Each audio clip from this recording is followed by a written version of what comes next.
got this one life, just got this one life. I'd like to think that it would go on forever, but I've got just one try. Yeah, I've got this one try. I remember when we were kids, you lost your parents, I heard the hymns. I swore that day that I would love you forever, if those were my last words, if those were my last words.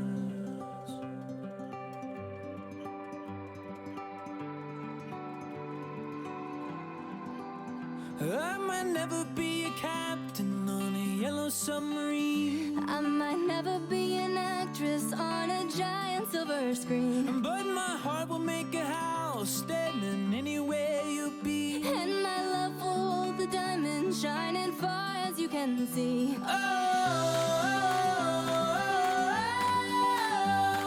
When we grow old with me.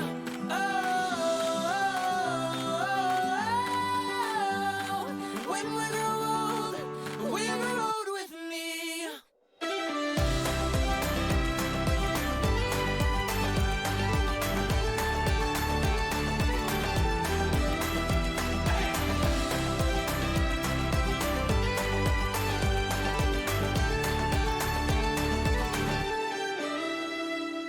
You've got this one light that shines all my life. Just like a rose blooming out from this desert, Oh, I saw these two eyes. Yeah, I saw your two eyes. I might never be a singer who's been knighted by the queen, I might never be a model in a fashion magazine, but my heart will make a house standing anywhere you be. and my love will hold the diamonds shining far as you can see.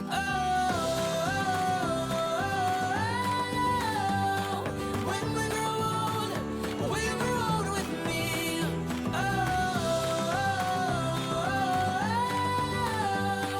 When we grow old with me.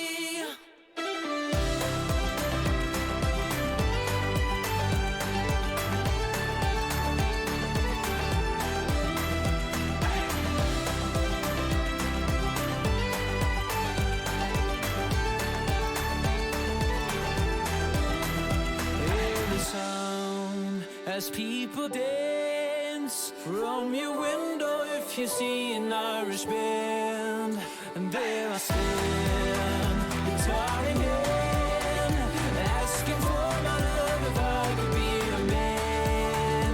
And so when we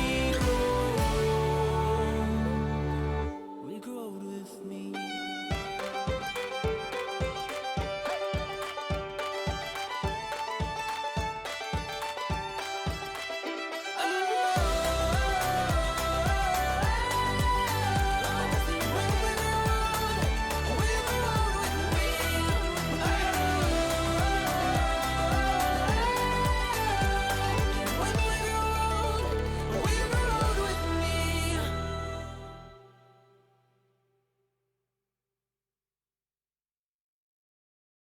I'm fed up with changes.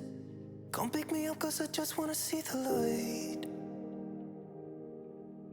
I wanna be weightless. Teach me to fly, I won't be coming down. Could somebody wake me up? I don't wanna be here and let the world pass me by. Yeah. I just see her face wherever I look. She's standing in the crowd. So let go, I don't want to, but I'm gonna try. When she left me, yeah, let a little bit inside. You know, maybe things are gonna be alright. Cause I just wanna see the light.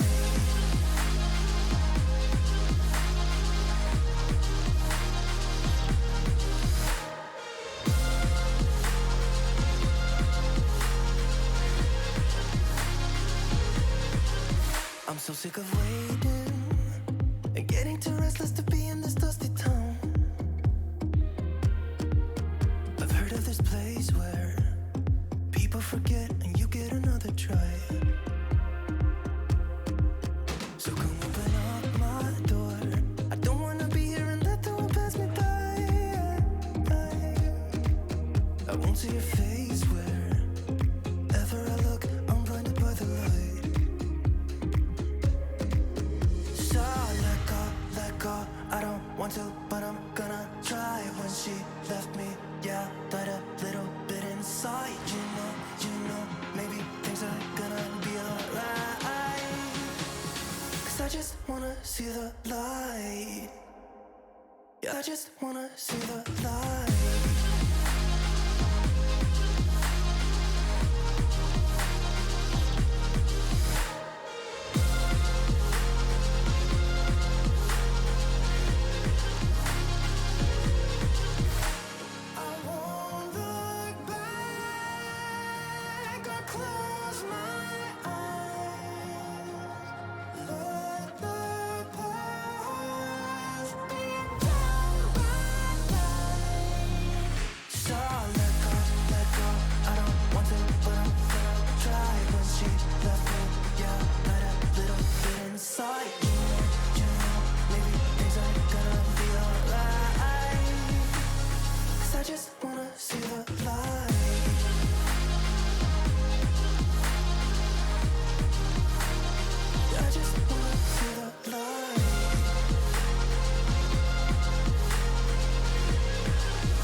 Good morning. Unable to watch today because of work. Good luck with the CLC trick.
Take everything we got, give it an honest shot. Turning it on and off, we've been sliding. Riding the highest dream, keeping the fire real. I call for you. Hold your gun, cut the wire.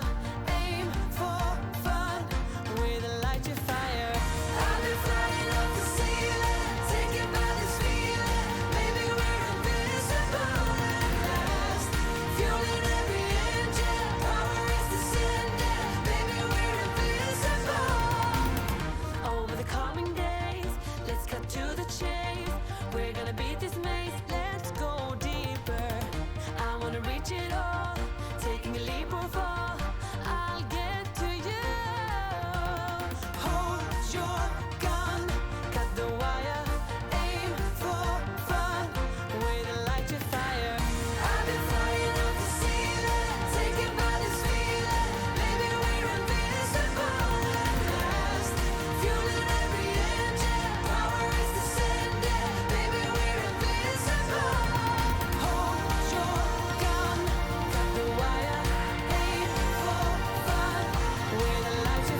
do what we want, but when I'm free,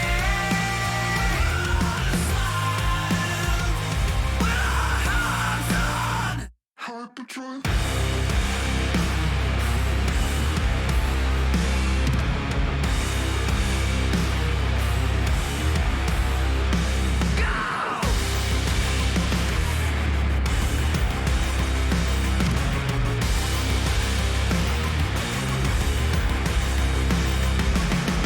Hello, Chatto! It's Thursday. Coming up today on Building a Nation with Treaty United, we have 4 Champions League group stage games to go. Can we maximise our points? Can we overcome Bayern to find a way to win our group? Switzerland are in the mud, which means we may well get to finish above them, and I have signed possibly the greatest deal I've discovered on the whole of FM22. All that and more coming up today on Building a Nation with Treaty United. And we're dancing!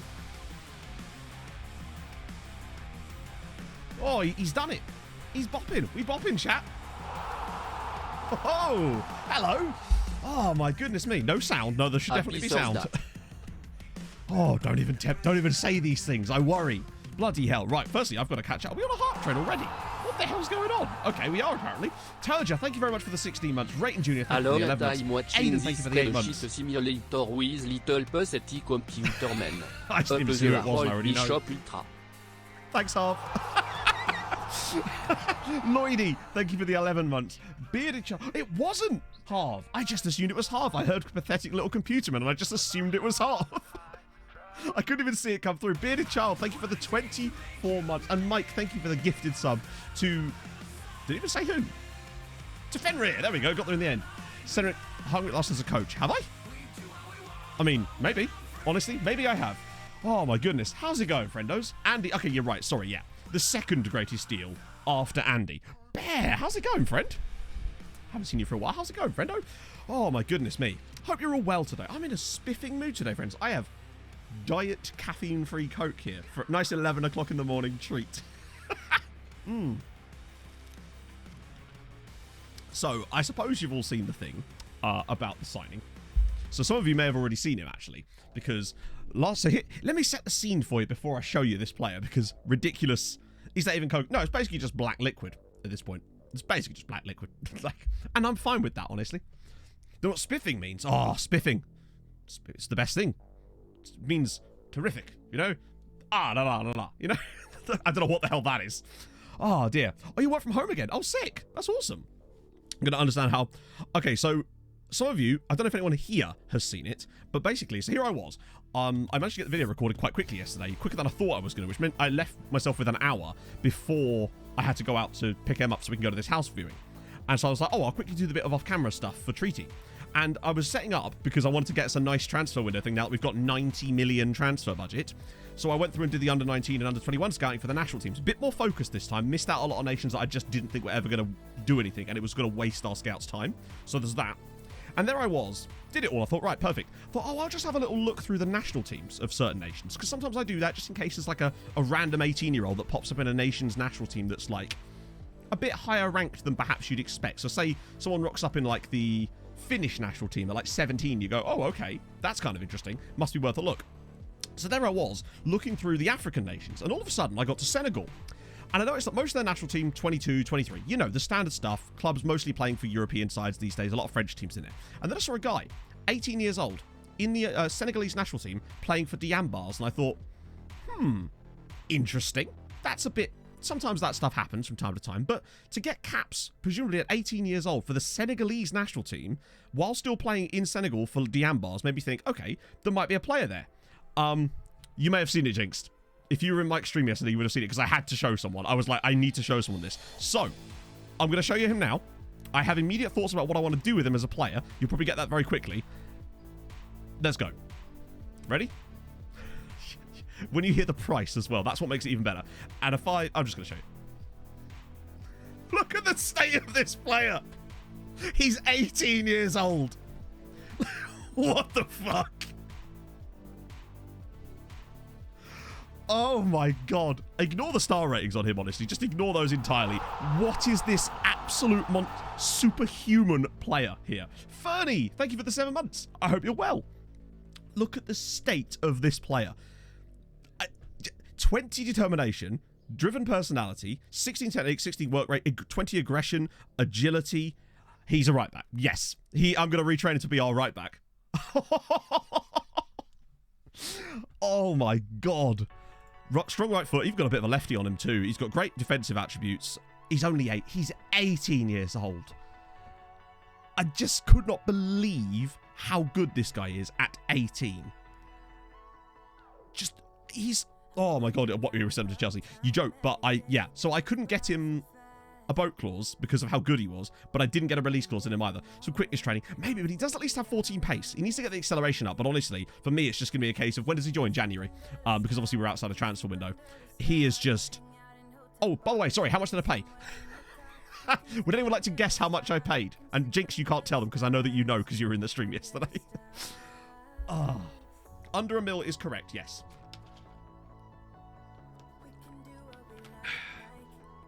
No one's got it so far. And do you know why no one's got it? Because no one's bid low. Oh, there you go. Okay, I'll tell you. £15,000. £15,000!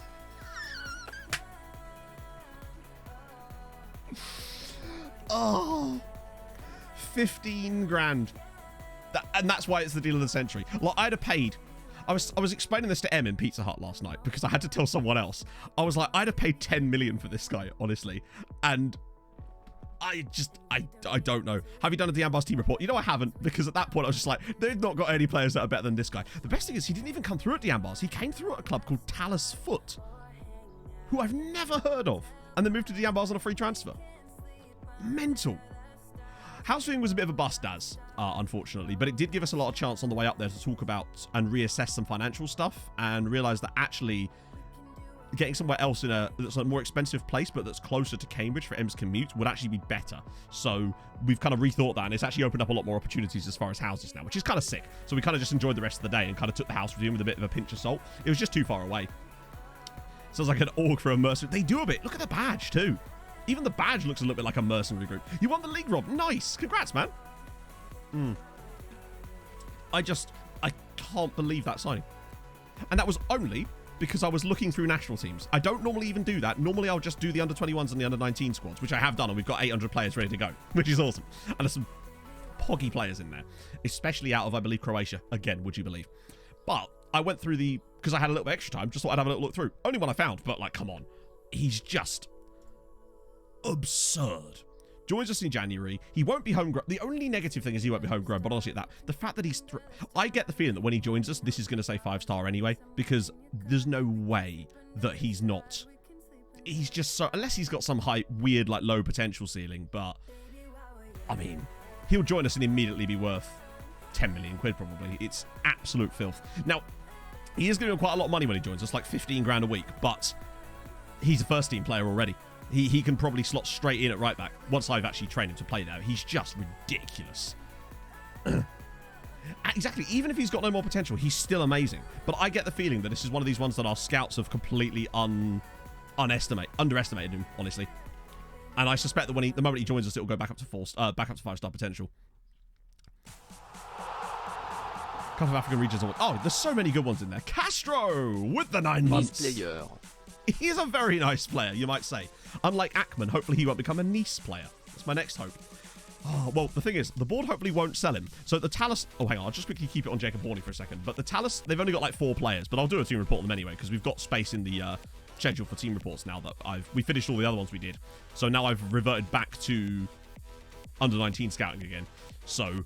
But the thing is, I've been moving through that pretty quickly. I only played like 2 matches off stream, which we won, obviously. And I've already got through like another 200 players, just because there's so many players that were willing to discard. We're going to get that list down nice and quickly. So I think by the time next stream rolls around, we should have a nice list again, which is going to be poggy. Right, Talus Foot team reports. In fact, was there any more in there? Did I miss anything?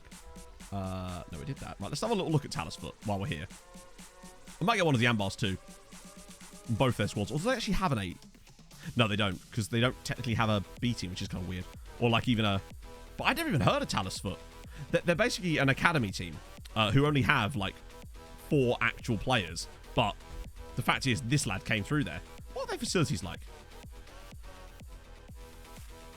Oh. I'm a level with you, chatto. Not entirely sure how man came even through this club in the first place. Their facilities are non-existent, apparently. That's weird. And also, no affiliated sides, which means, who are they an academy for? How did this man generate at this club is my question. You're right, I think you might be right, Jigs. Just mercenary. Oh, that reminds me, I need to set up autosave. If I haven't already done it. Just in case. Particularly with things like this being found. Whenever I see something that's a little bit odd. Squad personality, very loyal. Don't know about that. Oh, apparently, yeah. I think they're just... Do you think they're, like, squatting or something? Well, this is the thing. Like, this is their key player, allegedly. And, I mean, he's clearly not anywhere near as good as the other guy, obviously. But it's clear... And he's moved around about 1,000 clubs as well while we're at it. He's only 19. And he's already played for 4 different teams in Senegal. You're right. You know what? Mercenary. I think you might be right. Mercenary. They're all just mercenaries. Luckily, our guy's got a driven personality, but hey, you know, change a couple of things about that, man will end up a mercenary again as well, so beggars can't be choosers, I guess. Oh yeah, it's Bayern Munich today. Also, Paolo Vinicius, massively back in form again. He's absolutely smashing it lately, which is lovely. Look at this curve. He had that weird period where he just couldn't seem to score a goal to save his life, but now... man's back on it, and he's actually now become my assistant's favourite striker again. So I'm willing to give him the chance to start up front for us today, because I feel like, you know what? Screw it. Let's do it. If it was a driver for them. So, true. Like a getaway driver, perhaps. It's entirely possible. And Vinicius now has 4 caps for Brazil. There's us going, yeah, but is he really that good? Man's got 4 caps for Brazil now. He is starting matches for Brazil. Driven personality equals determined to be a mercenary. He was driven to it. Okay. We might as well just jump in, honestly. A Sri Lankan lad. That's awesome. I haven't seen a good Sri Lankan player in a long time, which is sad. Wait, did that just... That's weird. Huh. That is weird. So obviously I always set this stuff up before I even, like... This was done yesterday. But upon us me loading FM up today, my booty's changed his mind about the instructions, even though it's the same match date. That's really weird. Either that or I just didn't click it properly, but there was stuff there. Huh. I never knew that was the... It does show you just how random, though, assistant's advice can be, though. If he's giving me different advice, even though it's the same game. But sure, Regan, you do you, bruv. I might just actually press Andrew OK a little bit, because he's quite good. And now we move. Yeah, Barcelona generating a Sri Lankan regen is pretty sick. Why did I just do that twice? There we go. Right, that should be fine. Yeah. God. I mean, the moment he joins, I'm going to have to get him straight onto training for right back. And he's just so good. Screwing at the right beds. It does feel like it. He tosses a coin. It's just a random number. To be fair, I do believe partly that the assistant advice is just a random number generator. Hey, Otto. Right, let's go. That's good form. That's good stuff. Mackay with the gifted sub to Teddy7 Gaming. Thank you very much, Mackay. That's so kind of you. Lovely to see you as well.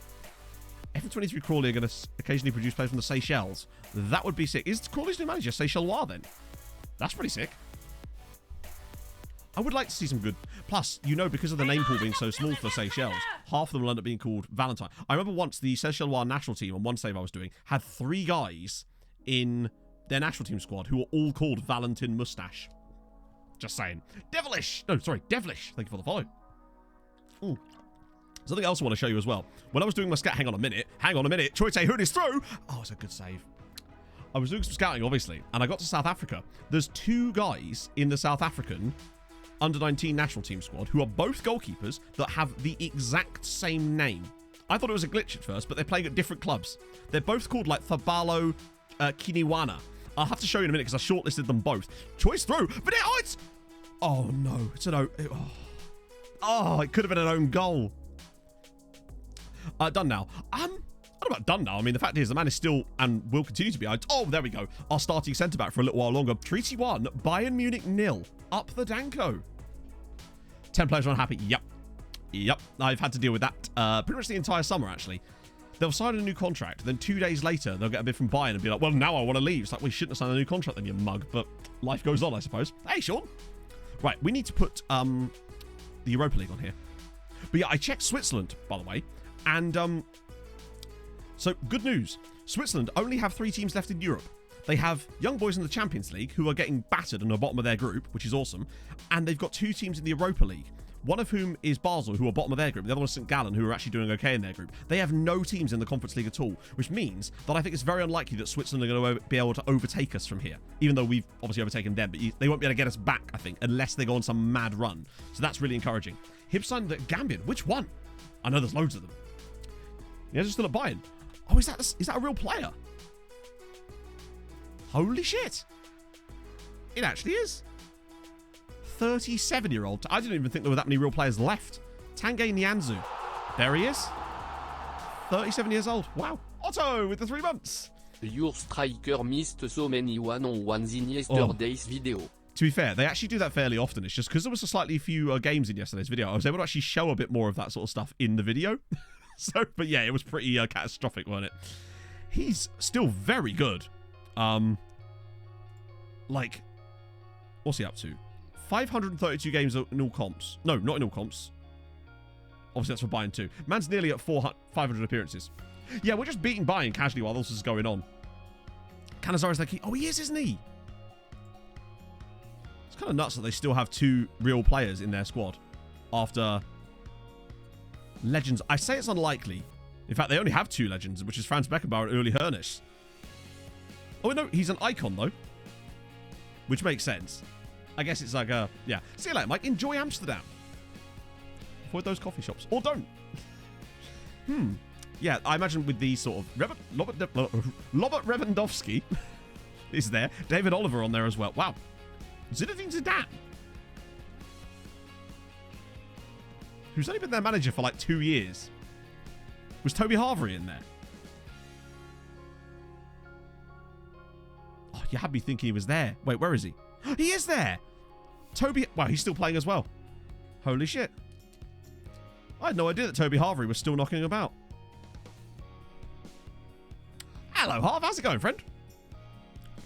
I am great. I haven't had a muffin for ages, though, and I really should rectify that at some point soon. You know, it just feels like I need it. No Philip Lahm. Yeah. £71 million. It was a while ago, actually. There's still quite a few players still in the game. I wonder what point it's going to be. I think maybe season 20, 22, maybe when we start to see just no real players left anymore. Has to be, right? They can't go on that long. But there is still quite a few of them left. Let's see. How did PSG make money on them? Did they really? Not just money. They made a solid 15 million quid in a year after 2 appearances. Toby Carvery, yeah. Because, well, there's a reason we can't remember why we called him Toby Harvey in the first place.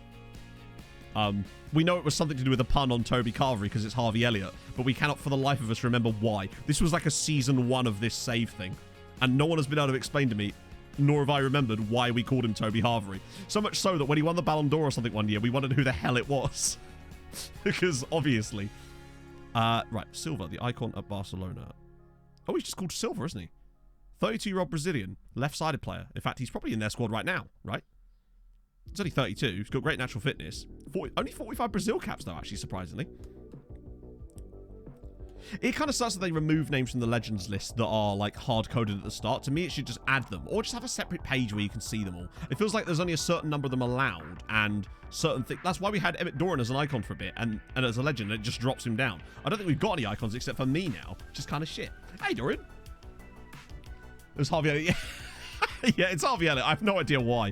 Oh, he was on the Next Gen, wasn't he? Or something one time. Or, like, one of the Goal 50s. Someone redeemed a lookup for him and Mac took half an hour to find it. Yeah, that's exactly it. Someone told me to look up Harvey Elliott. And we couldn't find Harvey Elliott in the database at all because it was Toby Harvey. And no one at the time pointed it out because no one had remembered why he was called that. So we were just glossing over it massively. So, it's Dundalk against FC20. That's a must-win game for them. What about Scammy Rock? I think we can safely not bother with that game. And then again, it is Spurs. It was the next model. Yeah, it was. I get a feeling... Oh, surely not. Sandberger, get out. That's a terrible pass. Sandberger is so good from corners, though. Getting those crosses in when he's got 18 crosses is filth. As we've already seen in this one game already. With bloody... Well, that's a good ball. Go on, Choi. Choi's been really good lately, too. He's actually keeping Falkenhorst out of the team at the moment. Because he's got goals to his game. I think he's got 14 goals for us this season, Choi. Stojanovic. Ball in. Paolo Vinicius! Oh, Canizares might be old, but he is still lethal. Lethal? Can a goalkeeper be lethal? That feels like a football cliches thing right there. Why was Niaksu in the box there?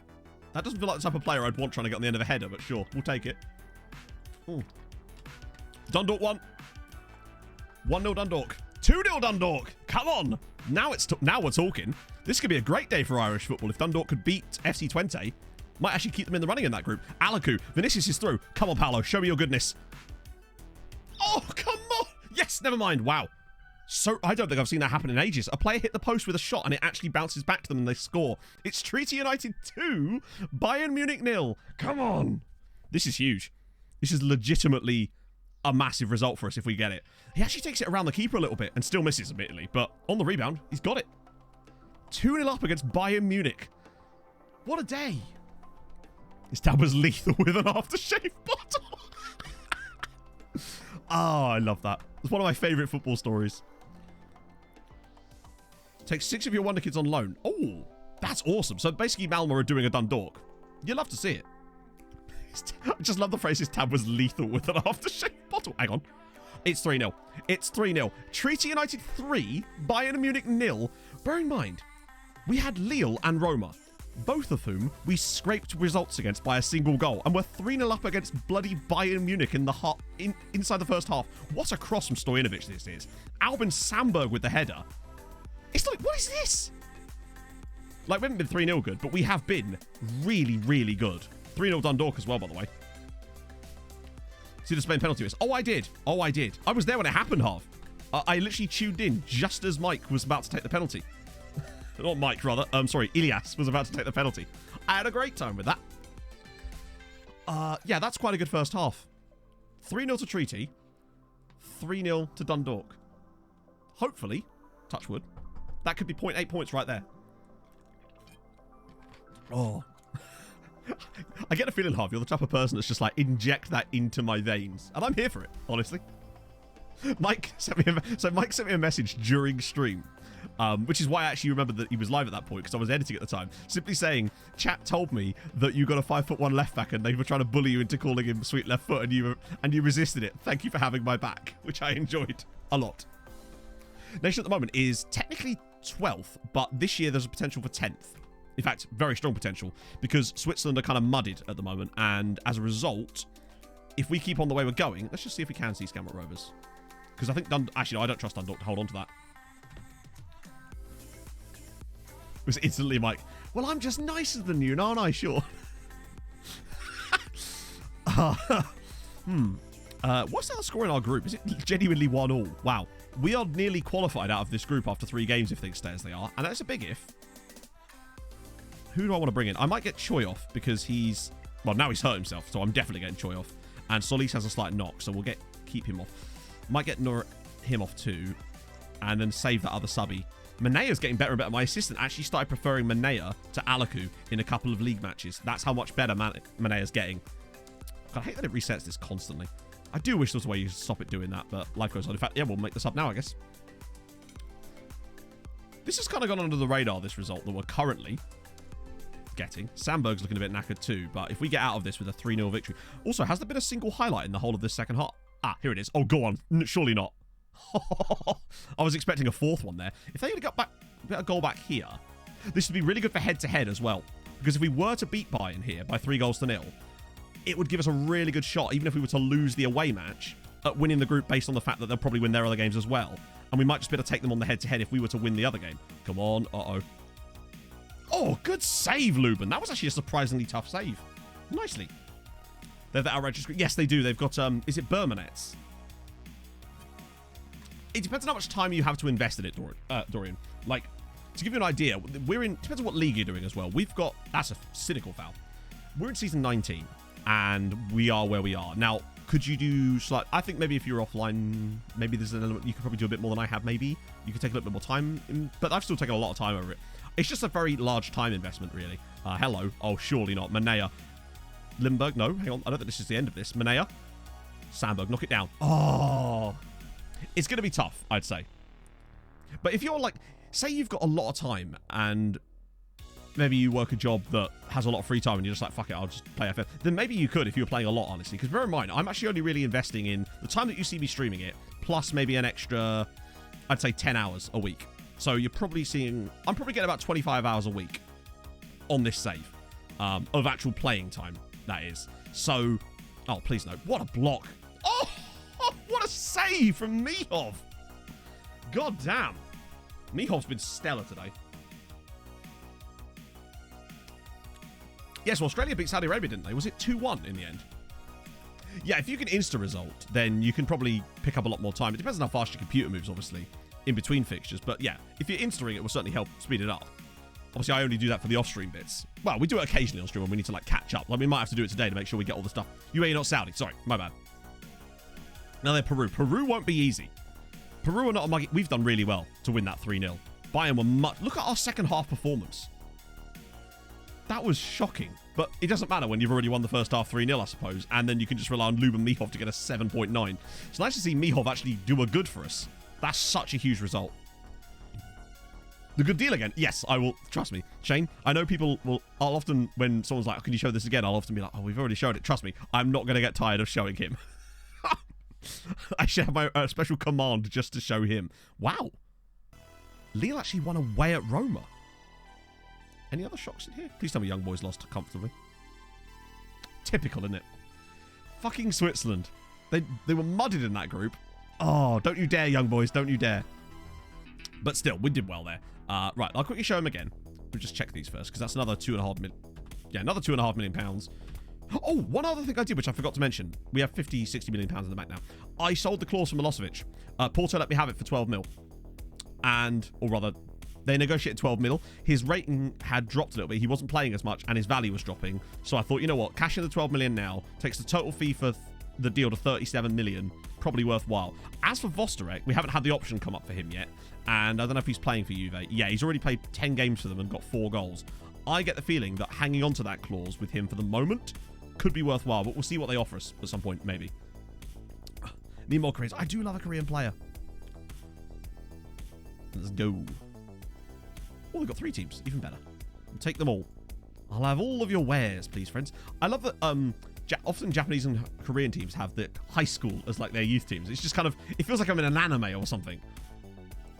Julia got 5 against Ludogorets. Ah, buddy, how many did he get against us? That's right. Zilch. That's 2 different zeros. Oh, I got 23 million for Vostarek in the end, which was pretty sick. And a 50% an next sale fee clause, which is the key thing. Do I approve? Let's be honest. I probably do.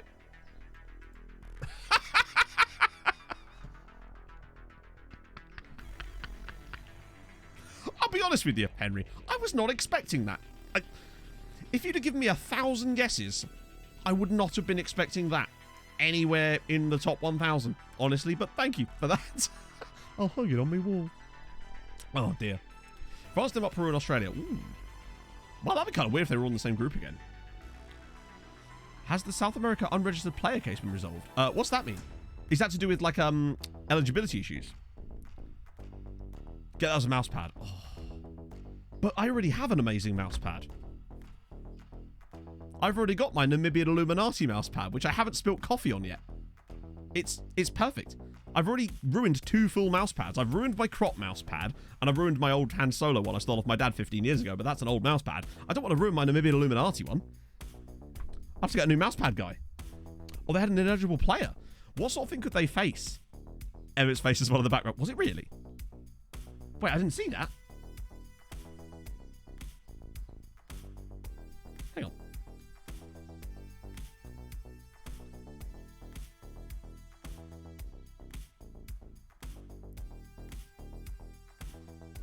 Am I missing something here?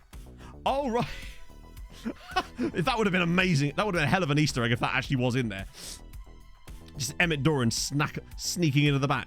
Hey, Captain Ginger. Anything major? The biggest major thing that's happened is... actually, I want to show you again because someone already asked.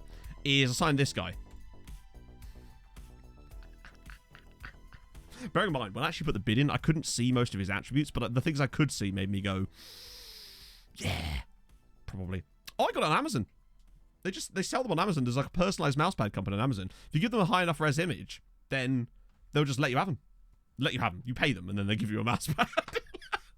Unlike Diabars, when you do just... How much? £15,000. £15,000.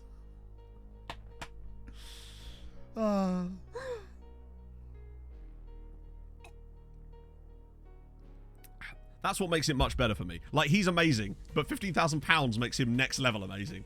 I mean... And I'm going to retrain him to play right wing back for us, because, well... Get him on his crossing and dribbling a little bit more, but he's already kind of stacked for that role. He's just outrageous. Just such a good player. And I get the feeling that this is going to be 5 stars the moment he joins. He's just going to be ridiculous. I can't believe how good he is. I'm over the moon with him. Now, did Scamrock... What do we think? Hang on. Predictions chat for what Scamrock did. Oh, that's mostly what you missed, Pete. That and we just beat Bayern 3-0 and Dundalk won 3-0 as well. But how much did Scamrock lose to Spurs by? Would I be mad if I said that I feel like it's going to be a 2-2 draw or something? I don't know why. Part of me just wonders if the FM Spurs is capable of even that. But I just don't think so. I think I agree with Sean. I think it's going to be like a 1-0 shithouse with Scamrock Rovers with 7-1. Imagine. Right. Scamrocky Rovers. I can't remember what group they're in, so this doesn't really help. It's not that one. It's not that one. It's not that one. Is it the next one? Wait, what? That's the Conference League map. Oh, 4-0. Who had 4-0? I swear I saw someone say 4-0. No? No one said 4-0. That's predictable, right? What was the actual match like? Yeah. That was always fairly likely. Ben Linden got 1 goal, and then this guy, Kevin Bernard. The Spurs just got like a full English starting 11 here. Ben Linden. Oh, he's 32 as well. Got England caps, though. In fairness. Yeah, they were unlikely to get much from that game. It's a tough old group. But they did take points off of... Who was it? Was it Hibs? That's the... No, that is the right one. Yeah, they got a point against Hibs initially. So I still think there's something there for them, maybe. It's not a bad right. They're playing a nomad tactic. To be fair, it would explain why they're doing so well. Or was it Scamrock? In which case, that would explain nothing. Sad that... it's sad that it's an Irish side. But on the plus side, at least Dundalk won. Which means that I think Dundalk have got a really good, strong chance now at coming second. Who is Kipren? Also, notice how Chris McLean, our former player, is in there. Hang on, Kipren. Is it a team or a player? What am I looking at here? Willie Person. Yeah, Willie Person's the guy we looked at a little while ago. You always look at Willie Person. Or Willie People, I guess, in this case. Kipren. Who am I looking for here? I've literally forgotten. Oh, dear. The best place... Arguin. Hang on, Arguin. I think I already got your email yesterday night. I was out all night last night. So if that was you, Sam, then I will get back to you immediately after stream. I'm so sorry for that, because basically my email server has this weird habit of, like, stocking up on messages sometimes, because it will, if it has an attachment, sometimes it goes a bit funky, and then it will, like, them all through at once. So if that was you, then that's probably the best place. So yes, I am interested, but I have to clarify a few things about that. Ooh. Oh, but thank you for reminding me. How's our boy the neck evolving? He's getting good, honestly. Right. So yeah, I still need guy playing at Scam. Oh, the guy playing for Scamrock. Why am I back at the Conference League, Matt? Come on. We don't want the Conference League anymore. Kibren. Oh, he's on loan. Hot damn. What a signing. They got like an affiliate agreement with Celta Vigo or something. How do they wangle that? Wait. Hang on. No, that's Celta Vigo's. Wait. Hang on. They do! Well, that's amazing.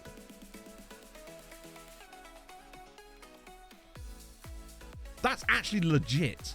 That means I assume they're paying nothing for him. What do I think of Top Gun? Honestly, I thought it was fucking awesome. Oh, for real. Going to Ireland to watch the Tartan Army. Nice one, Jack. Enjoy your weekend, my friend. That's sick. Yeah, no, so yeah, we went to, had a massive bang-up Pizza Hut meal, and like we saw the new Top Gun film last night, and we went to like one of the late showings, and I don't know if Alston was like this, but the View in Cambridge where we go, they've got every chair is basically a reclining chair with like the big it's great. And it's like a little bit more expensive, but it's really not.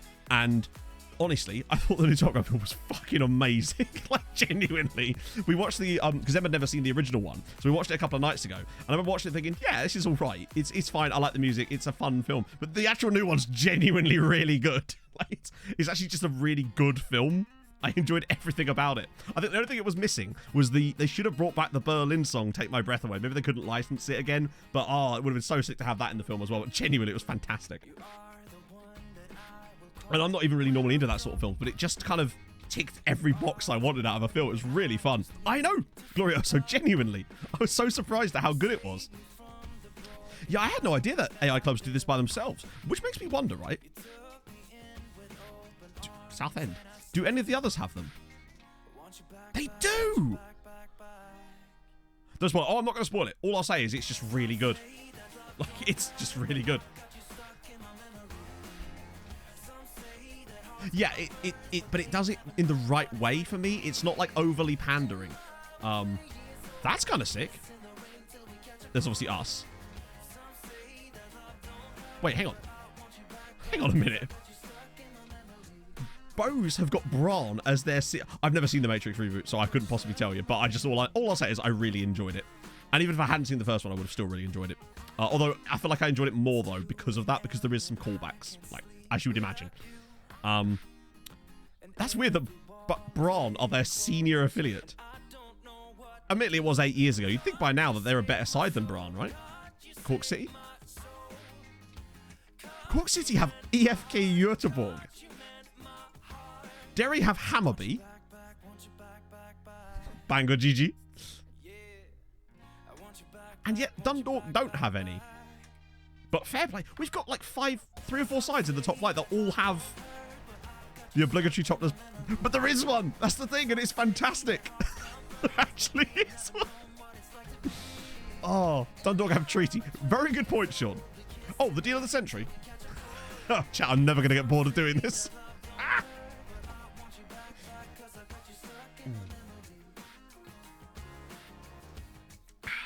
I love how many affiliates they have, though. The fact that there actually are.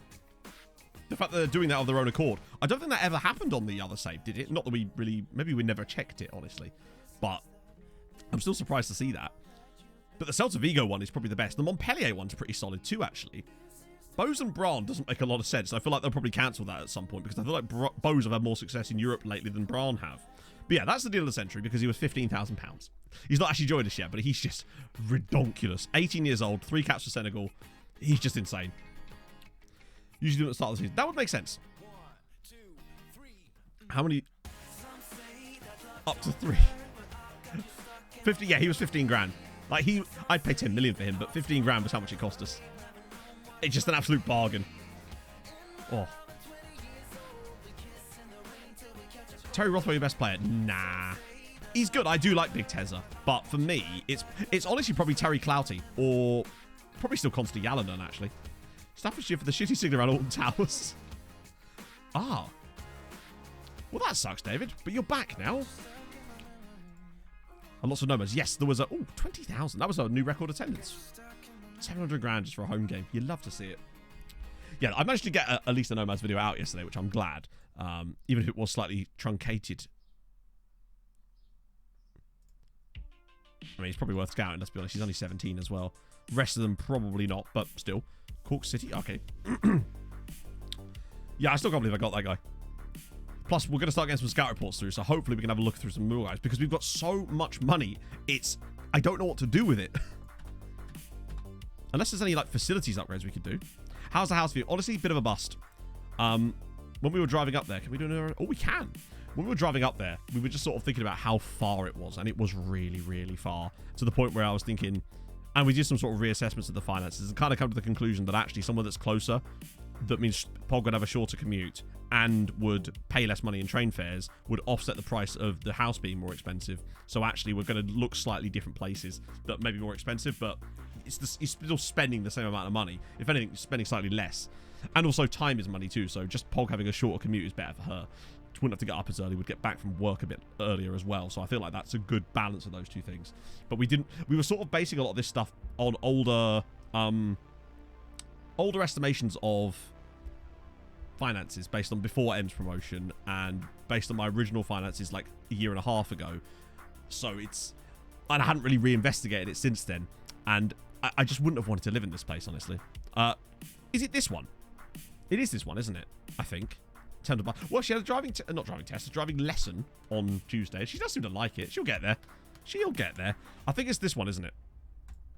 Yeah, every time now they say that we have enough affiliates, and that for me feels like a hard limit that I cannot seem to get past for whatever reason. It's when they say usually they say something else, but once they keep saying we have enough, it doesn't seem that you can't. It doesn't seem like you can really do much beyond that point. We'll keep doing it. We'll keep asking them over and over, obviously. But I think at the moment we're kind of stuck with 5. Oh no, only stuck with 5. But to be fair, they are bloody fantastic. Defense of Sporting, Esbjerg, Jelena, Pushkas, and Starbek. They are some outrageous youth setups. Threaten to resign? Probably, but I can't take that risk right now. When did I learn to drive? I was learning when I was 17, and I passed my test when I was about a month after my 18th. I actually passed my test on April Fool's Day. So that was fun, because, well, you can imagine what happened. Oh. Rich, just feeding off us now. Kev loves the You're right, actually richer than Kev. I checked. Richer than Kev. He made incredible scenes. He'll never wear that crown again. Would you feel it when I drop if I had to? Probably Zelina, maybe? That was the first one we got, and we had less options back then, I feel like. Before or after 12 PM. It was like early as possible. Because there was this trick you could do where I learned to drive, where if you did your driving test early as possible, they would avoid certain areas because of the traffic, and it meant that you got an easier driving test. My driving instructor was an absolute legend for pointing that out. Cancel the link. Why would I cancel it? There's no point in cancelling a link. We've got a link. We don't need to cancel it. It's there. I'm not going to get rid of an affiliate just to not have another one, because there's no guarantee they'll actually give us another one either. And also, we wouldn't be able to ask them straight away anyway. Where am I nervous? Oh, of course it was, yeah. Absolutely was.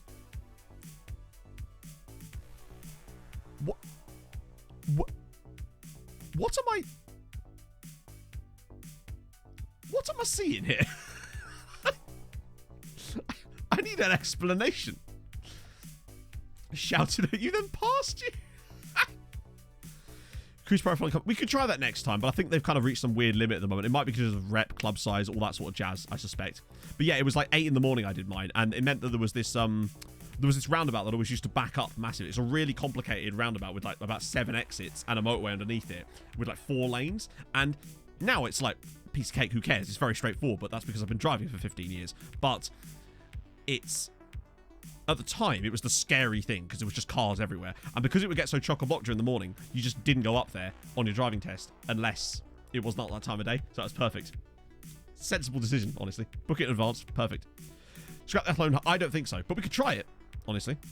Do I like electric vehicles? I don't dislike electric vehicles any more than... I mean, I feel like I'd own one, but I'd need one that could do a decent amount of range because it's all very well... like them having 200-mile range, because like, when are you ever going to want to drive 200 miles? But then when you do need to, you're fucked. Like, I'd quite like to have one that has a decent... obviously they do have ones with bigger range, but also they're just really fucking expensive at the moment. But obviously over time prices will come down and it'll become more viable for normal plebs like me. It's just an inevitable move in that direction, but it does. The prices are just too extraordinary, and I don't like the way some of the companies that make them behave. They treat them a little bit like they do a phone, and a lot of the anti-consumer behavior that comes with mobile phones. If they move that shit into cars, fuck that. Like, I don't like the idea that they have too much control over your car, where they could just decide to turn it off remotely if they wanted to, which in theory they could do. So I really don't want that. Like, as far as I know, Ford can't shut off my 2009 Focus. Like, as far as I'm aware, remotely, as I know. So I'd rather not get into an ecosystem where that's possible, if at all possible. But I don't know, we'll see. I do like the idea of them, though. I mean, at the end of the day, if it makes things cheaper overall, that's great. But if you can't afford to buy one up front, then... well, I've heard good things about Norway. But in the UK, there's a lot more charging ports in the UK than there used to be. In a 2022 Focus, they probably can. You're right. But I don't own a 2002 Focus. I have a 2009 Ford Focus.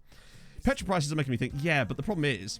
petrol prices are making me think petrol's expensive, and then I look at the price of an EV and go, oh, yeah, what can I do about that?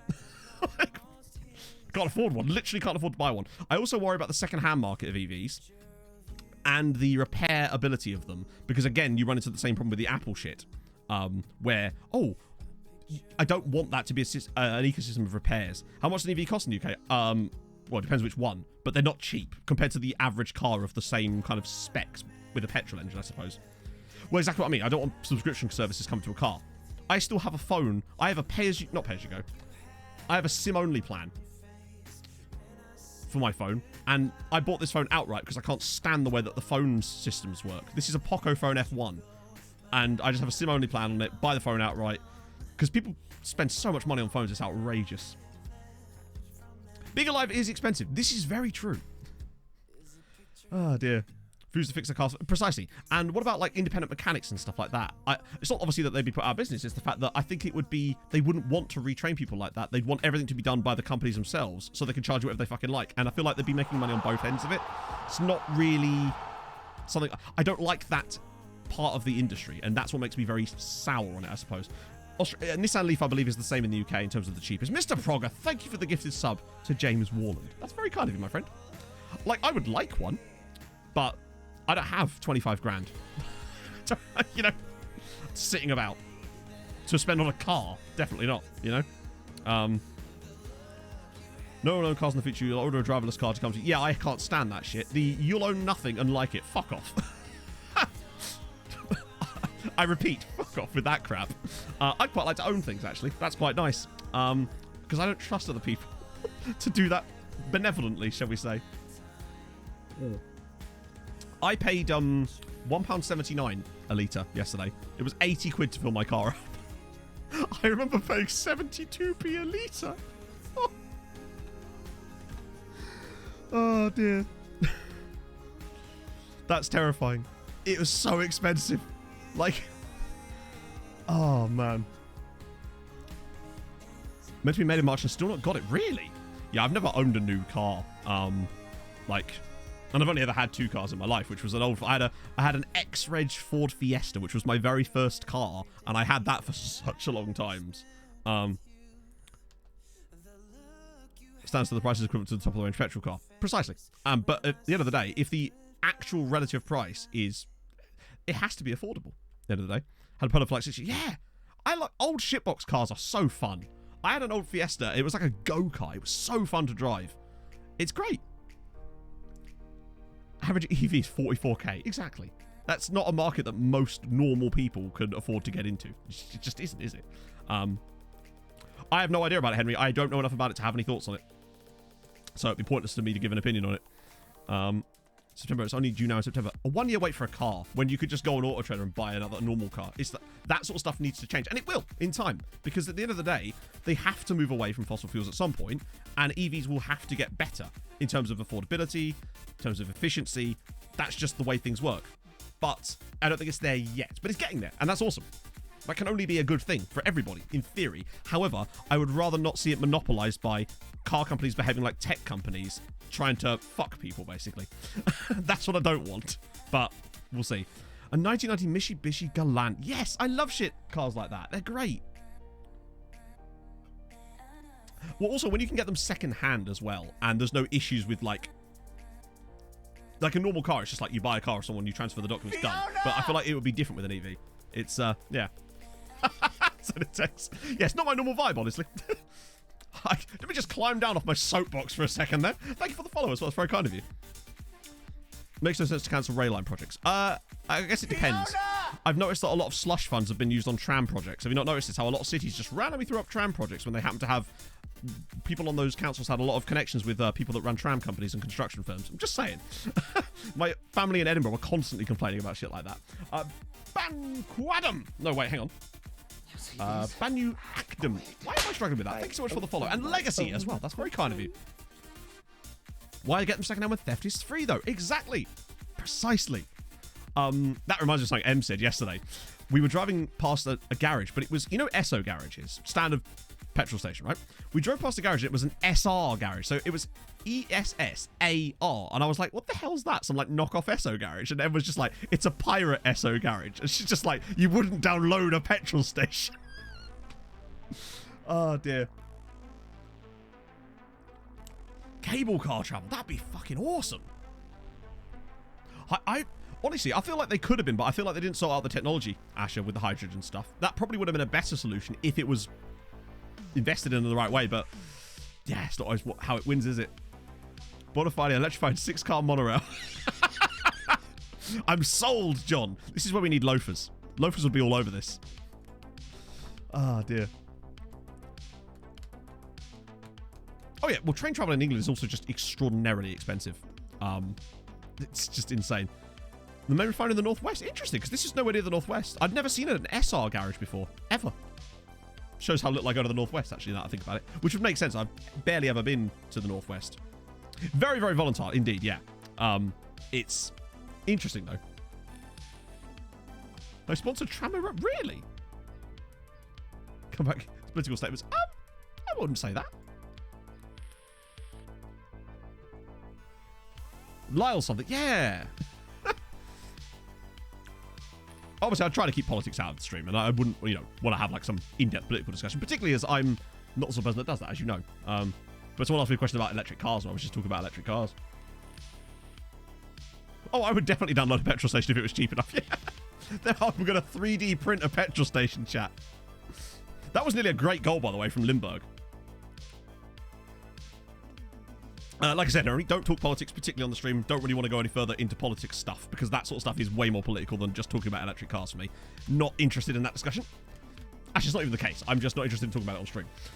Climbing into a giant trebuchet. Now that is a type of travel I think we can all get behind. What about this, chat? I feel like, what about Zorbs? Why not Zorbs? Just get everybody a personalised Zorb. Problem solved. And think how fun. No. You build everything on a giant... Sorry, Jokester, you didn't let me finish. The trebuchet fires the Zorb. Just people bouncing around on their commute. That'd be sick. To get a petrol... Wait, is Amaranth getting a petrol station? What? What's a Zorb? So a Zorb... I'm going to go... 2 Google images. It's hard to explain. Basically... One of these. So it's a giant inflatable ball. She has 2 petrol stations. Of course she does. Of course she does. She has giant inflatable balls, and the person goes inside, and you just throw it down a hill. The ultimate form of travel. Right?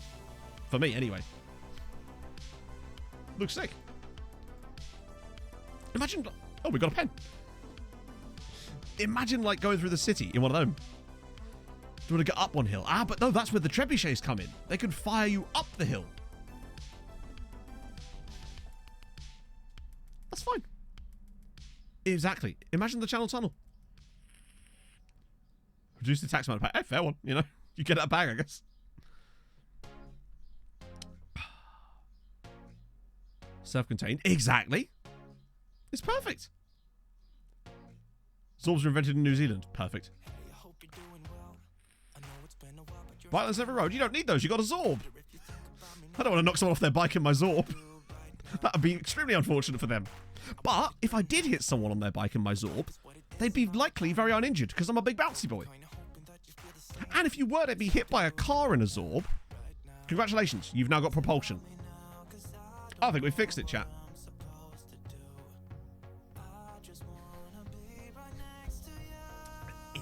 Yeah. Sling would be complicated.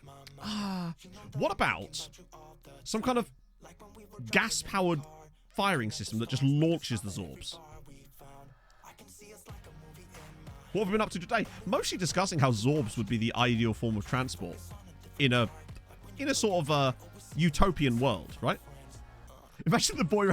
Also, another thing, if boy racers had Zorbs, you wouldn't have to worry about them doing, like, donuts in the car park outside your flat in a Honda Civic at 2 in the morning, because, well, they could do it, but they're in a Zorb, so give a fuck. They're just rolling around, drunk on Strongbow.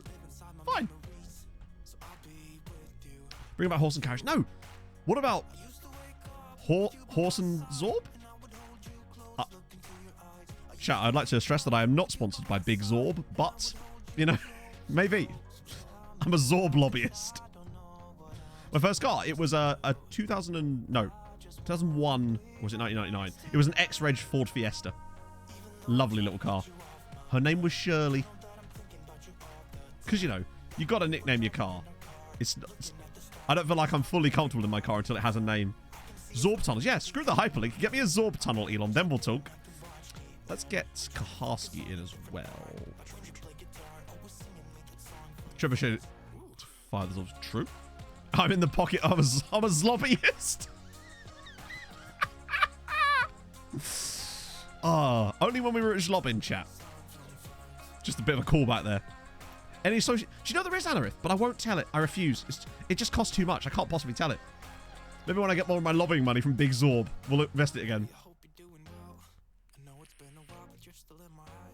One thing I would say about those scooters, they have them in Cambridge as well, is just that they run red lights even more than cyclists do, and it's actually kind of staggering that that's possible, but it is apparently. Hot air balloons. Hot air balloons would be pretty sick too. I feel like there's some weird steampunk future, or not even steampunk, I'm guessing balloon punk future, where everyone travels around in a hot air balloon. Full-on Phineas Fogg style. Be well up for that. Because think about what, like, motorsports shows, or the equivalent of, would be like in a world where hot air balloon is the preferred form of travel. It's amazing. Because think of all the innovations that would happen with alongside that if the only form of travel allowed was a hot air balloon. Because it wouldn't just... They'd be so high-tech by now, it'd be outrageous. Less than 30 blimps in the world. And I bet most of them are Goodyear.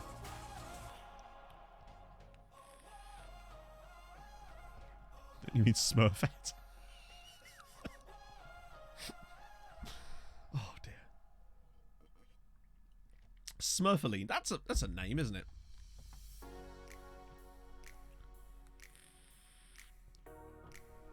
Oh, it's nice. That's a great finish from... Invented a cold air balloon. It really took off. Oh. Zeppelins would be sick. Provided the soundtrack was provided by Guns N' Roses, interestingly. Wind is blowing my balloon in the road. Built-in excuse. Yeah, we played... The first game was actually Bayern Munich. We beat them 3-0, incredibly. Just smacked Bayern Munich about. I hope we don't have another game against Bayern real soon. Zorblins! Oh, now you're talking my language. Precisely. If anything, I feel like the Zorb lobby should be trying to fund things like hot air balloons and Zeppelins, because, think about it like this, chat. Put my tinfoil hat on for a second, right? Be the big Zorb lobby. Fund Zeppelins, hot air balloons, right? Everyone's then forced into using them. They realise their shit. Who do you turn to? The Zorb. It's perfect. You create the market. Oh. Not put helium or hydrogen. No, you've got to have helium in it. Make your voice sound funny while you're going up in flames, unfortunately. It's Hindenburg style. Zip lines. Okay. Interesting.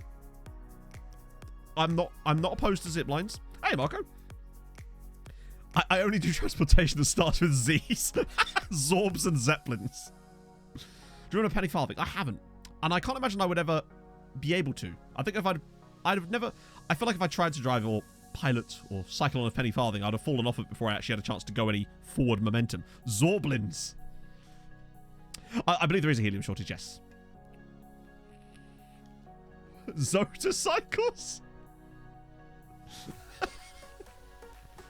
Oh, dear.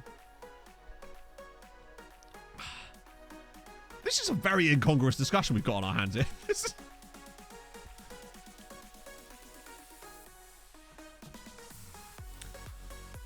I just remember having helium balloons as a kid. Oh, that's quite a good goal. How is that not offside? Oh, it is offside. Zorbs, Zeppelins and Zebras. It sounds like an indie band's first album. Do you know what I mean? Where it's just a series of words strung together with no real connection between any of them. Yeah, it's looking like the top 5 are all sewn up, which is nice. It's exactly the top 5 we want as well. Punting boat lobbyist to besmirch my campaign. Mr. Card misled Zeppelin fans with hot air lies.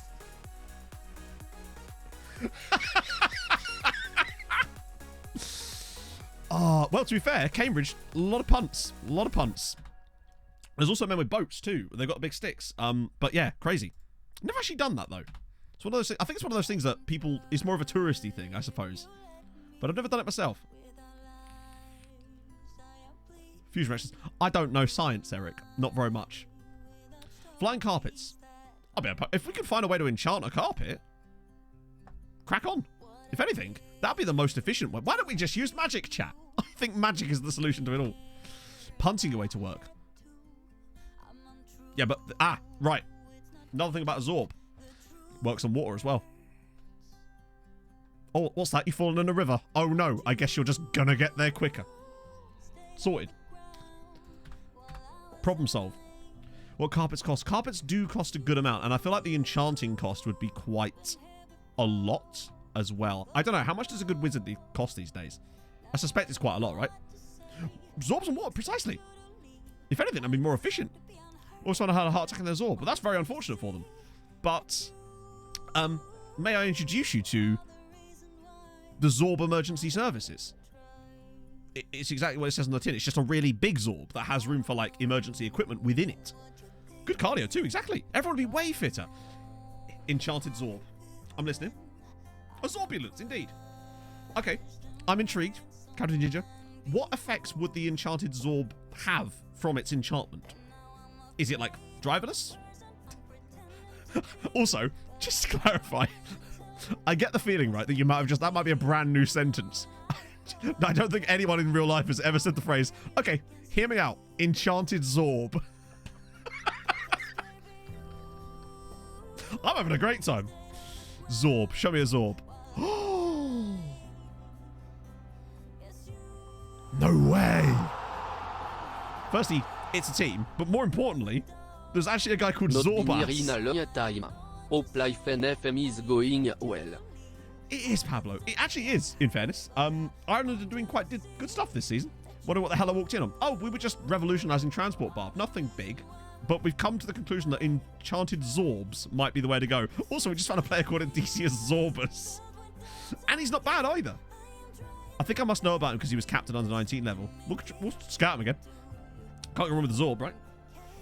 Also, for the dealer century, I know someone asked, and I'm always a stickler for showing people. One of these days we're going to show him and he's actually going to have, like, all of it. Just, yeah. Delightful looking Zorb. Yes, but this one has magic involved. Different something out of the magic. It does feel a bit, doesn't it?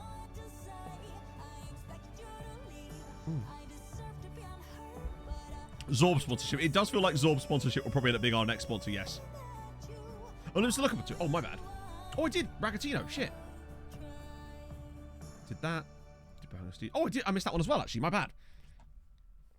The Zorba theme song. Do you know I don't? No. But yeah, this is the signing of the century. He was £15,000. Joins us in January. He's already a Senegalese international at 18 years old. He's ridiculous. I can't go over how good this guy is. Iker Bravo. That's not how you spell any of those words, but somehow the R has ended up way further back than I expected. I suspect that he may have retired. Yeah, if I spell Bravo right, he might not have done. No, sadly not, Captain Ginger. My apologies. Let's do RB. Oh, did you guys see that a lot of Brazilian clubs have kind of got together to... They're sort of doing a Super League thing, but their one seems slightly more... That's not them, is it? Oh, they call it... hang on. What are they called in game? It might be something else because it's Brazil. Let me just go to Brazil because they're the stupid name fix. It seems to have stopped working on this save for some reason. There they are. Bra. That's why. It's because of the stupid name fix thing. It seems to just randomly stop working. So it's B-A-R. B-R-A in this save. Was it the same Tifo one that I watched, Dingsdale? Very interesting, honestly. But I actually think that... I think that the fact that people are branding it like a Super League is a bad thing because it actually does seem like a sensible idea. And it would be cool to see Brazilian football actually become more of a world name, I guess. There's no place... Yeah, so there's... I believe the Dutch has the same problem as I believe Germany and Japan when it comes to licenses. That's the club, bruh. I open my... Lockney, thank you for the follow. Just broke it trying to adjust it. Well, there. Now you're screwed. You'll never breathe again. See this? Rob Stanhack, thank you for the follow. I open my own... Tim has good support. They do. Let's get a team report on them. Find out how good their support is. Just doing a bra lookup, chat. Don't worry about me. Wait. Oh. Oh, weird. Okay, there we go. Hey, Mockley. Oh, what merchandise do they sell? Do you know they only have one product? And it's underpants. Really odd. Buy a Leverkusen.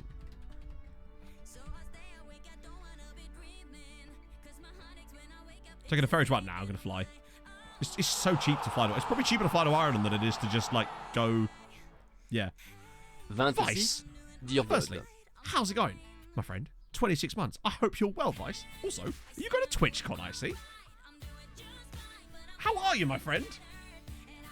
How much would a Zorb cost there? It would cost... Would you believe it? Ready for this one, Ian. Ready. Going to enjoy this. Let me just wind this up. It would cost an absorbent amount. Mic drops everywhere. People go, way in the background. Wow, Eater, thank you for the 18 months. Oh, get out. How dare you? That's awesome. Yeah, me and Mike were talking about going at one point. When is it again? I forgot. Oh my shit. What the shit?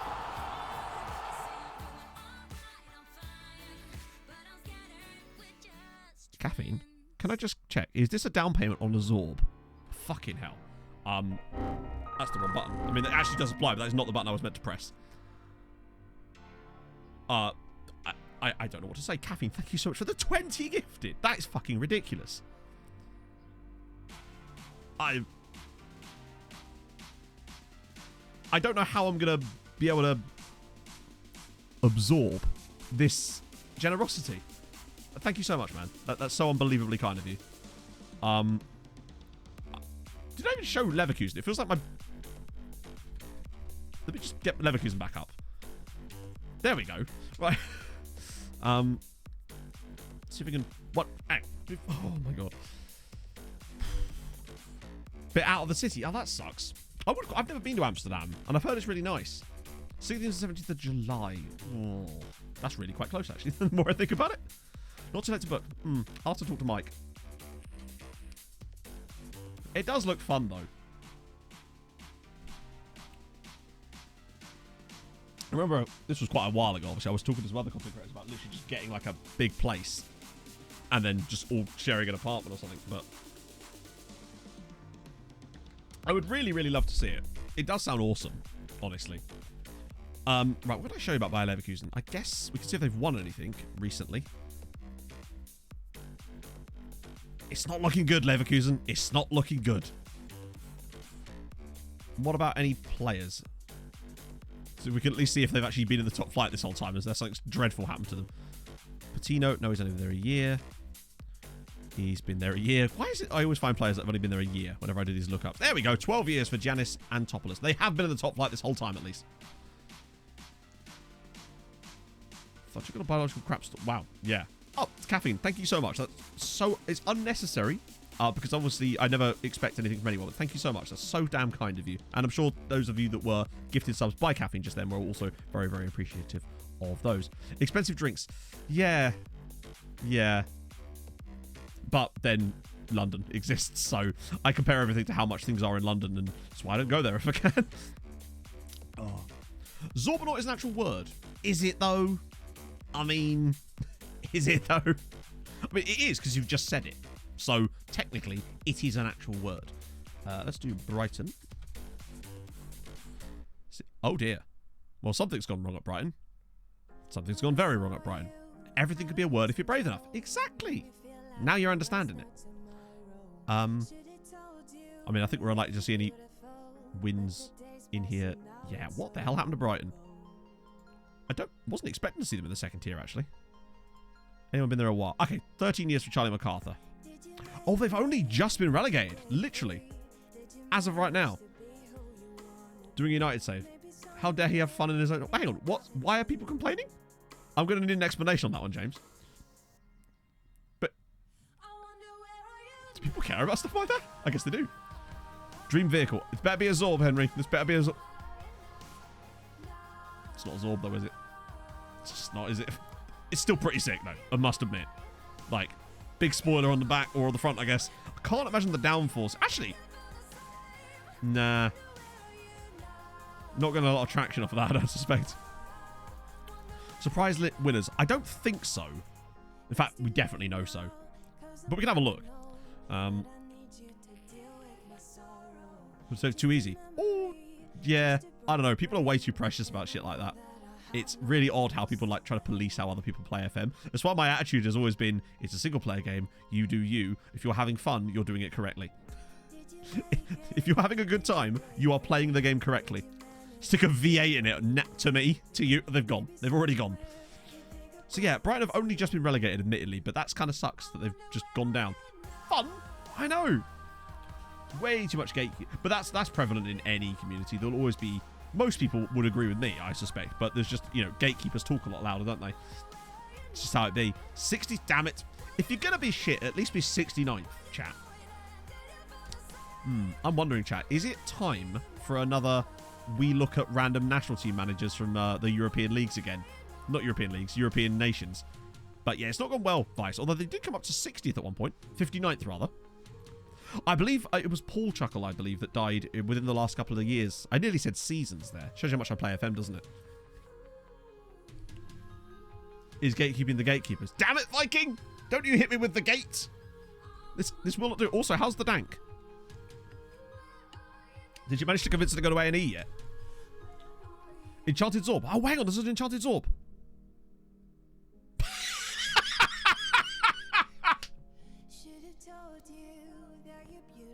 A cryptic creature gains +1 and +1 and gains Island Walk. I'll be honest with you, chat. I don't know what that means, but it's got +1 and +1, so it's there. There you go. The future is here, chat, and it's the Enchanted Zorb. Oh, if you packed one of those, you'd be happy. It's actually a good card, is it? That would be broken. Oh, has gone to work. Refused to go to any. God. Women. Eh? Women. Good enough for buying. Oh, that would be, wait, where is he?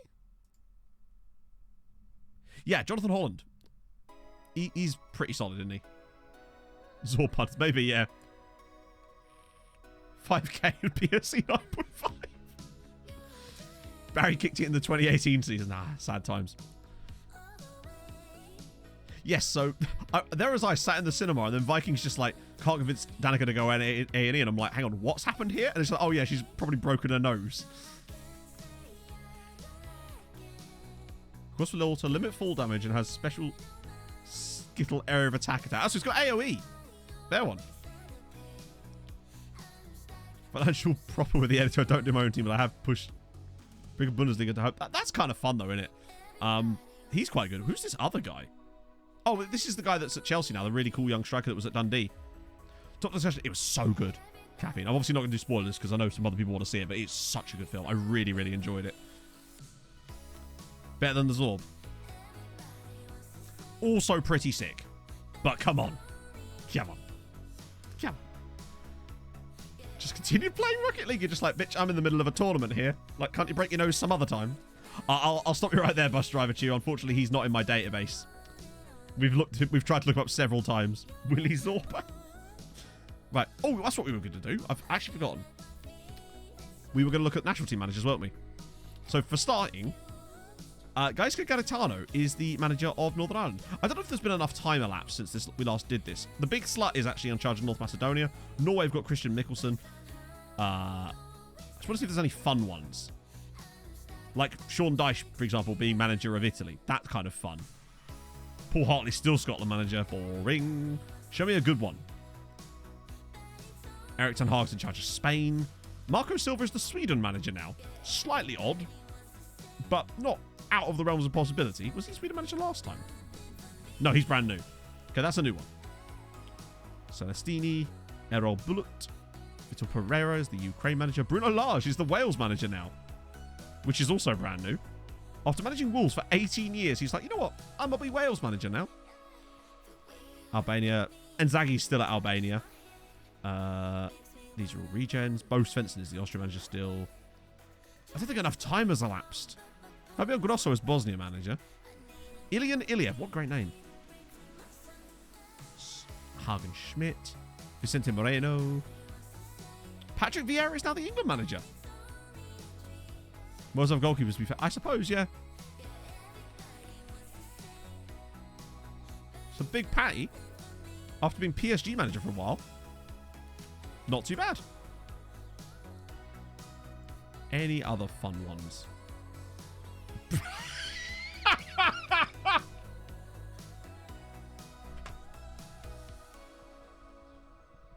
I'm glad we did this. I'm very glad once. Chat, we got him. Brendan Rodgers is France manager. What's okay in French? Come on, Big Brendy. This must be new, right? Yeah. As of this year. Wow. Motivating 1! I think he was Romania manager last time we looked, wasn't he? D'accord. Sorry, d'accord. I love how good his attributes are, and he just has 1 on motivation. Oh, dear. Like, you actually get demotivated upon hearing him speak. He says not a word to the... Maybe that's just a way of covering up the fact that he doesn't speak French. Although he apparently speaks every language. English, Portuguese, Croatian, Bosnian, Montenegrin, Serbian, Romanian, Swedish, French, Italian, and Spanish. Fucking polyglot Brendan Rodgers over here. Good God. That's a lot of languages. Yeah, apparently he's the world's... Move over, Inferno. There's a new linguist in town. He barely speaks English. Do you think he speaks all these languages, though, with a really thick Northern Irish accent? 11 languages. That's mad. He's just collecting them. That's pretty sick, actually. Fair play. Oh, that's France again, isn't it? That's still France, Matt. Come on, you've got to get back to... There we go. Got there in the end. Anyone else? It's not looking good. Stephen Glass. Oh, no, we already looked at him, didn't we? I remember him from last time. Joe Shawless is the Ireland manager. Federico Chiesa is the Italy manager now after Brendan Rodgers, which does make sense, admittedly. That's a more realistic one. Vincenzo Montella there, still knocking about. And we're back. Cool. Stefano Pialini of football management. There you go. I don't know what that means, but I'm going to assume he's a linguist. With your linguist humour. Right. Darlin. Wait, is that Darlin? It is Darlin. Is this a player? There's 2 players called Darlin. I don't know if it's either of these 2. I'm going to need guidance, Emu. Was it that Darlin? Or this Darlin? That's the same Darlin. No, it's a different Darlin. There's 2 Darlins. Imagine Brendan Rodgers speaking French with a Northern Irish accent. I'm not going to attempt that, because I can't do a Northern Irish accent properly, or speak French. It's a difficult one for me. That's true. I mean, he just walks in there flouting his languages. He's got like a shirt on that's just flags. I suspect that he's probably retired then, Amy, unfortunately. Let me just give you points back there. And Neil Lennon. There's no way Neil Lennon's still knocking about in this save.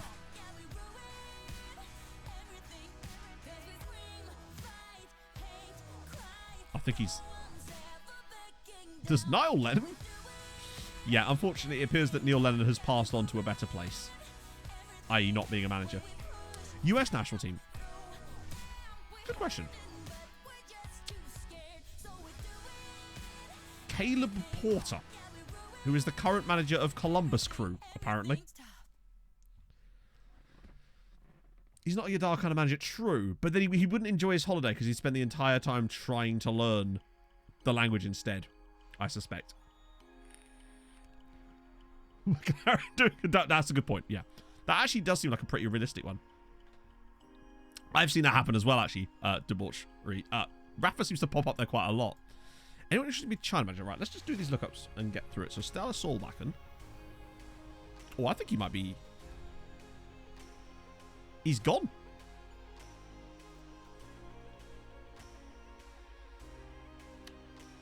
I know this is irrelevant.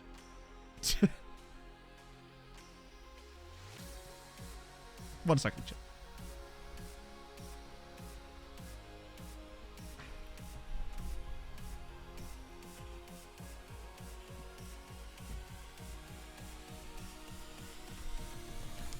I feel like now is the perfect time to plug Manscaped.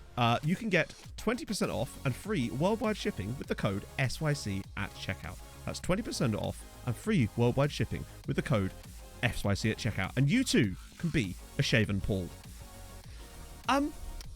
Yeah, I've not seen shaven as a first name before, honestly. Mental. Honestly. you all knew that where that was going. In a French Brendan Rodgers accent. Le Manscaped. That's some... that's a real person, too. unshaven Paul gets 10% for all his attributes. He is determined to be shaven. How's the ball toner? Delightful, honestly. SYC. No, Viking, it's wrong. Also, it stacks on top of any other discounts, too. Yeah, I cannot wait to look that up, Paul. Honestly, that's going to be sick. Oh, right. Okay, that was a journey I didn't expect to take. Masengo. I think Masengo's retired. Oh, wait, hang on. Which one? Which Masengo are we chatting? Jinx. Hanoa. Oh, this one. So he is retired. Oh, sick hair. Every time I see that hair, I always think of, is it Tahi Chong? The guy that's at United. Although, oh no, it's Bristol City. Oh, it's Bristol City. Shaven Gibbons. Oh dear. Yeah, Starlet Solback always used to follow me around certain saves. So there you go. Some FM might break out soon. No. You must be new here. Occasionally. But not really. Scottish club managers, let's do it. This is a just chatting stream with occasional interludes of FM. Scottish. Why am I typing as Scottish? As if that's going to come up.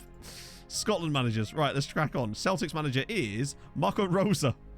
Incredibly. Marco Rosa is the Celtic manager. Regen. David Martindale is the Dunfermline Athletic manager. Obviously, Wazza is the Hearts manager. Liam Smith. Wait, what? Can anyone see anything wrong with this picture? I know we played for Hibs as well, but like Christ on a bike. Man's wearing a Hibs shirt in his Hearts management photo. That'll go down fine. They love that sort of stuff in Edinburgh. Such togetherness. Sean Morrison is the Cali Thistle manager. Paul DiGiacomo is the wait. Are you wearing a Ross County shirt there? Is the Killy manager. Livingston is Stevie Crawford. Rangers is Russell Martin. And Ross County is, of course, Benny McCarthy, yeah. And then Dave Mackay at St Johnstone, Alan Mabry at Aberdeen, and we're back. Oh. Emma Hayes. Emma Hayes, I mean, she should still be about, unless she's retired. But I can't think of any of the other ones. Oh, apparently Emma Hayes is not about. Emma, where you at, love? This is where Pog just pops up. She do be doing that. Right. See who else in the save is called Shaven. It's only Shaven Paul. Wow. That's actually kind of mad. I'll just refund your points for that. It's kind of nuts to me that no other player has popped up in the database with the first name Shaven, given that it exists as a name that it can be picked from. There's just Slaven. That's actually surprising. Unless I've missed anything. No, it's just loads of lads called Chavez, it would seem. Is there a player called Thank God? Almost certainly. Sometimes it's... What? I actually thought I said Diana Ross there because I was reading that. Chang Soon Sian. Wow. Not a single... Well, I'll be damned. Renat Blindheim. Wait, hang on. Bradley with the 20 months. Damn it! Oh, dear. Thank you so much for the 20 months. That's very, very kind of you. Unfortunately, that doesn't exist, Barb. Is that a player or a club? I'll refund your points. But thank you so much for the 20 months, Bradley. That's mental. Giorena, I know for a fact that he was playing relatively recently because we played up against him not that long ago. Ah, here we go. A scout report. Admittedly, it's only got... Well, it's got him in it for a start. But it's more players we can get rid of.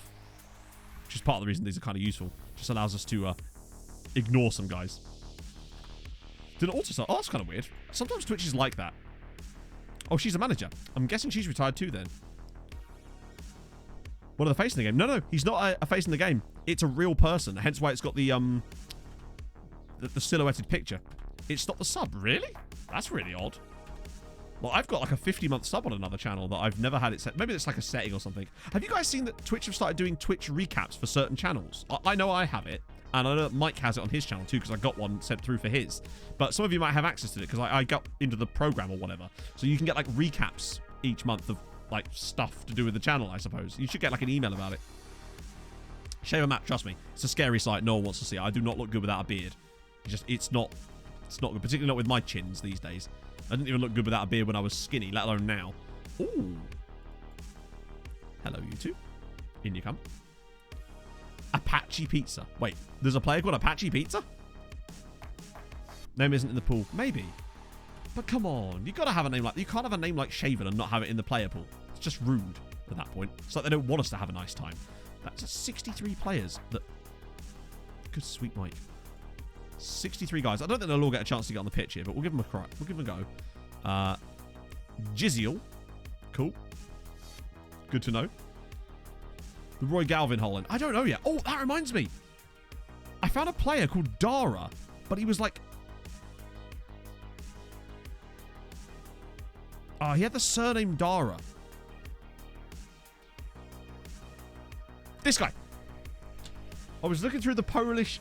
When I was doing the under-19 scouting, I saw this guy. His name is Przemysław Dara. I think I'm already scouting him. Yeah. I just thought you'd enjoy that. There was a player called Touch Dara. It's a Cambodian goalkeeper called Touch Dara. Whoever touched Dara, you lay a little hand on his head and I will have your guts for garters. Hello, Tromsø. This is better. This is way better. Eskil Westman as well. Wow, he's expensive for Haugesund. What the fuck? I understand. 16 and he's this good. Jesus Christ. He's very good. This is why we do this. For players like these guys. 2 guys at Rosenborg as well. Now I'm excited.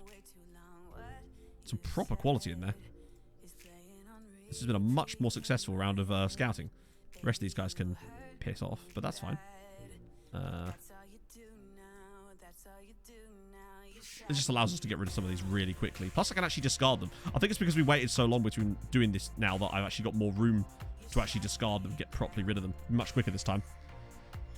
There's Touch was in the game. That would be incredible, wouldn't it? I think it's unlikely. Do you think there's any more guys called Touch? One Touch FC. Great name. I think he's the only guy called Touch as well. Touch and Go. What? They're a Namibian team called Touch and Go. Sensational. Didn't even know that could be... Wow. How did we not notice that at the time? Touch Cake. Touch Cake could happen. And that means that Touch Cake, Touch Dick. And that also means that Shaven Dick could be a game. Hang on. There's another player whose name I found funny that I found as well, actually, while I'm at it.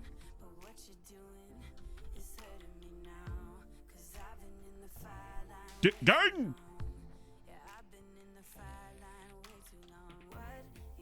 I'll leave this here for a sec.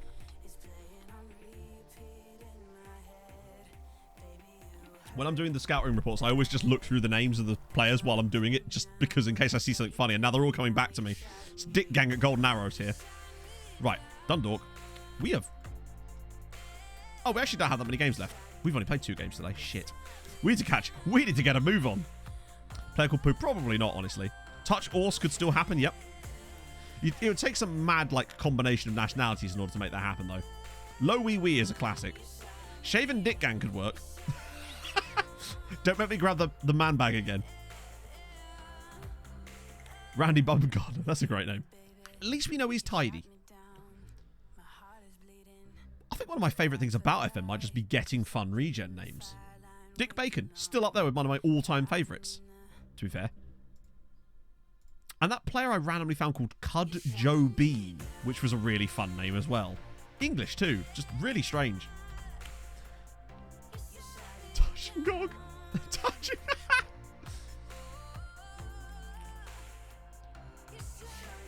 Sitol is good. I took another batch of players on trial to see if the others would pick them up, but they haven't. Wow, that was weird. There was 2 subs that came through at the exact same time. Questionable Penguin and the Whale Horse. But thank you very much for the 24 months and 5 months, respectively. Time no see and no idea how half these people are, but nice to see you all. I'm doing the same as this, but in the Faroe Islands, and life is a struggle. It do be a struggle in the Faroes, I imagine. I can't imagine that is an easy task. But how's it going, Questionable Penguin? 24 months. That's very, very kind of you, friends. In fact, more sub. There was 2 of you, in fact. And thank you so much for that Whale Horse. That's very kind of you both. Hope you're great today. We just got a pen. We have. Nice. Oh, dear. Yeah, the fact that we found a guy... Well, I say found a guy. He was actually quite a decent player called Vladimir Putalin, who played for Mariupol and was Ukrainian, is quite the turn up for the books as far as FM goes. So then Pikachu. Ah, yeah, you can get Pikachu. Hey, Cambodia. Thank you. What did I do? I'm just here. talking nonsense about Zorbs. We finally got off the Zorb discussion, but wait till I need a pee. No idea. I'm offended.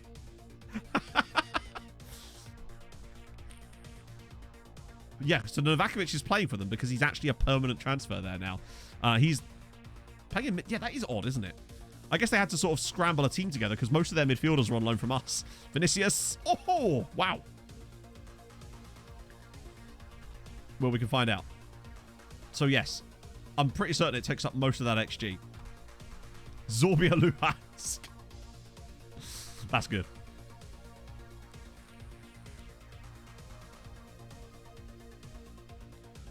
Keeper saved the penalty. He did, but that still accounts for the XG.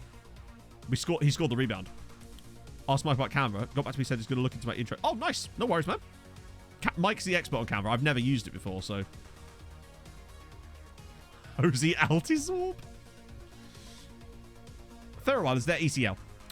They're a Danish... They're under, like, the Danish... I don't know the exact word. They're like an autonomous thing under Danish control, like a... protectorate or something. I don't know. I can't remember. It's been a while since I've watched Borgen. But, yeah. They compete as a national team anyway in, like, UEFA. And their clubs are all in UEFA as well. Like Greenland. I suspect that it's similar, but I don't know if it's exactly the same. Danes would have a better idea of the actual, like, administrative intricacies of that. Because I can't remember exactly. They might be slightly different. But for the purposes of football, they operate as a separate country as far as, like, actually have their own national team. Whereas Greenland, while they sort of do, they kind of don't. In that, like, for example, was it Jesper Grønkjær that played for Denmark? But he was born in Greenland, wasn't he? If I recall. I remember seeing all that stuff when I was doing the Greenland save that time. Well, that's a hell of a pass. Oh, Paulo Vinicius just bloody loves the post, doesn't he? Man is obsessed with the woodwork. Ooh, there we go. Constituent countries from the form of... Yeah, okay. There we go. Nice. Now we know. Stefan Kuntz, his brother shaven. I always reminded myself of being... I was on the subway in Belgium, or the metro, whatever you want to call it. And I'm fairly certain in Brussels, there's a station called Wet Kuntz. And it was impossible not to have a great time. Lovely finish from Paolo there. The guy's mohawk. Which guy's mohawk? I must know. Yeah, and he dinks a lot. Like, he's kind of got all the Emmett vibes, really. He loves the post. He dinks the ball a lot. Born in Nuuk. Of course he was. So, like Mr. Three Sitters. Yeah, but he just scored one. So, you know. Also, of course he missed 3 sitters. It's a Football Manager striker. Strikers don't not miss sitters in Football Manager. They have to score the difficult ones. It's just how it works. Emmett Zorban. It works. That was a good pass, actually. So that's now 2 for Paolo today in the game. This has been quite a dominating performance, actually, considering. At one point, it looked like Dundalk were actually going to do quite well and end up finishing with a higher points tally than last time, but they seem to have bottled it again towards the end. Because they're not going grass on the pitch. Kind of a weird reason, I suppose. I guess it's because of the they'd have to use artificial turf, wouldn't they? And I guess it's maybe because of, like, certain stuff to do with the... if they were going to play proper international matches.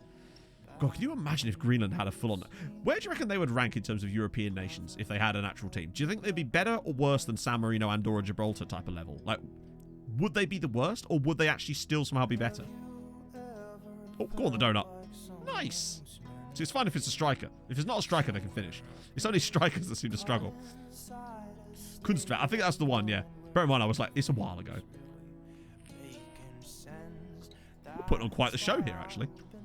Wasn't expecting to beat Dundalk by so much, although most of that is that one chance. Yeah, imagine think, yeah, do you know what? He could probably still do a job, right? How old's Jesper Grønkjær these days?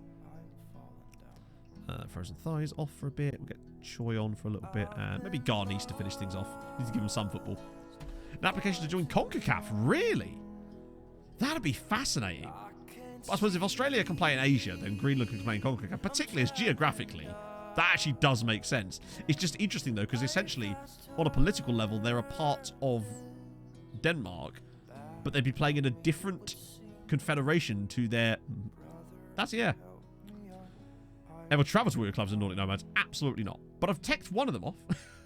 like, I'll take that, I guess. to make my frozen pizza. Only food I have. I forgot it. Oh, no. So you've got your classic, completely blackened pizza. Question, will I get playoffs? Let's see. I mean, you've got, what? 9 games to go. 9 games to go. 5-point gap. Better goal difference. Depends entirely on what games you've got left, really. And the teams around you. Like, you've got no chance of catching anyone other than Borough. But also, the fact that there's so many teams close to you, you're at least above them. But it depends on what kind of run you go on and what the fixtures suggest. That's true, I suppose, yeah. I do like weird quirks like that. Generally, Rich... Yeah, well, yeah. They have, haven't they? True, but Iceland's still playing, you know, New Caledonia. We've had that random New Caledonian guy on trial. FAI Cup, semi-final replay. Okay, phew. I was worried for a second there. We've already got to the final, so that's fine. Booty prefers Paolo Vinicius to Juliet. If I couldn't love Regan Booty anymore, I do now that he's just said those words out loud. Love it. Wouldn't swap him for anyone, not even Juliet. Still kind of would, wouldn't I? But, like, fucking hell, he's good, isn't he? 95 and 142 for United. Oh, Regan Booty's got our back. I'm a fan of that. Man knows what's up. Right, is the next game the rotation one? God damn it. Why does this always rotate, like, go to the very top? Yes, it is. Okay, cool. So it's rotate for St. Pat's, which is the cup final, annoyingly. I'll have to be careful there. That's the thing. At least if think about this, if you weren't sick, you'd have probably thought to yourself, I could probably eat that. But then I suppose you wouldn't also be in this position if you weren't sick. So I suppose it's both. I do love the booty. What can I say? 72 we're 72 unbeaten in the league now, by the way. One more and we can have back-to-back unbeaten seasons after never managing to do it so far. Wow. 19,000 for a league match. That's pretty sick. 3 degrees south of Iceland, southernmost point. Yeah, I think you could. Is that where Nuke is based? I'm not entirely sure where Nuke is as far as Greenland. Geographically, anyway. Sorbius. We've even got Morbius memes in here. You love to see it. Also, I love how... I just love this. Incredible Photoshop job there. Confusing person. Superb work. Hey, Seth. Oh, God. Hans hurt himself. No. 29 trials finishing. So it appears that they've stopped trying to sign the guys that I put on trial. Not one of those guys has been picked up. So I think we've kind of exhausted that. But it's definitely a good thing to do every year, I'd say. Also, I wonder if that guy got reassessed yet. Stadium capacity 23.3. We're maxed out now on stadium, so the next step would have to be another new stadium. Where do you think it's doing the Premier? No idea, Seth, honestly. But wait and see, innit? Is this a sim game? No, because it's a cup final and I don't want to lose it because we really do need to make sure we win it. I just want to see where that guy that was in our youth academy from last year ended up.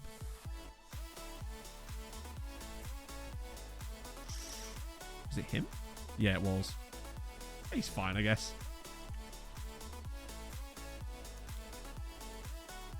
It was especially about... Oh, that's kind of sick. Yeah, when I did it, I just sort of edited a few things to make that work. But not to be... I think Newcastle will be fine. I mean, I don't think they're going to be... Their form since the start of the year, like the calendar year, has been outrageously good.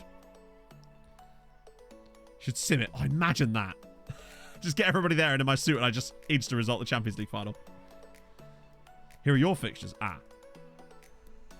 Yes, the thing is, I don't have a lot of reference point as to where those teams are, but I'm guessing they're above you, most of them. I wish there was a... You know the graphic you get where it shows you like the title runners? I wish you could access like an ongoing version of that at random times in the season. That'd be kind of cool. Right, so this is rotation. But that's fine. He's put Garnice in. Diaz, Solis, Manea, Koharski, Jovetic, Carpenu, Martins, Danko. Not Danko. Can't have Danko. He's technically still starting at the moment because of the injury. So Navio comes in. There we go. No, got there in the end. I'm still going to put Mihov in, though. Just keep him going there. That's fine. That should be enough. Right? Hopefully. I really don't want to lose this. We don't want some Pats in Europe. So the one problem is having to concentrate. Having to make sure that we win the FAI Cup every year is a bit of a problem. Because I'd rather not have the extra games, but we don't want anyone that's not one of the big sides winning it, because last thing we need is St. Pat's in Europe again. We've actually had a few seasons successively now of the same 5 sides being in Europe, which is super useful for us, because they've established such a gap to the other 5 sides now that won't really be broken until such time as we finally unlock another European spot. It's going to be a while, though, I think. What position is it that you finally unlock that 6th European place? Is it like 7th, 8th? Probably like 8th or something. It might actually be as high as 6th, to be fair.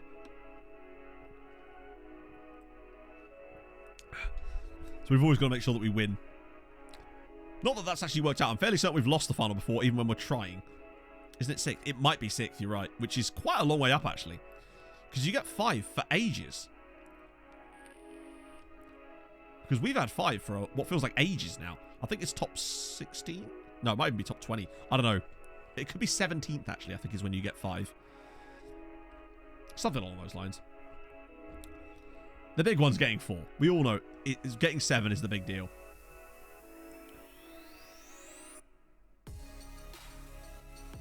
One afternoon exchange chances. Yeah, it's tough. It's just finding the right players that work with the match engine to score goals and don't miss every chance they get, no matter what their attributes say, it seems. You just need to find that one guy that can do the job for you and hope that he continues to do the job for us. Luckily, Vinicius has certainly turned into that lately. And obviously, Garnish is still an excellent striker. So, way, good finish from Solis. Need to find a striker like that really on my other side. Pritchard's just too inconsistent, despite having green consistency, which is my problem with that. I've never managed to... It feels like the consistency trait... I'm sure that over a large sample size, it maybe does play out, but it feels like it doesn't really make much difference most of the time. As it was Martins. I thought it was Manea for a second then. That would have been weird. 3 central strikers. Yeah, that's a lot of strikers. Honestly, that's going to leave you quite exposed, right? Surely. Tesla Man playing 2 central midfielders on attack, so I can't really talk. Technically, we could have every other team in Europe. Yes, so there's going to be a time when, hopefully, we get to the 7 spots where every single team will be, except for one team.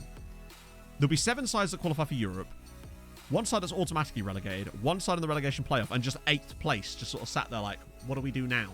That's the only position that technically wouldn't get any kind of action that season, would be 8th spot. It's the loneliest spot in Ireland. But imagine in an 8-team league. I still wanted to try out the idea of it in that brief moment where Lithuania, I think, had a 6-team league before the expansion came back up again, to see what would happen in FM if you did it in a 6-team league and got to 7 spots. Would it default to the first team in the 2nd division or not? I don't know whether the FM is coded to make that happen. 8th place wins the cup. I guess that would work, but then I suppose that would just take the spot away from one of the sides further up, wouldn't it? We're doing okay. At least we're winning. I'm more concerned about Bayern Munich. But that said, as long as we don't lose 3-0 or more in Munich, we probably have got it, provided we win our other games, a great chance of winning the group for a 2nd season in a row, which is pretty solid.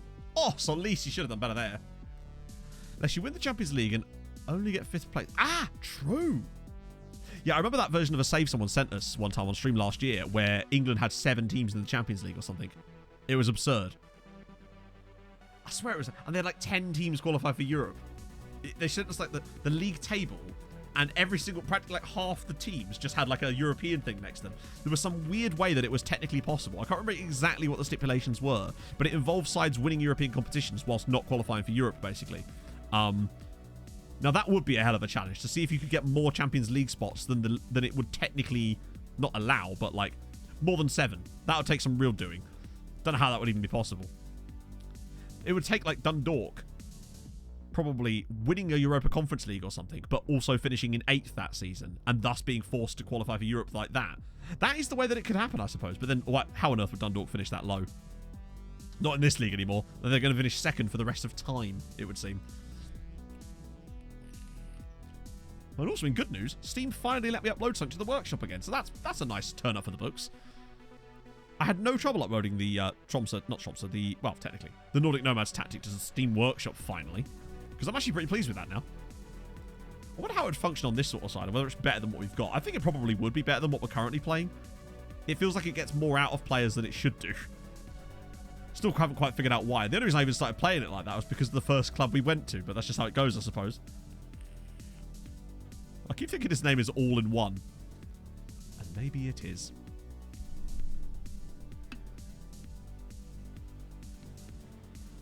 Ten places. All 3 European Cup winners ended up at the top 7. That's mad. That is so strange to see. Think of the coefficient points you'd get for England the following season. England breaking records with coefficient points after that. With 10 teams. Try it in a league game. Try what? Oh, yeah. I probably could, actually. Maybe after the buying game, we'll have a league game and we'll dump the other tactic and see. Because we do kind of have the personnel for it. Actually, I don't know if we've got the deep lying forward for it, but it'd be an excuse to get at least Garnice and Vinicius in the team at the same time for a bit. Although the wingers would get pissed off if I played it too much. Certainly worth a crack. Because it does play some really nice football. There we go, another goal. Nice. Only had 10 teams and only had 1 qualifiers. Wow. Yeah, I wonder what the maximum amount of coefficient points you could actually physically earn would be in a season as a nation. If they went all the way in every competition and presumably somehow managed to avoid each other until the latter stages. Where would I play this guy? Let's find out.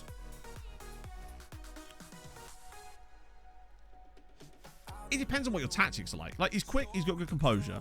His finishing isn't great, but I don't think I'd want to put him out wide because he's not amazingly fast, so I don't think about there.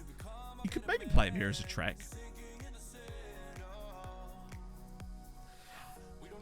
The thing is, I think you could get away with him as a striker even without his good finishing because, well, without finishing, because... Yeah, it's divided, it is divided by the number of teams. So if you had 10 teams in Europe, it would still be divided by 10. But if they all went really far, it would still matter, I'd say.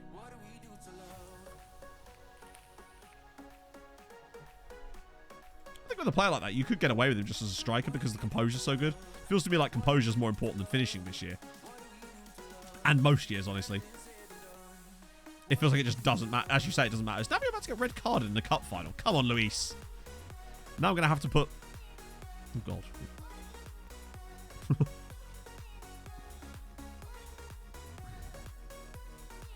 Chat, it's time. The huge creamer is coming on as a centre-back for us in the cup final. I see nothing wrong with this at all. He's probably the tallest player we got there, honestly. The others can't do the job. It's time for the huge creamer. It's goalkeeper at centre-back time. Oh, shit. Oh, dear. Oh, what a tackle from Rodriguez. Holy shit. That's such a good block. Let me just check something.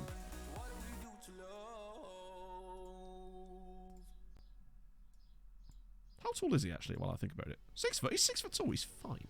Absolutely no problem with that whatsoever. If we're going to put him in the team, we might as well give him a chance. Can he retrace? I don't think you can you? Be awesome if you could, though. I want to see what he's like with the ball at his feet. Ball-playing defender. Mr. Hughes Creamer. Maybe he was a fullback all along. Not a fullback, a centre-back all this time. Carpenu slips it in. Garnice, good block. It's not every day you get an opportunity to actually play a goalkeeper as an outfield position or vice versa, is it? So you've got to take it when it's there. We're going to get constant reminders to play him in a more familiar position, like goalkeeper. My 52-year-old doff at centre-back. That's fine. I love an opportunity to do that. I wonder if you just kept playing them there, they would just gain like familiarity with it, as you say. What is their keeper doing? What an angle from Stanislav my 4 Garnice. months anniversary. Check out this beautiful man that just fired me into the Europa League final. I can't wait. Yes, Rob, thank you so much for the 4 months. That's super duper nice of you. Let's have a little look. Oh, hot damn. Oh, is this for UCD? Actually, wait. You want to see that angle? Look at that angle. Woohoo! Yeah, he's outrageous. Model citizen as well. Bugger me. Very good. Position switch. He's doing fine. He's on a 6.5. 6.6. Man's going to keep a clean sheet. That's what matters.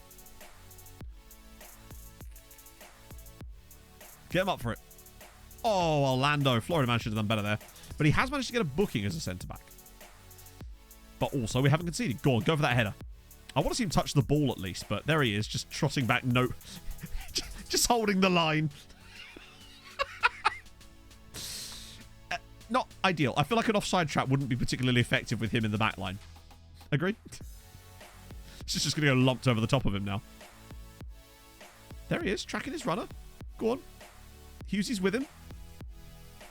He's got that Maguire energy. Big tackle from Pabby again.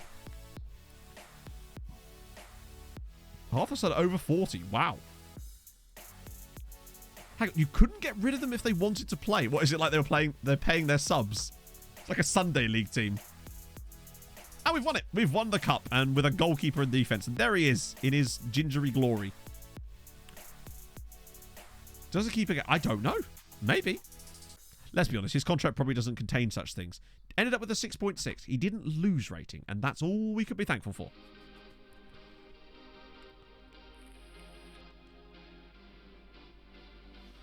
A 6'9". If I had a 6'9" goalkeeper, yes, I would think about it, because it does feel like, even though jumping reach is super important in FM and not height, it feels like height still matters from corners for whatever reason. It just feels like tall players just win more headers regardless of their jumping reach. I suppose it's because they're already up there.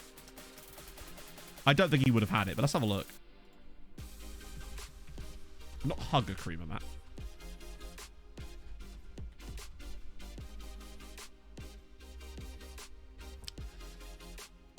Can we talk about the fact that there are 4 chaps in this game called Hughes Creamer, and 2 of them are called Billy? There are 2 different Billy Hughes Creamers in this database. Surprising. I think you might agree. Are they related? Maybe.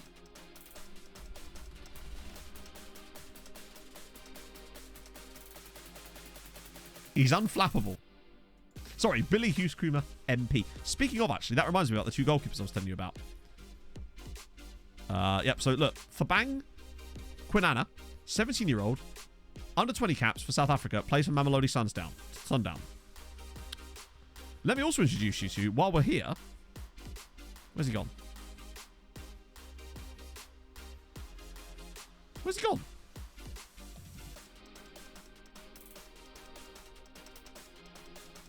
There we go. Thabang Quinana of the Orlando Pirates, who is also playing for the South African youth sides. They have the exact same name and they're both goalkeepers, which I just thought was kind of weird. Navio's banned. Treaty do a thing, which means it goes to the league, which means that Bows get... Well, they will get Europa League. Oh, no. They should get Europa League. Oh, they haven't technically confirmed the position yet, have they? What? They will get it, I think. Country and Western, very much so. He's got that big Country and Western energy about him. Yeah, the goal difference is somewhat obsessive this year. It's not actually... We've not been as good this year as we were last year, I don't think. Yeah, last year was 121. We've actually been slacking a bit this year. We're not going to have anywhere near the same number of points. Henry! Hi, Henry! With the 16 months. 16 months, friend. And it has been wonderful. Here's too many more X. Hope so. Hope so. Oh. Wanted to play in Hong Kong, are those already at the club? Ah, I see. Yes, it's not what you want, is it? Ah, Sandberg's the top assister as well. Yeah, that's what threw me. The moix completely did me. I almost sounded like he was saying more weeks, which is what did my brain in for a second there. Let's see. A few more of these guys. Nice. A large amount of Polish players in there too, which I'm hugely fan. That man's name is Liberal Avia. Love that. Just weird to see that as a first name. Love it. Or Liberal, I guess. Marcio Gago there. No time for you, Gago, though. All I hit. Timothy Jug. Yes. Lookups. Were the lookups? Yes, there probably were, weren't there? Oh, yeah, there was the Akubu one, of course. Pikachu. It's going to be super disappointing now, isn't it? Damn it! Oh, after all that, no Pikachu. We don't get to choose him. Finally happened. UCD to play UCD in final. Oh, it's the Leinster Cup. Yeah, we don't get to play in those. Which I'm actually kind of thankful for in a way, because extra games is the last thing we need right now. To fire a player with a 2-year contract paying them £50 a week would require termination. Oh my god! That's mad. Just taken to like an employment tribunal. Wait, Keith... Well done. We have some of the best analysts money can buy, and this is their key findings. Cheers. Treaty are good. Treaty are very good. We beat Bayern Munich. We've won every Champions League game so far. And if we were to... Oh, no, Badman's hurt himself. If we beat them here, or at least... If we just don't lose 3-0, we've got a really strong chance of winning this group. Cunningham wants Treaty to respect Stout. Maybe. Stout's got to earn my respect. Anyone doing particularly well out on loan? Carlson's doing really well, actually. And Alonso with another 24 goals. Fiddle Faye's doing good too, which makes me happy. Wait, was anything bad in there? Kaharski mixed. It's always mixed, isn't it? It's always mixed. They're always like, hey, they've got a bit more determined, but now he's a drug cartel leader. And now we've qualified out of that as well by beating Bayern again. Good news. FM's just like, you're about to get fucked, my friend. Kylian McNamara. Wow. He's only 17. Look at what you're getting in your... This is what I mean. Why can't we get this kind of player in our youth intake? Look at the state of that. But he's still not got anything near as good as my man. My bargain Bowie.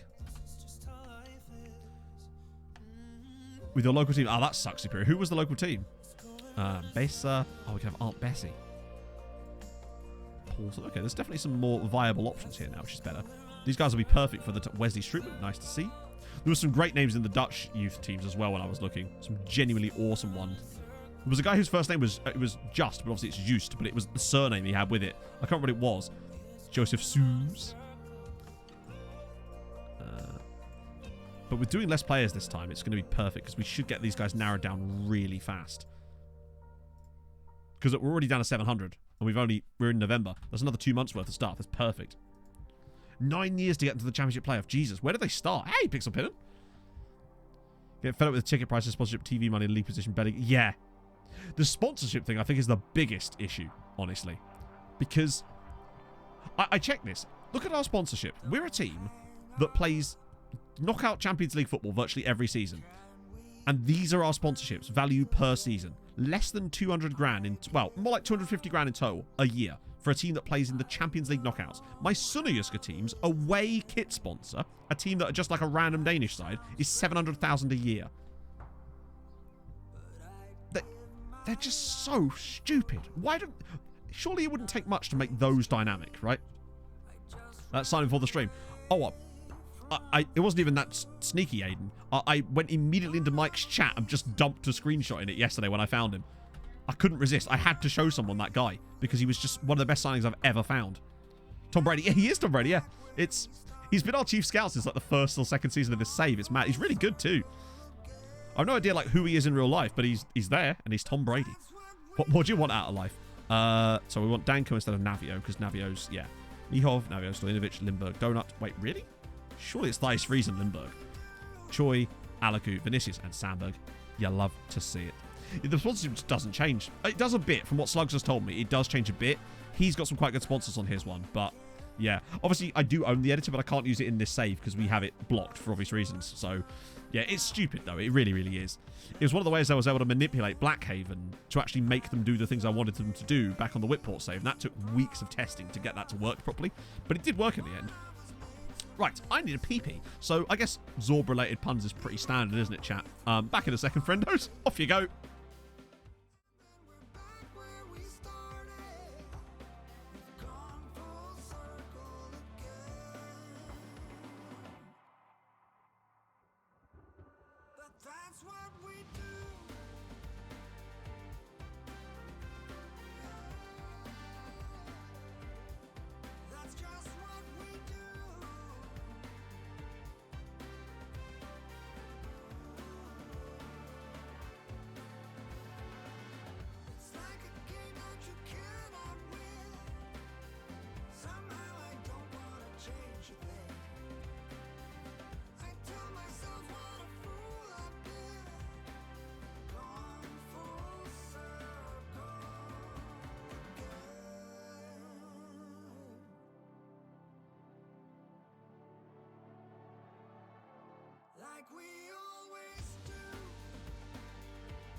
If no one said Charles and Zorgbia, I'm going to be super disappointed. That's all I can say on that one. Zorban Gladbach. That's a weak effort, but I'm here for it. Surely we had Charles and Zorbia, right? I expect Zorbi Zamora. Wow, it's not there. Incredible. I just don't know if I can trust you lot anymore. Ah, there you go, Jinx. Wow, gosh, it's like on the same level. Mental. Imagine. Zorban Strachan? Zorbi Zamora works just because of the double Z for me. Right, buy him. Mamelodi Zorb Downs. Zorbatan. Oh god, remember Gabby Obertan? Just footballers that you forget exist or existed. Gabriel Obertan. He's up there for me with those players. Nezorba Ozil. Good. Zorb Leipzig. It's creative, I'll give you that. Zorbadine Zorbdan. It sounds like some Dr. Zeus shit. Gianfranco Zorba. So you've tried to go for Mulder and you've just ended up with a Belgian racetrack. Is Zolder in Belgium? Zorbre. Ballon Zorb. Not quite Bebe levels. Oh no, of course. Bebe's like suspicious levels of weirdness, right? There's always players like that. I'm trying to think of other examples of players like a Gabby Obertan quite play it. Well, like they conjure a certain emotion which is just like, oh, yeah, I remember them. I can't think of any more off the top of my head, but there's probably absolutely bastard tons of them. Europa League. Dundalk against FC20 again. Scamrock hosting Spurs. Right, we'll just leave them alone then. Eric Debajeba. Malouda. Malouda was pretty solid for Chelsea at times though, wasn't he?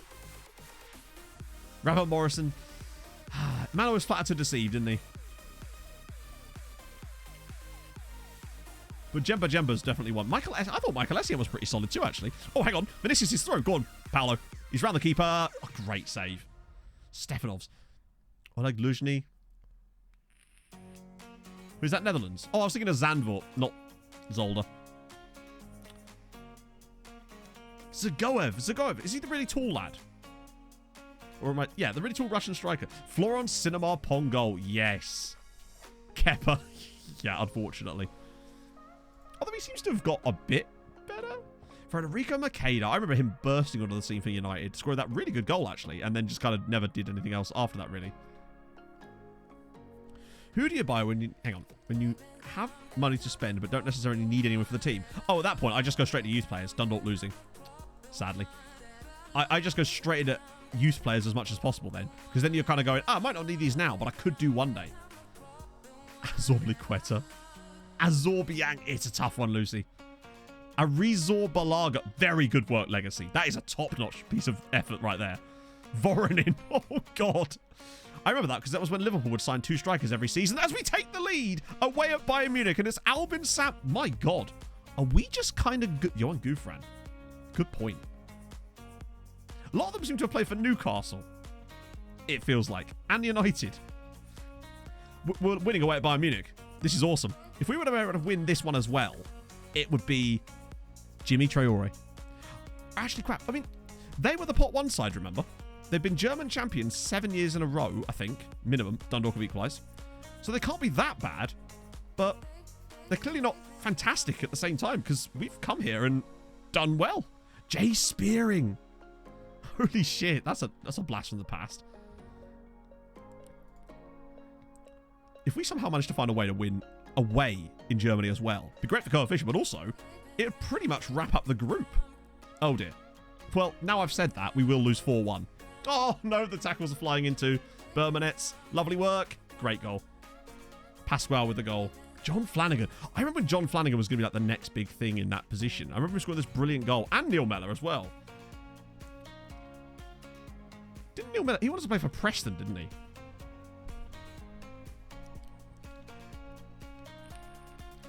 That was an annoyingly good goal. Oh, right on the stroke of half-time. Yeah, what even happened to John Flanagan? Papi Cisse. Yeah, he was a bit of a one-season wonder a little bit, wasn't he?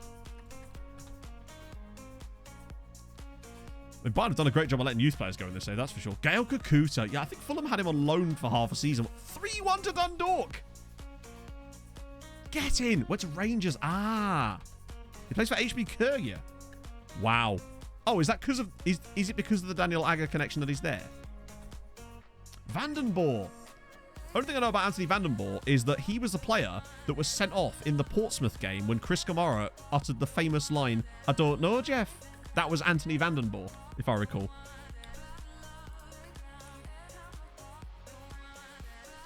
Michu. Yeah, there was a brilliant Tifo video about Michu. Anthony Vandenzorb. Germany Aliadier is great because of his name. His name alone makes him better than every other player. No name could be more fun. Ebanks Blake. Did Ebanks Blake ever play for Wolves at any point? I feel like he's a player that would have done for some reason. Georgios Samaras, yeah. Back when City were just buying anybody. Set up for a second biblical offence. Nice knowledge. Joe, yeah, Joe be another of those players that when City first got all that money and they were just buying people. Oh, that's unfortunate. He was another one. 6 years at Wolves. There you go. Mateo Kezman. Kezman was the one that got sacked from Chelsea, wasn't he? Because he tested positive for coke. Seb Larson. I used to love Seb Larson. Just, man was a free kick machine. We've not been that great here. Boy, you know, they had Benjani as well. 4-1. Joel Campbell. Joel Campbell was the Costa Rican chap that played for Arsenal, right? Or didn't play for Arsenal, very. Was that Mutu? Oh, that was Mutu, wasn't it? Kezman was... You're right. Sorry, that was... allegedly. I should... Don't want to... Yeah. That was Mutu, you're right. What was it? Oh, what a... Oh. That's unfortunate. Campbell definitely played for Arsenal. Well, he was at Arsenal, wasn't he? Roque Santa Cruz. He was great at Blackburn. I love it. Do you know what, chat? I like it every couple of months. We just do this, where we just name... Do you ever do this, right? Because we're doing this thing that sometimes you just do, where you just name footballers. And this is weird, because I remember seeing this TikTok about... there was this girl basically complaining that all her boyfriend and his mates do is sit around and name footballers. And I've just realised that that's what we're doing right now. And I tell you what, I'm having a great time. Milan Barros, yes! Of Liverpool and a bit Villa. Okay, we're going to get Garnice on. Yakubu. Oh. Love a bit of Yakubu. Pompey and Everton. Oh, there's this, the golden age of me watching football, honestly, was when that's when I enjoyed football the most, was that era. I think it's just because I had time to watch loads of football all the time, and I think that's probably more like all it is, but it's just, yeah, one of those things. Jose Antonio Reyes, yes. God rest his soul. Poor sod. Ashkan Jagger, yes! Great shout. Loved a bit of Ashkan Jagger. Scored a belting goal against Tottenham one time for us. James Beattie, yep. Famous for being headbutted in the shower by Tony Pulis. Are we about to get... Do you remember earlier when I said we were going to lose 4-1? I kind of get the feeling we might actually lose 4-1 here. Gabba Karai with his trousers. I love... This is the fastest chat's moved in weeks. And it's just us naming footballers. Yes, Palacios, he was great. Pavlyuchenko during that Spurs day. So many good ones. And Freddie Canute. I remember Canute played for Spurs, but then also scoring a load of goals against, I think it was against Borough in the the UEFA Cup final. 5-2 to Dundalk. Thomas Hitzelsperger, yes! Crispo, thank you for the 10 months. Very kind of you, friend. Hope you're having a great day. Yunus Kabul. Yossi Benayoun, who seemed to play for every single large side at one point or another. It feels like Benayoun rocked up at all of them. I know he didn't, but I know he played for Arsenal, he played for Chelsea, he played for Liverpool, he played for West Ham. Okay, stretching it a bit there. Lol. But it just feels like Benayoun just seemed to... We actually are going to lose 4-1. Oh. Arne Guthlaugerson. I don't remember him so much. Messi. Nah, that's not nostalgic enough. Nobby Solano. Now we're talking. Giant striker. That was Nicolas Zigic. 6'7" lad, right? They play for Birmingham City. That has to be Zigic. We're getting absolutely battered here, annoyingly. Niescu's unfortunately had an absolutely woeful day. But it appears that because of the head-to-heads being identical because of the 2 wins, it would mean we had them on goal difference. Boggy balls! With the 69 bits! Thank you very much, my friend. That is very kind of you. Stuart Downing. Yeah, it never really worked out for him that well at Liverpool, did it? Casey Keller. Big John Carew, of course. It was him that Zlatan was talking about when he said anything he can do with a football, I can do with an orange or something. Oh, good save. Charlie Austin, yeah, famous for the... It's a joke! Oh, no. Imagine if that had cost us top of the group. Thomas Gravison, who I believe now is extremely wealthy. We were talking about this the other day. Like, extremely wealthy. Oh, I thought the highlight had gone, but no, apparently there's more misery for us here. Marwan Shamak and his very strange haircut. Good save, Mihov. Brad Friedel, famous for scoring that goal and then immediately conceding at the other end. They never mention that when they show the highlights of that goal, do they? Boggy Balls with 107 bits. Thank you very much, my friend. 2010 World Cup squads, yeah. That's basically that. Yeah, there's a few footballers that have done that. Peter Enkelman. Famous, of course, for, well, we all know what. Become an actor. I think I remember hearing something about that. That's kind of cool, actually. I like it when footballers go on to do something like outside... I forgot that we'd lost. I was too busy looking at footballer names in the chat. Andre Arshavin. I remember him scoring 4 goals for Arsenal against Liverpool at Anfield, if I recall. On like a random Wednesday night game. I think it was Wednesday night. Very strange. It might have been a Friday, actually. So we do technically...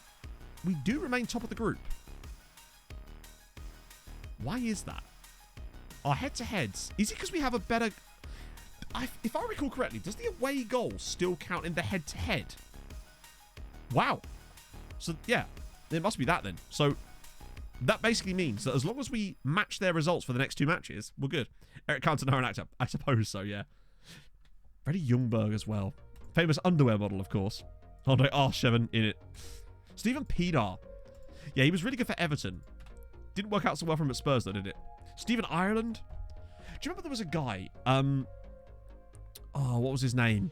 He was a guy at City, young, really highly rated for a while, around the same sort of era as Stephen Ireland. Everyone thought he was going to be the next big thing. Michael Johnson. Yes. Like, really fascinating tale. Players like him that just, they get there and then they just... Didn't he have, like, some serious issues? I remember watching a video about it one time. I think it was HITC 7s, maybe. Stephen Allen with his dead nans and his pink... Doesn't he have a pink Range Rover at one point or something as well? And you know what? If I were Stephen Allen, what are you going to do? What are you going to say to that? Like, why not, eh? I don't think I'd ever have a pink Range Rover. I don't think I'd ever want a Range Rover, honestly. Be bastard to try and park it. Grant Holt. Dean Ashton. Nice one, Manatee. Great thoughts. Yep. Didn't see that. But yeah. Retired at like 28, didn't he, after that ankle injury? Having a miscarriage in the end. Oh, really? In that case, fair one. I did not know that. My hairdresser used to live next door to Theo Walcott. So there you go.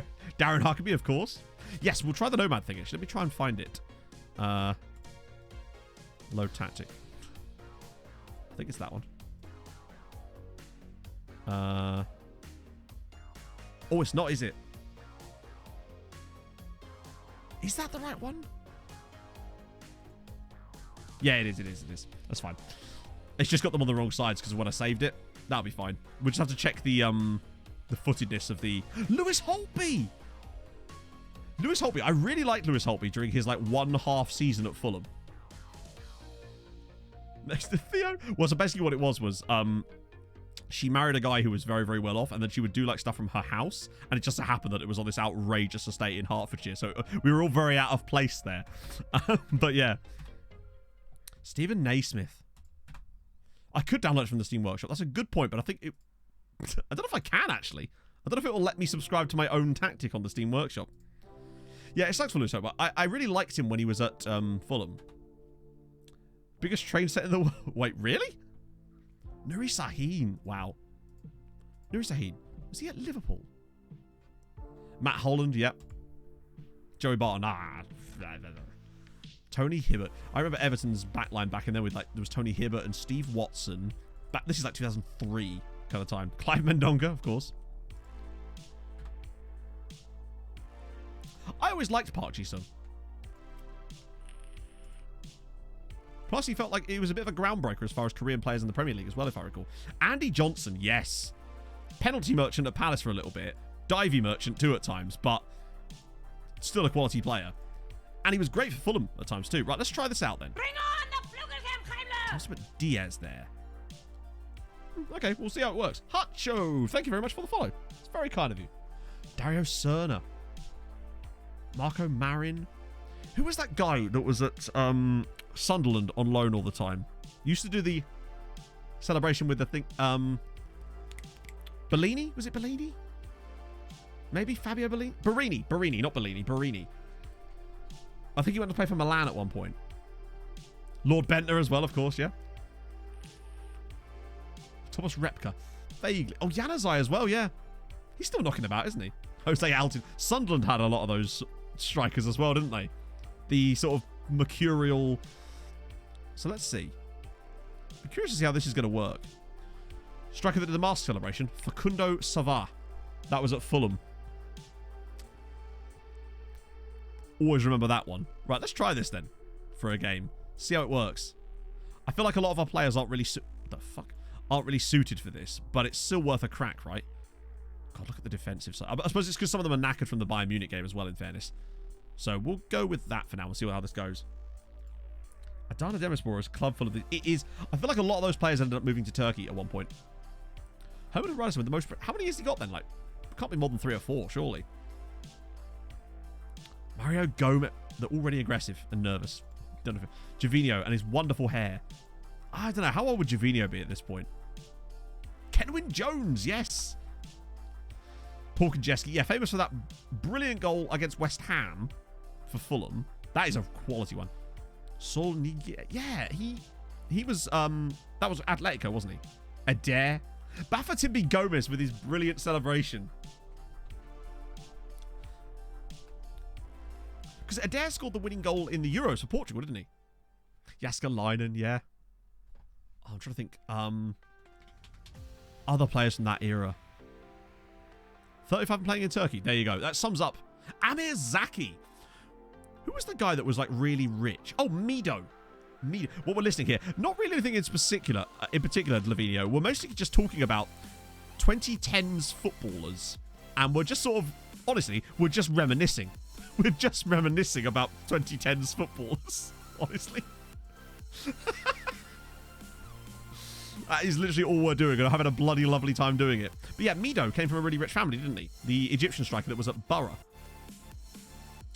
Here's one for you. Alphonso Davis. No, not Alphonso Davis. The guy that... Oh. The guy that Borough signed for loads of money. Afonso Alves. Football was great then, wasn't it? The more of these players we name, the more I realise how good football was back then. Bojan. Yeah, I think he is. Cameron Jerome, yep. Stig Tofting. Nicky Barmby, wow. So we're looking okay so far. There could be a tactical element to this too. It's nice to have this in the background anyway, just in case we do need a secondary tactic, so might as well keep it in there.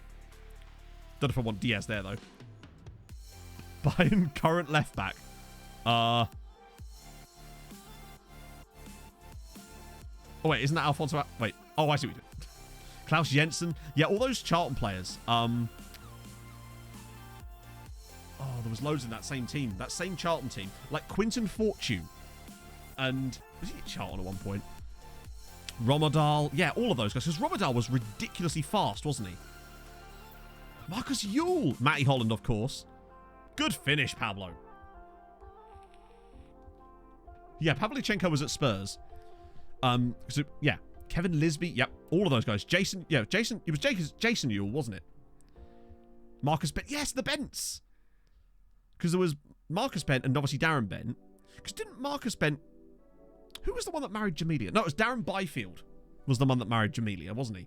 Darius Vassell, yeah. Johan Elmander. Scorer of that one ridiculous goal where he just dribbles through that entire defence. Great player. I actually saw a clip on TikTok earlier, speaking of Rory Delap, of, I think it was Boaz Myhill, Hull City goalkeeper, kicking the ball out for a corner rather than conceding a throw-in because of Stoke and Rory Delap. It was amazing. Ben Thatcher, yes, when he... Was Ben Thatcher the one that damn near murdered Pedro Mendes that time, where he elbowed him in the head when he was clearing the ball for City versus Portsmouth? Kasami's outrageous goal. A lot of players I remember for a single goal. Rui Font. Yeah, he was never great for Fulham. Nigel Quasi. Yeah, he did seem like a bit of a twat, did Ben Thatcher. Matty Taylor, famous for long-range volleys. Seth Johnson. Seth Johnson's not one that's so stuck in my... I know who he is. Seth Johnson was at Derby, wasn't he? One of those players that doesn't stick in my head quite as much. Risa had an absolute cannon. Adel Tarat. I saw a TikTok about Tarat earlier as well. Juan Pablo Angel, yes. Another Villa player, actually.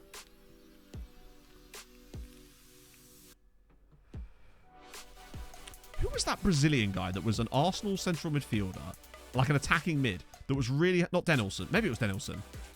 No, there was another guy that was really good briefly for Arsenal. Gilberto... no, maybe... Julio Baptista. Thank you, Hinter. Yeah, it was Julio Baptista. That's what I was thinking of. It was Baptista. Yeah, not Gilberto Silva. It was Baptista. Oh, and Eduardo as well, yes. Was Alex the one that played for Chelsea, the one that was a Japanese international? But he was like a Brazilian Japanese international. Charlie Adam. I still remember Charlie Adam scoring that. Did he score for his own half or something? Right, probably should make some subs, I guess. Put Garnice on. They both scored, I guess, so that's something. Nyakshu, can he even cover that role? Yes, you can. Right, Choi. Oh, wait, yeah, they're all wingers. The rest of them are all wingers. This team is kind of built for our other tactic. Modern equipment for 250k a week. Holy shit. Oh, was that when Leeds were being ridiculous with their money? Muzzy, is it? Leicester City, yes. Bolo Zenden, where everyone called him Bolo because, one, it was a nickname and nobody could pronounce his first name. And, hang on, Gaisca Mendieta. That same Borough side had some really good players in it.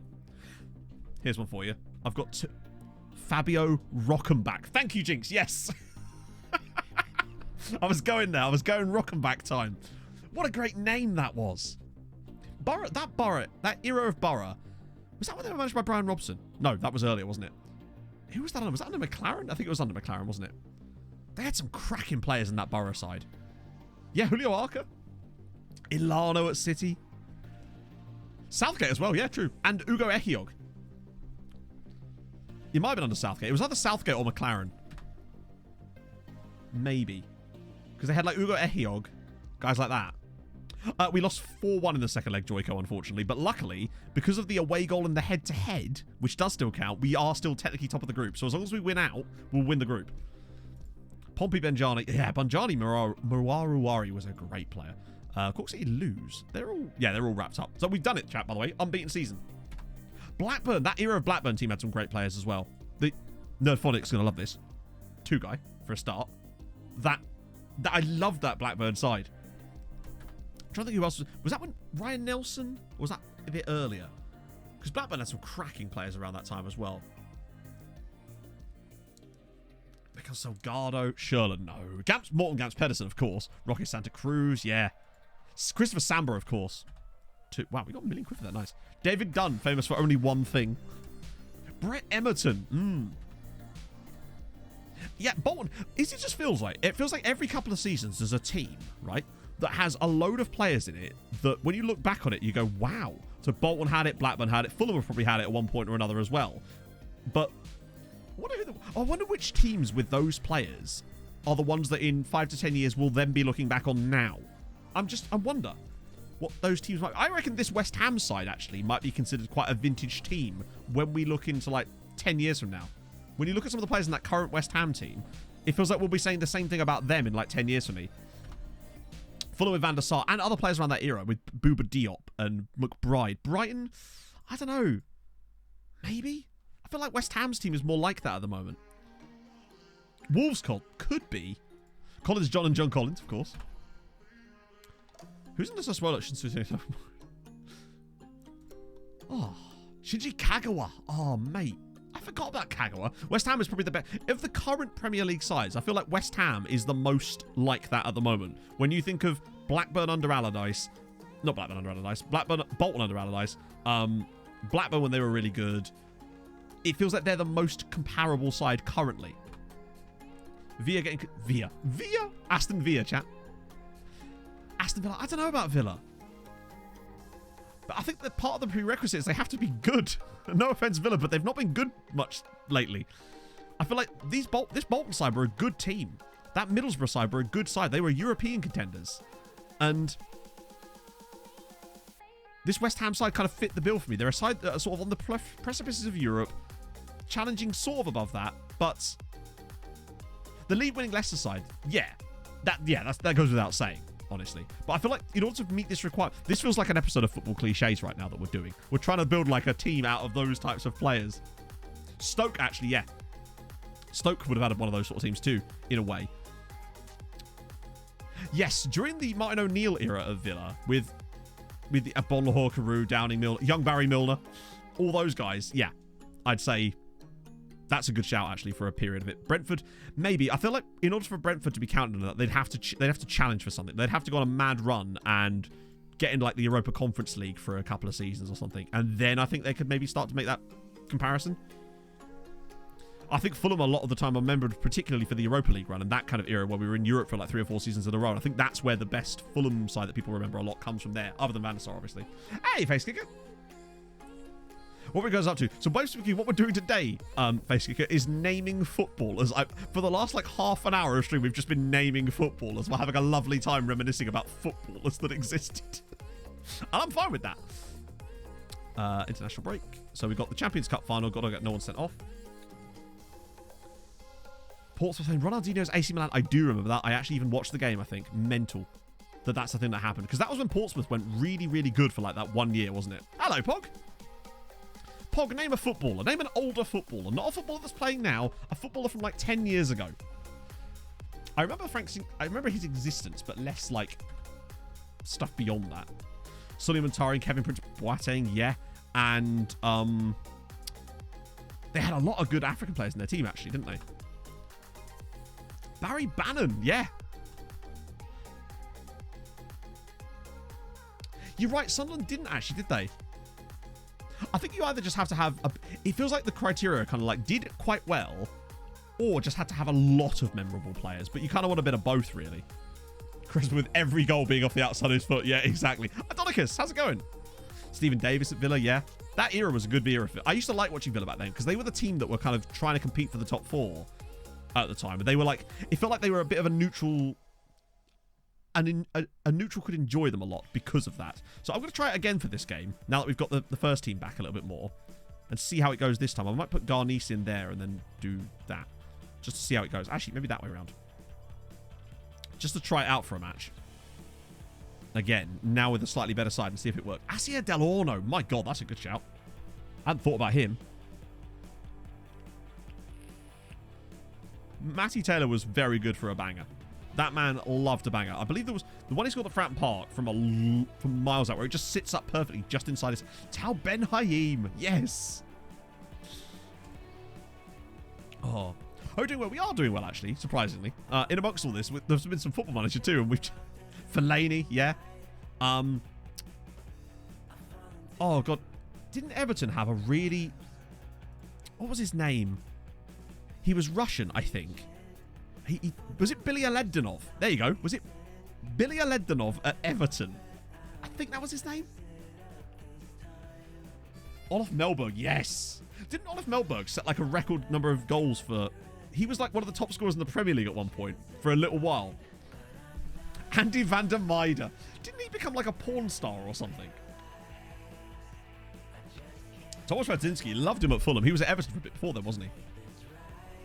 But he was shit ass, yeah. It's just a name that I remembered for some reason then. Adi Akinbayi. Manish, yep. You'd know, Matt. How dare you? James McFadden, yeah. Jerome Roten, yes. The guy that was at Monaco during their Champions League run, yeah? Lucas Podolski, obviously. Shout out Podolski's left peg. Oh. Aaron Moy. Yeah, whatever happened to Aaron Moy? I know he moved to... Did he move to Bournemouth? No. Who did Aaron Moy move to after Huddersfield and then just sort of disappeared? Dude, what even happened to Joe? I think a lot of them tend to, like... They often move to, like, Turkey or something. Went back to Australia? Really? Wow. It feels like... I guess he obviously got offered a big enough contract. Oh, China. That would make sense. Jermaine Pennant. Yeah. Wasn't Jermaine Pennant the guy that left his car at a train station in Spain or something and just left it there? Was it Brighton? Right, okay, that's where I got confused because he was wearing the same colours. Ricardo Fuller. Yes. You get a lot of, like, Jamaican and Trinbagonian players. Like, Kenwyn Jones was Trinbagonian, wasn't he? I think. Peter Odin Wingy. A lot of these guys seem to have visited West Brom at one point or another. I'm trying to think of West Brom players like that. I don't like Gary Megson era West Brom players, like Jeff Horsfield. I think he used to play for Fulham too. Nugent. Yeah, because Nugent was part of that. There was a time when Preston were really, really good. Around the same sort of time that Wigan came up. Eric Nevland, yeah. Yeah, Matt Jarvis, because he moved to West Ham, didn't he, after that? See, I couldn't tell you most of this stuff about most footballers from this era, but when we're talking about these things, I'm always like, oh, yeah, they play for these 7 clubs. And it's like, why do I still know that? And it's because I was obsessed with football during that period. Dickersroy, yeah, Kagasho Dickersroy. Played for Palace, I think. Lee Trundle, the guy that did all the tricks. Carnute, of course. Aaron Mokoena. That's another Blackburn one, I think. Preston were under Moyes before. Was that really before? No, there was another time under a different manager, a little bit later than Moyes era. We're talking like 2005, 2006 kind of time. Around about the same time that Wigan came up. I swear, Preston were in that same kind of playoff battle around that same time when they had people like, I think Nugent was playing for them at the time. I don't know who was managing Preston back then, but I swear they were really good that year too. Lee Catamol, of course, yeah. Colin Kazim Richards. No, Colin Kazim Richards is Turkish, if I recall. So the thing about Colin Kazim Richards' name is that Kazim is actually meant to be his middle name, but if I recall, it was written wrong on his birth certificate, so they thought it was his surname. So that's why his surname is Kazim Richards. That might be wrong, but I'm fairly certain that's the story I heard about. Billy Davis, yes. Do you remember Craig Burley managing Hearts? Yeah, that's it. That kind of era Preston. I remember them being really good for a bit, but then they just disappeared. Did they go down to League One at one point? Nixie Patalainen. We've conceded to Glentoran. Lee Ty, yeah. I had quite an interest in Everton back then before I was a Fulham fan. Before I was like a fan of football. I used to quite like Everton. Yeah, Colin Kazim Richards has played everywhere. I think I listened to... It might have been an episode of Ramble Meets, actually, that they did. It might have been that. Jonathan Greening, another West Brom era player from that particular squad. Because he played for Fulham at one point too, I think. He looked like Jesus. Sunji Hai, yeah. Saido Berahino. He's a bit later. Well, team I support, I'm a Fulham fan. Obi Mikel. The banty years of Scottish football. Yeah, where Hearts were like really, really good. Very, very briefly. Like, very specifically, very briefly. Go on, Paolo. Good save again. Yesterday, Chatto. Yesterday. I'll look at the stats after this stream, and it'll be like, this is the most chat messages you've had in like 2 years. Just us naming footballers. We should go for the record number of chat messages in 5 minutes on this channel. I don't know what it is, like 137 or something. John Guidetti, because Guidetti was... He played for Burnley for a bit, didn't he? He was in Scotland at one point. I think he also played for Celta Vigo. The Blackpool team. Really good shout. I'd forgotten about the Blackpool team because they had... Was it Gary Taylor-Fletcher was in that team? Obviously Charlie Adam. And I can't remember any more of the members of that Blackpool team. Was Tom Ince in that Blackpool team? No, he can't have been. Maybe? No, he was too young for that, surely. DJ Campbell. Was Marlon Harewood in that Blackpool team?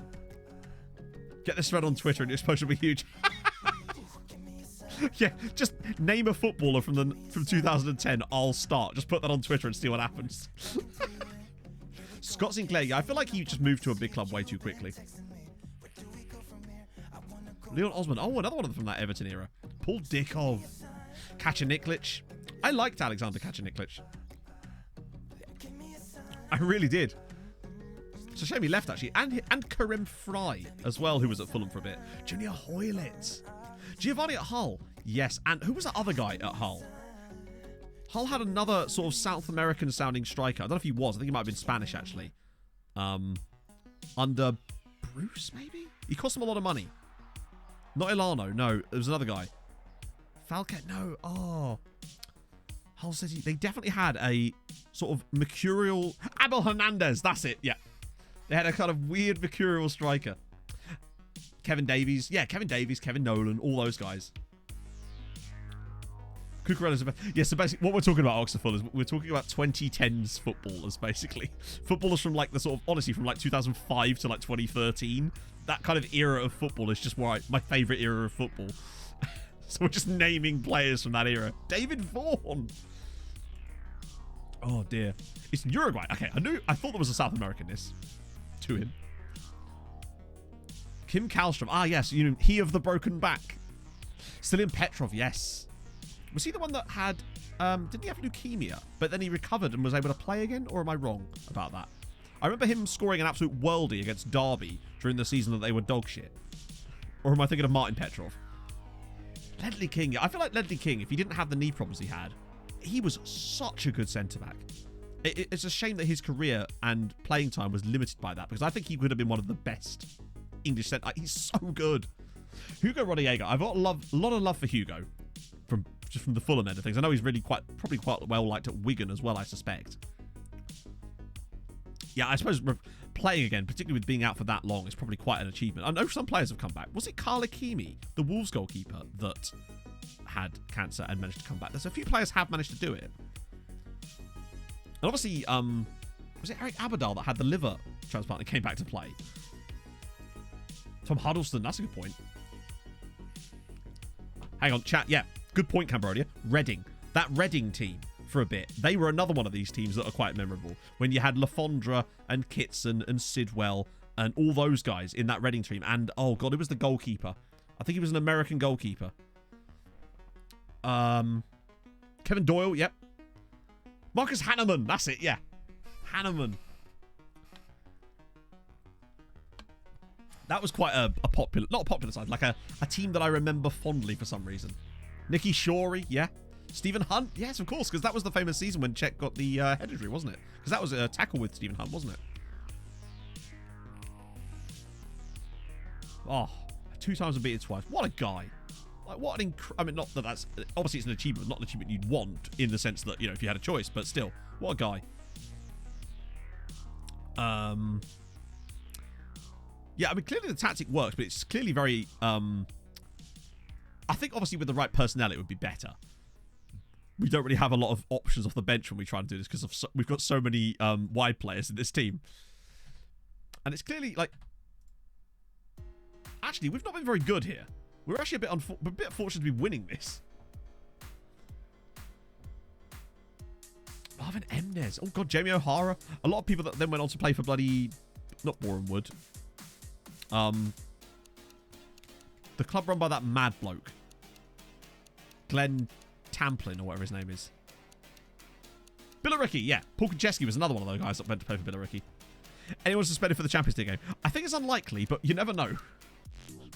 You just never know. Oh, I saw that exact thing, Zeep. Again, I've realised I watch a lot of football TikTok, because I'm pretty sure I saw a TikTok of that where Alex Song thought he was handing it to him. Oh, dear.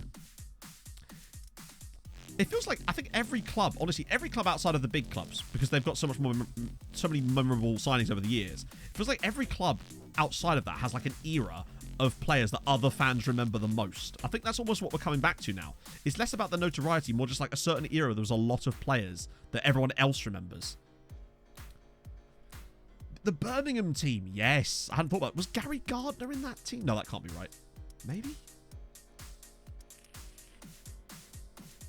Obafemi Martins, yes. Craig Gardner, that's the one I'm thinking of, yeah.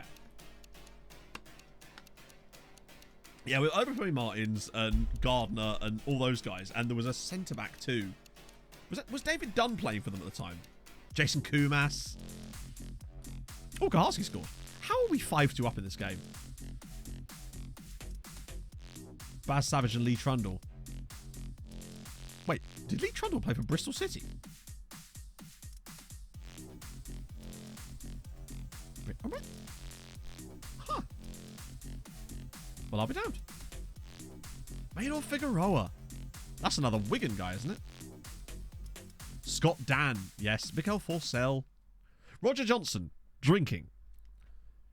Feel like I'm all I'm raving to player names. And I'm fine. Oh, the game was paused.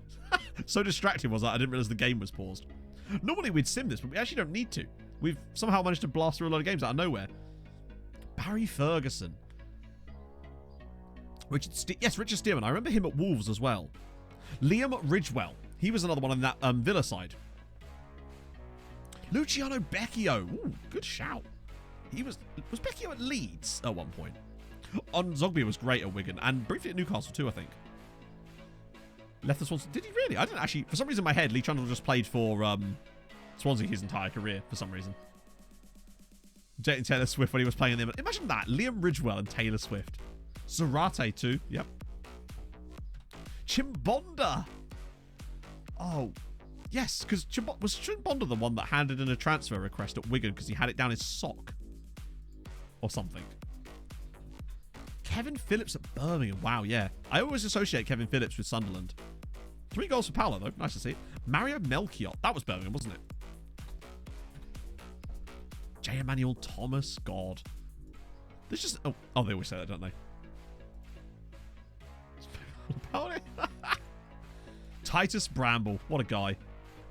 Michael Mancien. Morgan Schneiderlin, actually. Yeah, he's gone under the radar a bit.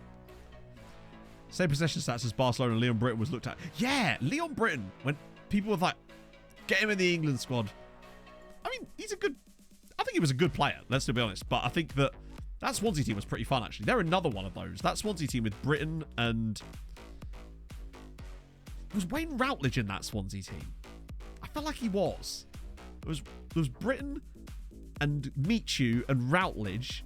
Barry Grintles? No, it can't be Barry Grintles, Inferno. It could be Kevin Carruthers. Nathan Dyer. Angel Rangel too, yeah. And did they have Pablo something or other? Pablo Hernandez? I think he wants to play for Leeds. Was he in that Swansea team too?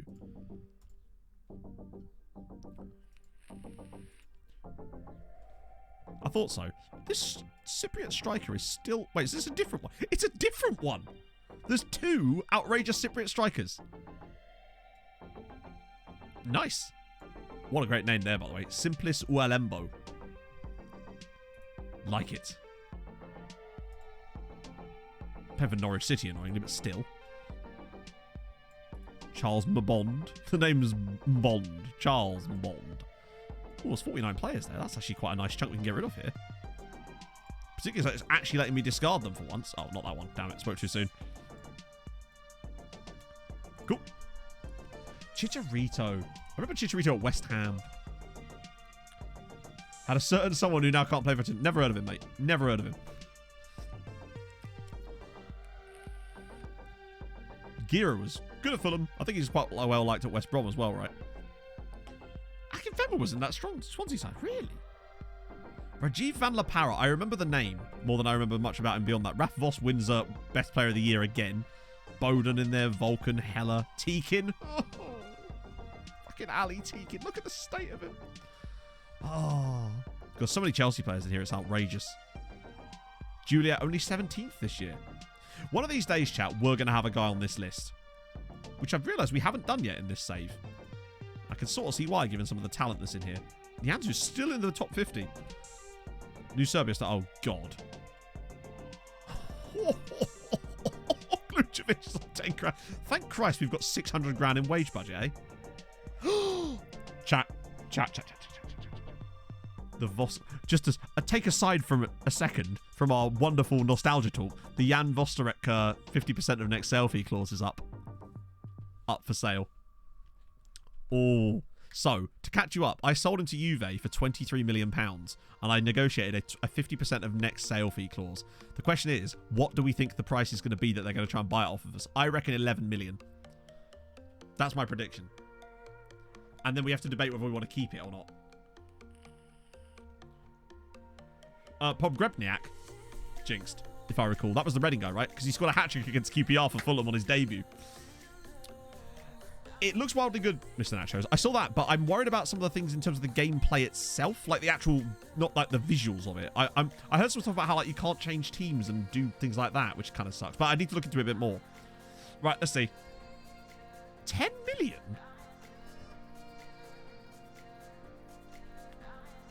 Man's got 13 goals already for... No, so he's 13 games into his first season there. So he's playing virtually every game. He's got 5 goals in 13 for them.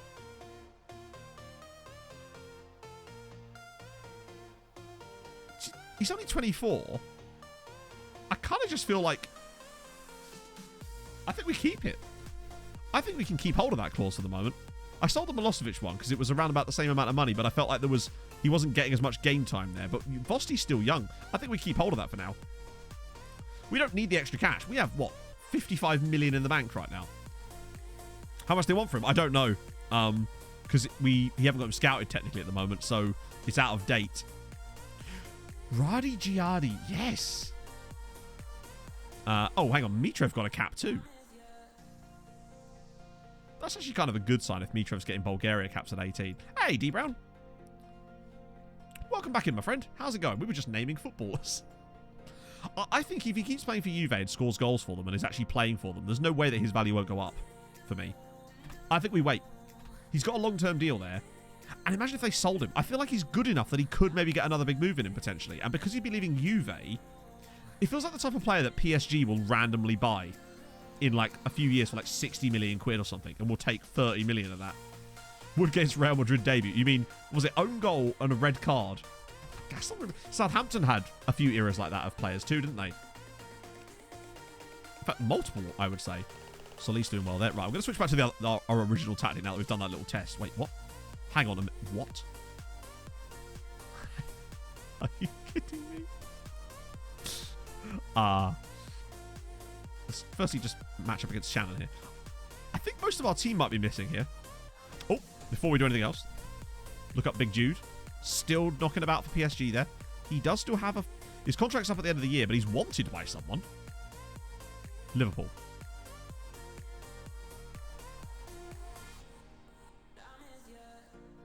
Chat. What would you say if I said to you, yeah, you know where I'm going with this. If we could pay like £6 million to get Jude Bellingham, now it would depend heavily on his wages. But it's worth a go, right? Let's ask his agent first. Oh. Well, let's put an end to that. I mean, we'll try and put a bid in anyway, because sometimes it lies. Loan farm! Great talk. Let's see. 9 million, fine, whatever. Let's just see what they say. Let's see what he says. My guess is he'll do the no interest. Never liked him anyway. Useless. Doesn't he know who we are? Diego... Oh, not Diego. Look. Moriera. Unfortunately, there's 3 of them. It's not him. Oh, God, I'm going to have to type it again. I'm going to have to go to the... I'll do it from the other screen.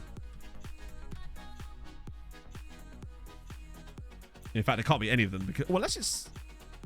this guy. Nope. Go to Union Samuel. Oh, there we go. Yeah, Benfica. Diego Moreira. It's playing for Union Samuel. Damien Duff mentioned. I think he was mentioned because I would have brought him up probably part of his Fulham era. He was part of that Fulham side that got to the final. Best performance in the Champions League. In terms of how far we've gone, we reached the final a couple of years ago. I got twatted by Chelsea, but we did get there, nevertheless. We're wonder kids. I mean, he's pretty good as it is. Obviously, he's 35, so with that natural fitness... Actually, he's still got okay natural fitness. I'm sure at his peak, he would have been better. That Rudiger Stead. Wow.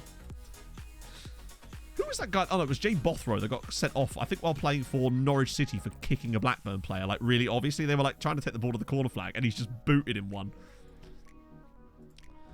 Right. Wow, most of our team is missing, which, you know what that means, chat? It's time for Emmett Doran and Randy Hobbs, the oven molester. Okay. And yes, that's just become his nickname now, because how could it not be? So... Oh, by the way, Cole Sprouse actually got called up to the Northern Irish national team at one point. He hasn't got a cap, but he did get a call up, which is mad. Cool. We do that. Off we go.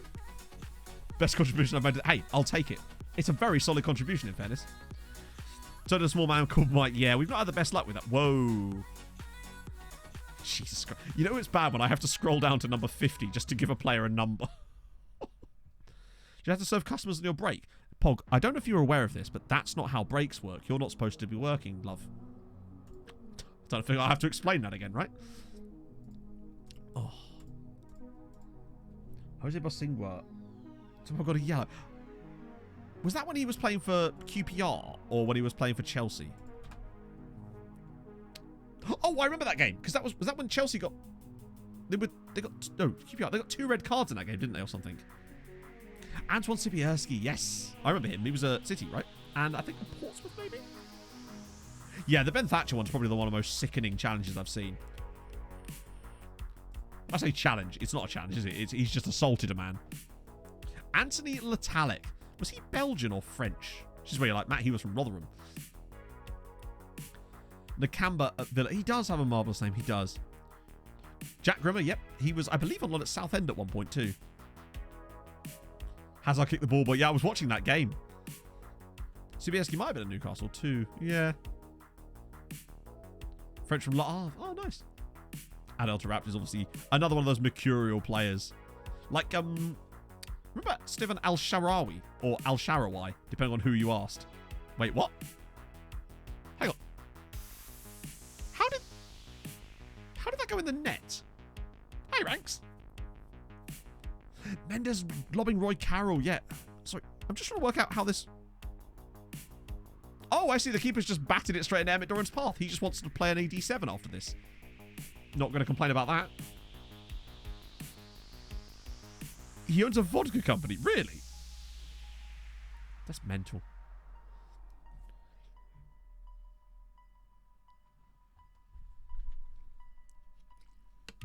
There are certain footballing moments that you kind of remember where you were. For some reason, I don't know where I was specifically when that Carroll thing happened, but I remember people... I think I was in a pub or something, and the game wasn't on, but people would like go mental about the whole chip on Roy Carroll.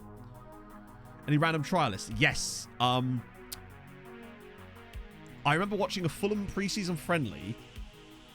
This is why I wish Dan was here. Dan would know. It was a Fulham pre-season friendly. After we were relegated from the Premier League, we played a friendly in Bulgaria, I think it was. And I think it was when Nikolai Budarov was on trial. I think he actually ended up signing for us permanently briefly. But we had a couple of guys in that team. One of them was Budarov, who was a Bulgarian centre-back. And there was another guy called Kostas Staphylidis, who was a Greek fullback, who I think went on to play in the Bundesliga. I don't know how I found the way to watch that stream, but I remember watching that game specifically. And they were both trialists in that game, I think. Lebo, of course, fighting Kieran Dyer. Classic.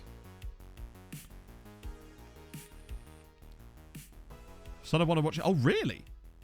Oh, I assume that's why he was a ball boy, right? Because wasn't he a bit old to be a ball boy type of thing or something? I remember people saying that at the time. Didi Harman. Wasn't it? Yeah, when he moved to Bolton for a day. When every team had to have a Greek player. Yeah, Fulham certainly had quite a few of them. If we, even excluding Matroglu, who we don't talk about, we had, oh god, we had the Greek, was part of the Greek Euro winning squad. Quite an older player at the time. Central midfielder. Katsarakis? No. Karagounis. It was Karagounis. That was it. Yeah. Yeah, Karagounis. And also, remember Stelios Papadopoulos at Bolton as well. We forgot about him earlier. Moritz Volz was great. Seems like a proper lad. I feel like Dennis Adoy has kind of been like Fulham's, this generation's Moritz Volz. Bloody love Dennis Adoy. Sprouse needs a rest, actually. Then again.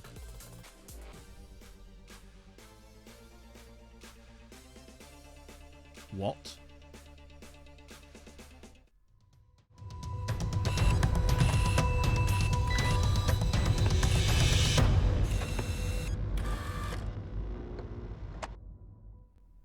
So we're offering him a contract, right?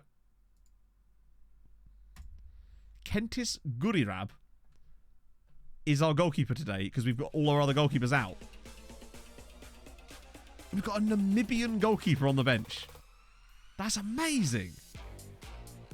Big fan of that. What about Ketcher? Get you off there. Wow, there's so few players left at the squad at the moment because we had like 40 players called up for international duty. Adoy is, yeah.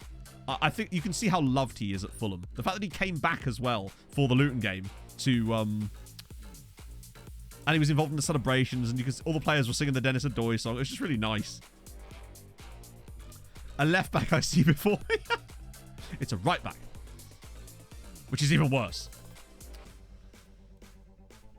I might bring him on. Get Hughes Creamer off in a minute. That's how bad it is that our starting goalkeeper is Hughes Creamer, and he was our backup.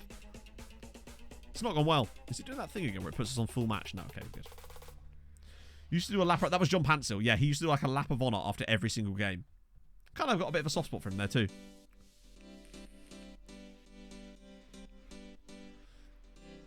Can you remember any of the names of them, Rob? of those Australian international players. There was an Australian guy that played in the mid. Oh, he was a midfielder, I think. I can't remember who it was. They've equalised against us. What's going on here? Go to change Sprouse. Ah, that's probably what it was, yeah. That's when I noticed it. Luckily, Gururab's coming on. John Aloisi. It's the second game in a row, I think, that we've played a goalkeeper outfield. Such is our desperation. I've channeled my inner Stuart Pearce. No, he wasn't playing for a massive side. And it wasn't either of those two. And I can't remember who it was. Also remember Tim Cahill. Osman. Carney, no. Oh, I don't know. Do you remember Vince Grella? Could have been Lucas Neal. Vince Grella. I think it was Vince Grella was his name. I think he was Australian. Or he might have been American. He played for like Brescia or something. No! Marcus Bresciano? There was an Australian midfielder called Bresciano, I think? He wasn't I don't think he ever played in the Premier League. But yeah, I was thinking of Aussie players. Mike Grella. No, there was a guy called Vince Grella, I swear. Well, I think Bresciano played in Italy, right? Danny Tiato. Oh, maybe. I don't know who I'm thinking of. I swear there was a guy called Vince Grella. Brian McBride was a player. He absolutely was. What a guy. Played in Ischia. Yeah, I knew that Bresciano played in Italy. I think I remembered that because of Brescia in his name. Adam Federici. I remember him being Reading's backup goalkeeper. Leicester midfielder who was an Aussie. Ooh, that might be what I'm thinking of, actually. Maybe. Weslowski. Wasn't Weslowski American? Or am I thinking of someone else? Vince Grella played for Blackburn. That's who I was thinking about. Yeah, Mark Bresciano and Vince Grella was Blackburn. Right, okay, I knew I was thinking of the right guy.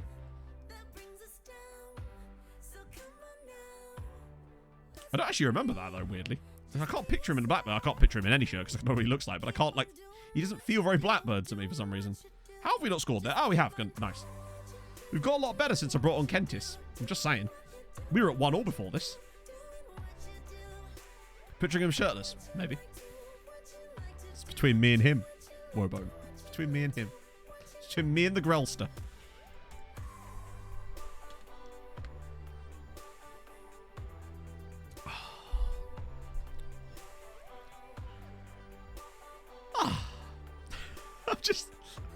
I'm just having a nice time. Thinking of... Oh, another goal. Nice. Brett Emerton. Yeah, that might have been Brett Emerton that I was thinking of actually originally, but somehow we've ended up with Vince Grella and Mark Bresciano. Kevin Muscat.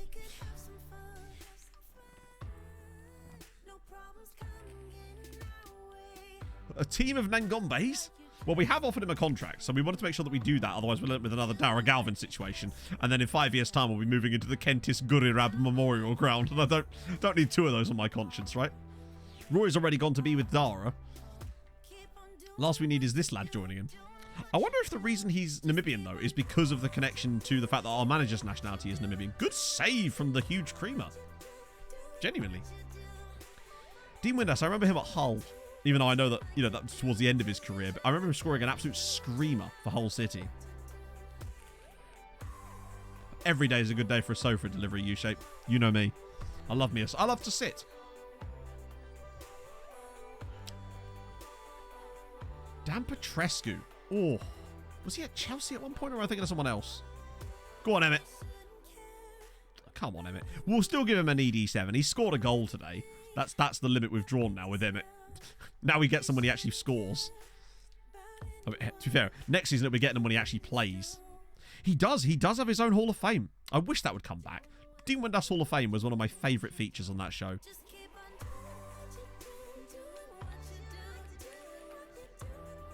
I miss it so much. Tan Pet Rescue? That's good. Ooh, go on, Choi. Another one? Go on, Gururab. He looks a bit out of his depth, doesn't he? It's almost like he's a really bad goalkeeper that I'm playing at right back. Can you imagine? Kleberson. That's a blast from the past. Georgie Popescu. instead of twice in one match.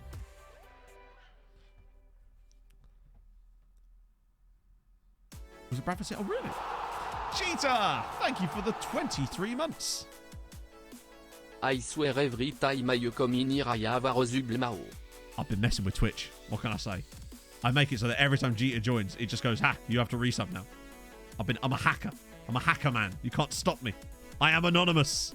Fear me. I am Legan or something. I don't know. I'll be the most least intimidating hacker ever. But thank you so much for the 23 months, though. That's awesome. Oh. Do you remember John Stead? Regular stalwart of many lower half Premier League sides, and then randomly in that that Bradford side that knocked Chelsea out the FA Cup at Stamford Bridge a couple of years ago. That's a fun one. Oh, hang on. He had a touch there. What a... Oh, I thought that was good. Oh, didn't realise Tom Howcroft was playing in this game as well. He was a big, meaty man. He was. David Bellion. Yes. That was another weird era Man United player. Hacker or hacker? Why not both? I'll DDoS you while I'm doing a war dance. It's fine. Self-insert for Sky and BT where they stick in dramatic games and stuff. Do you think it's a conspiracy? Like those ridiculous football conspiracies we were talking about last time? Because that feels like one that John Stead doesn't actually exist. Is Mark Hughes still at Bradford? I don't know, you know. It's funny you say that, Toes. Obertan is the reason this entire discussion started an hour ago. An actual hour ago. It was someone bringing up Gabby Obertan that started this entire thing off.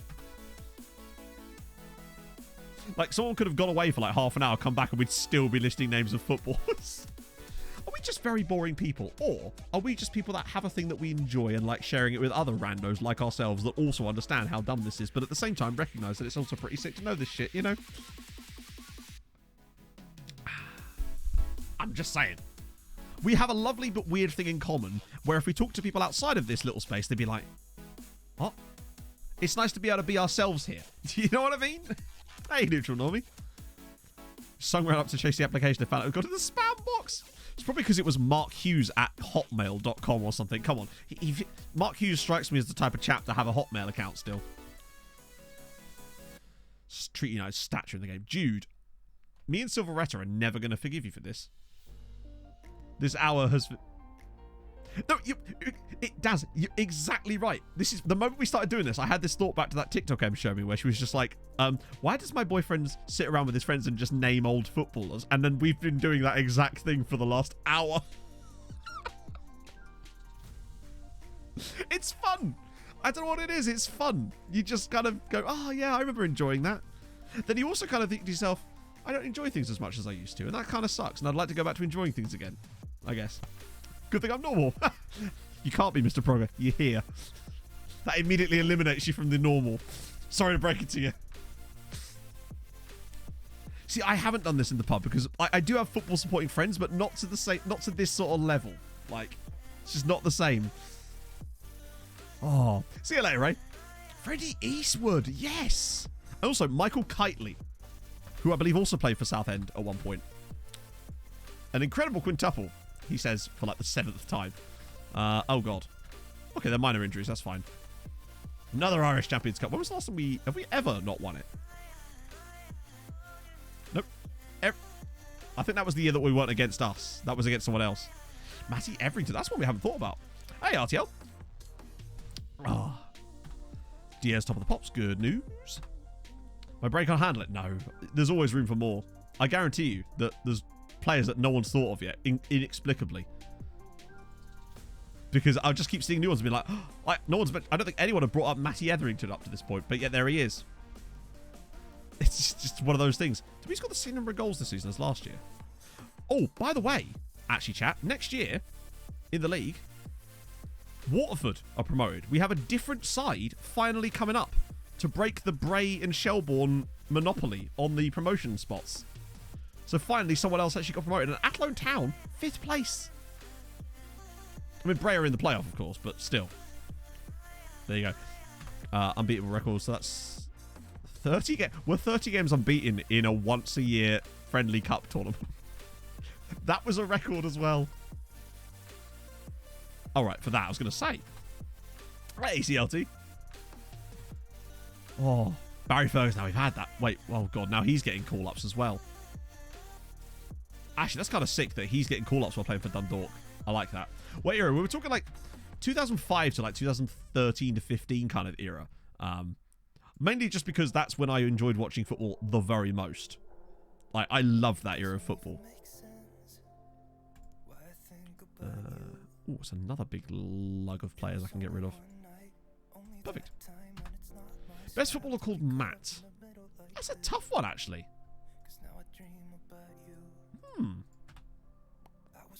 I don't know. New stadium. Yeah, well, honestly, Mr. Broger, I wouldn't even mind at this point. We can actually afford it for once. It would help with rep, I suspect. Matt Jarvis is very good. Matt Holland. Probably got plenty of caps for Republic of Ireland. He was pretty solid. Letitia was a fucking great player. Matt Doherty's very solid now, actually. Matthew Messi, you're right. That's the one. Jeremy Mathieu. Still ready to put... Oh, did he miss a penalty? Oh, dear. Mike should sign this guy. Ryan Shawcross is not one we've really talked about so far, actually. Part of that Stoke side again. Rodney Auerkirk. Great at it. Yeah, look, this is the... There's another Cypriot. The Cyprus national team is going to be absolutely stacked in a few years. Because I'm actually seeing so many more good quality Cypriot players over the last couple of scouting sections out of nowhere. Which is interesting. Ooh, a guy at... Hang on, look. A guy at Duarez in Senegal that will actually talk to us off the bat. A little bit less NAs going on there. Which is nice. Do a bit of that. I realised that by us talking about random footballers' names for the last hour, we've pretty much put off anybody that would have come into the stream as a new customer. Okay, but who cares? We're going to have fun. To think of a good joke, but the only one that came up with had me as a punchline. I think I need a self-care day. Tell me about it, bud. Self-deprecation's where I live, but I hope you're feeling alright, man. Like, maybe you do just need some time off. Just time to be you, you know? Sometimes it's nice to do that. I'm feeling fresh today after spending the evening with Pog doing things that weren't just like... We were out doing stuff. We went to dinner, we went to the movies. It was nice to just spend some time with her. And I think, yeah, I need to do that some more. I also need to spend some time with Sweet Left Foot next week, Mike. Prediction out there. Cyprus is going to get a World Cup or Euros. Oh, maybe. Maybe. Wait, what? Oh, it's a friendly. What is he? Still the new Top Gun. 16-0. Nice. Right, so we've got 6 days till Roma. Everyone will be back off international duty by then. It's all good. Also, chat, it just occurred to me, in our ignorance, we didn't even look at what actually happened in that Dundalk match. So they won 5-2 in the end, which is awesome. Dundalk are very good. You're right, CLT. It was so much better than it had any right to be, but it was just... I loved it. I absolutely loved it. That barbecue stream with all the chat. When I can find somewhere to put a barbecue, eh? That was good. But what about Skamrock Rovers? They only lost 2-0. I hope the Spurs. They're still buggered. But Dundalk might have a real chance of actually getting out of this group. I kind of want them to come third, but with like the maximum points tally available for third place. Kevin Morales. Good shout. So what does that do for coefficient? Are they guaranteed ECL? Oh, they are, aren't they? Yeah, good shout. Right, so coefficients. 6.3. We're up to 6.3. We've still got 2 winnable matches to go. We're staying clear. Wait, have we got above the Netherlands? Holy shit. Hustle, as in the... Is that the new Adam Sandler one? I've heard that's really good. So yeah, at the moment, we would go above Czech Republic, the Netherlands, and Switzerland. I did not think we'd be able to get above the Netherlands. That could take us to 9th if we could stay above the Netherlands. 25 months, 108 weeks, 760 days, 18,263 hours, 1,095, 833 minutes, 65,750,000 NAP campé. I love that in the end, Mathieu just reverted to 000. Clip, thank you so much for the 25 months. I hope you're well, my friend. How's life? Thank God, Hegum. Yeah, I mean, I thought Uncut Gems was actually a really good film. It's a film that basically made me feel anxious for 2 hours, and yet I still came out feeling good. It was a great film, but bugger me. we need to check what the Netherlands have got cracking as far as what their teams are doing. Because if there's a chance we could go up to 9th this year, like 10th is good. 10th would be really, really good for us this year because it would actually get us new stuff. Actually, no, 9th would be even better. 10th gives us new stuff, but 9th also gives us new stuff. So if we could go all the way to 9th this year, that'd be huge. Mark Poom, he was the Estonian keeper at Arsenal at one point, wasn't he? Right, so Champions League, teams, Netherlands. What are we saying? So PSV are in Group C at our bottom of the group and hopefully won't go through. That'd be ideal. And then Ajax are in Group H and are bottom of the group and are getting reamed in that group. Look at that group. They've got no chance. Shake 'em at. Thank you very much for the follow. That's awesome. So then the question then becomes, what about the others in the Europa League? They've just got FC Twente, who are in the same group as Dundalk and are already out. They cannot qualify out of that group, even for Europa Conference League. Excellent news. Forgot to put seconds right then. See, you fell at the final hurdle there, Clip. I don't know if we can be spread anymore. Thank you for the effort, though. Has plays. Thank you very much for the follow. What about Netherlands teams in here? Show me your Dutchies. Oh, there's 2. No, there's not. No, the fucking isn't. The Netherlands have only got 3 teams left in Europe. One of them is already eliminated, and the other 2 are likely to finish bottom. There's a very strong chance that the Netherlands could have no sides in the knockouts of any European competition this season. Meaning that we're in a very good opportunity here to actually get 9th place this season. Like a really strong chance. That's amazing. Oh. I didn't realise they were doing so poorly. I had no hope that we were going to catch the Netherlands this year. Wait, Karp's finally scored his first goal. Stefan, what a beautiful time for you to score your first goal for your country in your 69th appearance for them. Can I get a nice? Well, that's not ideal. I'm really happy about that, though. If we go 9th this year, that's a huge step in the right direction. That'll be the biggest jump we've had for years, and it would show that we're really starting to make progress. And if we could get guaranteed group stages, it would save us a lot of time. Quit to become a porn star. I didn't see the original message, but are you talking about Andy van der Meijden? Oh, dear. Ooh. I'm so happy with that. We're making progress. It feels like we're finally going somewhere now. Pascal Segan. Ooh, I hadn't thought about that. Him. Wait, hang on. Is it finally going to happen? Is a team that isn't...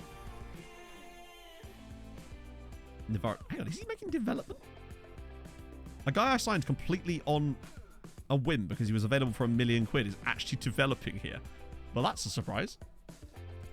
And he actually obviously is just continuing to be ridiculous because he's going to be world class. We're going to have 2 world class fullbacks. It's going to be fantastic. Oh, no way. Chat. Przemysław Dara is actually good. I mean, he's not great, but he's I can't believe he's actually decent. He's only 15. And he's already got these attributes at 15.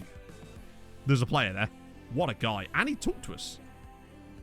Okay, well, we've got to keep an eye on him for the big blowout in the next stream, right? Surely. That's exciting. He's a... Yeah. And the fact that he's called Przemysław Dara. What more do you want? Coolio. Right, we get rid of these guys. Cool. Yeah, you need a good blowout, right? Did we sign anyone in this stream? Only the signing of the Sentry guy, but that wasn't actually on stream. That was just prior to stream that I did that. But no, we haven't really been looking at signings. We've been too busy looking at footballers' names from 10 years ago. I was going to check. My brain has gone numb. Numb? That's not the word I'm looking for at all. Let's just progress. Oh, that's what I was going to do. I was going to check how many players we had on the scouting list at the moment. Yeah, the Voss direct clause was there before. We checked it. It's 10 million. 500 down to already, which is awesome. Unless this just changed suddenly. Yeah, it's still 10.67 million. We're going to hang on to it for a bit. It's not enough for me. Oh, yeah, that's true. We did sign the Namibian. The Namibian, and of course this guy. Who it feels like it's been over an hour since I've shown this guy. So I feel like now is a perfect time to show Mbaye Sow again. 80. Oh, he's 19 now. 3 caps for Senegal already. And we're picking him up for £15,000. You can't really go wrong with a signing like this, can you? I think he's going to be worth like 10 million the moment this lad joins us. Yeah. So we're going to retrain him to play right wing back for us in here, because look how good he would be as a wing back in this tactic. Insane player. For that price, for 15 grand. What a bargain.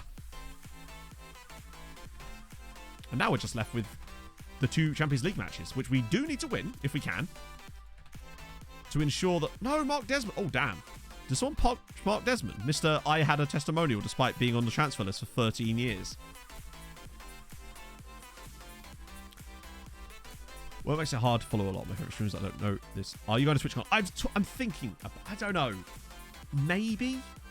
It's really just a bit of a maybe at the moment, honestly. Mike and I did talk about it at one point. A pressing playmaker role. That would be such a cool role to have. Oh, a guy at Defense or Sporting. Well, at least we'll get first dibs on him.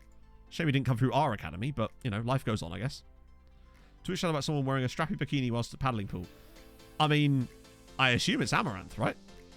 Unless she's in a petrol station or something, as we found out earlier. To harass when I go there? Yeah, I would like to go to Amsterdam. And also TwitchCon would be nice. Oh, this is a huge chunk of players that we can bin off. We might actually get a really good quality scouting stuff done by next stream at this rate. Because most of these guys are going to be off the list by then. Costel Pantilimon, yes. Right, go on. Here we go. Let's do this. Lineup sorted. Sandberg, Vinicius, Alaku, Solis. It still has to be Choi for me. Man's got 16 goals. Thies, Fries, and Lindberg. Alaku, Niakshu, Navio, and Spack. Surely it has to be the Dank. Oh, no, Danko's injured, isn't he? So Stojanovic. Cool. And Espen on the bench. Wow, Espen's really fallen out of favour this year. But Choi's got 16 goals. Like, bring your child to work day. Hey, you're mean. You're mean.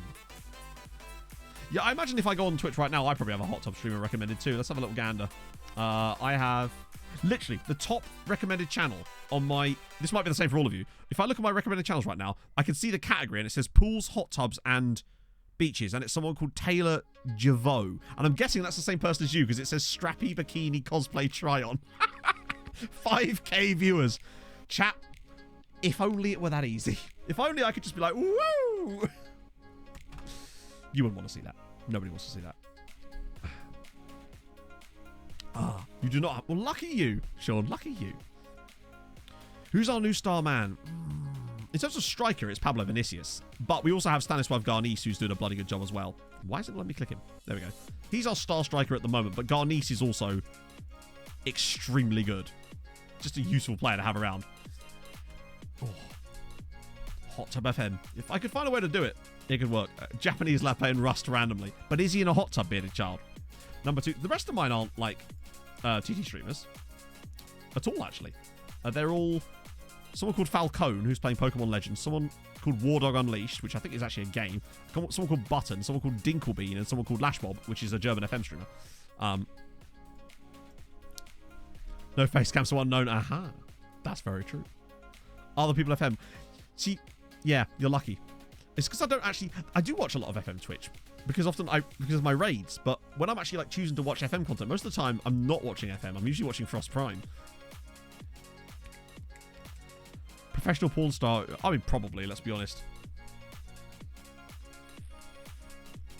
To be fair, several performer porn stars. Like Tasha Gray, didn't she used to stream on Twitch as well? Might still do, I don't know. Yeah, there's that Korean guy that streams FM sometimes to like 15k, and that's awesome. I love that he can get those kind of audiences on FM. It's sick. There's a Thai streamer as well that gets mad numbers on FM too. Haven't seen him lately, but... Oh yeah, because Roma have got that guy called Carl Earl up front, don't they? The one that we were going to change to My Name is Carl Earl. Right. This is kind of massive. Oh god. Things you don't like to see. A highlight directly from the first kickoff. That's... Unless it's us scoring, in which case we do like to see it emphatically. Because we absolutely hammered Roma in the first game. Still only won 3-2 because reasons, but I'd like to think that we're good enough to get the result here. And as long as if we win our remaining 2 games, which are away at Roma here, which is big, and then at home against Lille, then it... Oh, Limburg. Oh, then we're done. That's us through as group winners, which would be massive. Me, Frost Prime. Yes, I don't know who any of those are other than Frost. The only reason I know Frost is because you showed me Frost. But I do bloody love Frost. Oh, we're in again. Vinicius. Oh, God's sake. How many bloody... Has this keeper made like 4 worldy stops in the first... No, it's just the one. Europa League? Dundalk 1. Lazio 0. Dundalk are doing their very best to just qualify out of their Europa League group, aren't they? Which I'm not opposed to, honestly. But I feel like they could go much further if they went into the Europa Conference League. I think they could go really deep. They just got super unlucky last year. But do they get a group winning bonus? Or like a group... which mod do I have? Which mod are you specifically referring to? Good save again. God damn it. 12k... Oh, yeah, there's a French guy that streams it with huge viewers too, yeah. Which is awesome. I love that FM can pull that. There's this American chap that streams FM sometimes as well, you know? Don't know if you've heard of him. Named after some weird country down south. Yeah, unfortunately, Roma's keeper has woken up and chosen Fort Knox today. Which is sad. Hopefully we can get something past him eventually. Limburg. Paolo's through again. Oh my god. Come on, please. Sandberg. Oh, come on. Yeah, Zoland or something like that, isn't it? It's Zorbland. That's it. Fucking Zorbland. How have we not scored a goal, by the way, so far? Going no luggage. Yeah, good old Australia. Oh, dear. Oh, sweet Jesus. Oh. He's going places, that Australia. Oh, go on. Another one. Vinicius. Oh. New Zealand. Yes, it's named after a place in, I believe, the Netherlands, right? Another save from the keeper. JL Sanes. Wait, Sanes. Thank you so much for the follow. Oh, Esteban, Australia. That's the one. Ajax losing to Liverpool. Excellent news. How have we not scored? How have we not scored a goal yet in this match? So your joke is invalid. Damn it. Curse you, Viking, the big joke invalidator. We're going to get FM'd here, aren't we? Have they had a shot yet? Yeah, they have. Okay. You kind of know where it's going, right? This game feels that we're going to have endless shots and miss every single one of them. Oh, look at the runners. Alaku's in. Thighs freezes it. Thank fuck. When you need a goal, call up the thighs. Open them thighs and smash one in the top bins. Where the owl sleeps. Macedonia. Sounds like a wrestling name. That was a good finish. But I do love that went in. Macedonia. That could work. Lovely news. Although, Lazio have equalised, so I wouldn't mind a draw there, honestly. Because they're guaranteed something. Football Manager. Do you know I didn't? No. To be fair, the name Second Yellow Card wasn't from when I was doing FM stuff. I did start doing that afterwards, and the name just was already there, thank fuck. What is this keeper on? He's insane. Tessa? More like Tesseract. This man's operating on a 4th dimension here. That's right. That's right. Enjoy. He's actually quite good, isn't he? God damn. Can we scout the keeper? I mean, apparently we've already scouted him. He's ridiculous. 11 eccentricity. Yeah, I don't know. Maybe he's trying to make saves with his head. He's been fantastic. Sandberg's in again. What's he going to do this time? Save it with his dick? To be fair, the post is doing a lot of his job for him at the moment anyway. It's too long for Sandberg. That's a really bad pass. While this is 1-0, I will not feel comfortable. Former Yugoslav Republic of Mato. Now I'm in. Get my Yugo in. So that's just the first half. We've had 2.27. We had 40 shots against Roma in the first leg. Or first game and only won 3-2. So far, this game is looking very similar. Just the 2.7 XG in the first half. Has no, he got a... What was Malate's injury? Was it a broken leg? He's got a serious injury, so he's been out for the last 2 streams anyway.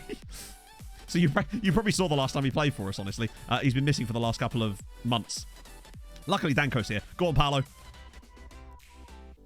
What is this goalkeeper? What is this goalkeeper? I think I might get Garnice on in a minute at this rate. Dundalk and Lazio still at 1-1. I can't see Shamrock. This guy. Right, come on. Let's just... I bet we'll score a set piece, though. Hey, there we go. Luis Navio. Save that one, you mug. Ha-ha! Lovely news. Finally, we get a 2-goal advantage. This keeper's... He's having a nice time, but he can't save that one. We dubs later. We do got dubs later, because Pog wants to have a bath. So, that's usually when she's like, you should dub. Yeah, let's get Garnice on for a bit. And get Niaxu off. Her yearly bath. Exactly, now you understand. It's where she goes to think about Exodia or something. Get that back on again.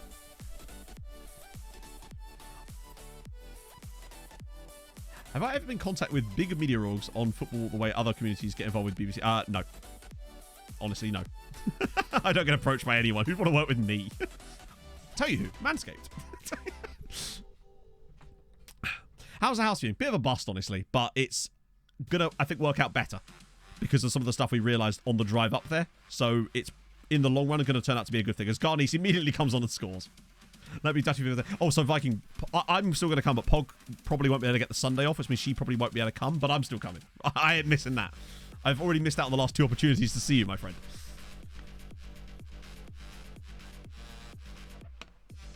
Played a piss break game too early. No. I don't think I'm going to need another one. I've already had my piss break. That's where all the Zorb stuff come from. Everyone's a gangster until Garnice comes in. Yep. Watch him bang a hat-trick in the rest of this match now. He's got this covered. She's coming in, there's no point. Fair one. You just wanted to show her your obelisk of torment, right? I understand. I understand.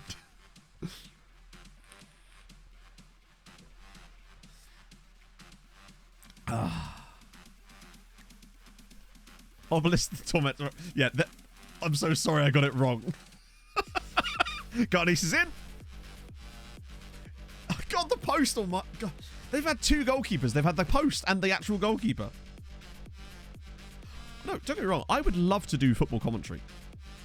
Like, that's one of the things I would love to do. I mean, I'm not very good at it, but I feel like I would like to do something like that. Obviously, it's different to FM streaming, but it's, like, long term, that's something I would love to do. But it's one of those things that's just a very difficult thing to get into, I suppose.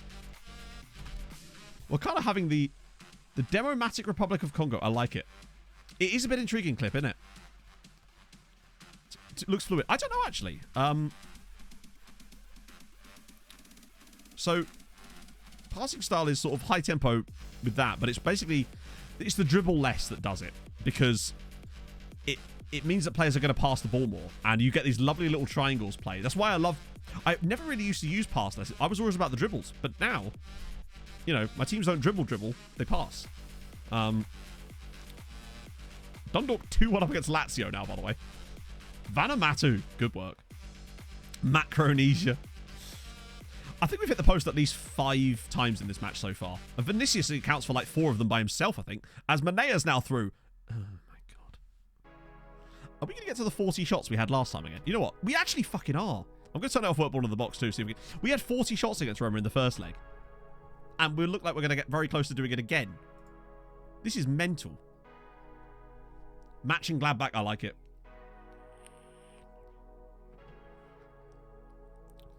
This all started, Asher, yesterday. I was at dinner, and Viking put something in the group chat about how he tried to show his wife his Yu-Gi-Oh card collection. And then Pog goes, what's he got? And I was like, I don't know. And she goes, ask him if he's got Exodia. And I'm like, I don't know. What are you talking about, nerds? So, yeah, it kind of went from there. Manea now scoring, of course. And that's 42 shots away. What have Roma done defensively? Roma's entire defense is just their goalkeeper. We've won 4-0 away at Roma and still underperformed. You're just pleased to see me. This is a much more casual performance. I'm glad we did this. I have no idea what that even means. Oblak of Torment. Their goalkeeper is the Oblak of Torment. For me, anyway. If it's not a spreadsheet, I'm not interested. Thank you. Now I understand. Yeah, you know the keeper's had a good game when he's on an 8.4 in a game. We had 46 shots away at Roma. 21 of which were on target. The keeper's conceded 4 goals, but he's still made 17 saves. I mean, fair play, Gaston Tessa. We had 5.1 XG in this game. Jesus Christ. We have conquered Rome. And I'm going to scout the goalkeeper, because what a guy. He's their cup goalkeeper. Just maybe play him a bit more. They might be in more cups if they had this guy in other competitions too. What a guy. So Dundalk won. We won. That's another 0.8. We had 40 shots. We've had a combined 86 shots against Roma in the 2 matches against them in this group. That's mad. They're really bad, aren't they? Like, even Lille have beaten them. Twice, in fact, now that I think about it. Which is why we're technically... Oh, we are qualified now. And all we have to do is beat Lille at home on the final day and we'll guarantee ourselves top of the group. And sadly, no, we don't get a difference. It's Drogheda that will remain in the top flight again for another season. That's going to be us qualify for the knockout round. Nice. Another 2 million quid there. Classy thighs freeze. Okay. What about Scamrock Rovers? Did they do us a big favour? No, they lost 1-0 to Hibs. And in fairness, I can't really complain. This is why I wish that Scamrock had not qualified for the bloody... Yeah, Basel, though, still struggling, which is great. And Dundalk are qualified. They've done it. I think they must have won in the end. Yep, 2-1. Dundalk beat Lazio. Bloody hell. Oh, this is the guy. This is the guy they picked up on a free transfer when I brought him on trial. Piero Gavazzini. Really solid free transfer for Dundalk there. Really like it. Or is this a different guy? I think they've got 2 guys, actually. Really nice. Get me to Yogo. I refuse. I will drink beer until I can no longer remember Viking. Trained at Lazio. Oh, of course he did. Of course he did. That's great. So that's another 0.8 for us there. We've got 7.1 points and we're not even... We've still got a group game to go. Each. And now we've moved... Switzerland have now gone above the Netherlands. That's how bad things are going for the Dutch this year. And we've now got a nice big gap over them. And Switzerland are in big trouble anyway. So that's really good news. Yes, come on. We're starting to, I say catch Turkey. We're not really catching Turkey, but they're going to lose some big seasons soon. So they could fall back into our grasp potentially. So we've got 2 weeks to the Lille game. Another 1 million quid there. And we've still got a chance for some more. Because we need to win our last game. And won't we get a bonus for group winner as well? No, so this will allow us to go straight into the groups. So if we get the bump that we're going to get this year, hopefully, like up to 10th, that would get us guaranteed group stages every year. In fact, at the moment, we're going 9th, which would get us guaranteed group stages, and it would allow Dundalk to start a further round ahead as well, which I think would then make sure that they... The one thing about Dundalk starting a further round ahead is I think it would then prevent them from ever playing in the Conference League again, because if they get knocked out of that round, they'd still be guaranteed Europa League at that point, which is a bit of a shame, but clearly they've proven that they can do it in the Europa League. I did not expect them to be able to get out of the Europa League group, and not only have they done so, they've still got a game to spare and could still win it. It's nice to see some actual building a nation progress in this save, finally. So Switzerland got 18 points because they had 5 sides in... They had 4 teams in the Europa Conference League knockouts. But they did it through the groups in the Conference League. So they had 3 sides that won their groups in the knockouts, in the Conference League, and the other side came second. So they got an insane amount of points. They got like 16 points each in each group. It was insane. But yeah, that's how Switzerland got so many points, but then followed it up with an absolutely woeful season. But yeah, we'd love a season like that. Oh, Team of the Year, nice. Benfica lead the European League player development. Notice who... Love that. Top division, European homegrown data. Quota, rather. Benfica, Linfield, and then Treaty United. Also, Linfield, holy shit. That kind of stands out a bit, doesn't it? High team report. I assume that just means all their players are going to other clubs, but still. Impressive. Am I on the Legends list for Dundalk? Imagine if that could happen. What if any of our players are, though? Well, my hope is that Dundalk... Remember, there's still another game. Dundalk could still win their group and actually miss out on that entirely. Because we actually still have 1 more game left. We just twat Roma's backup side there. 6-1. Although Lille did pretty well there too. Let's check the Dundalk legends.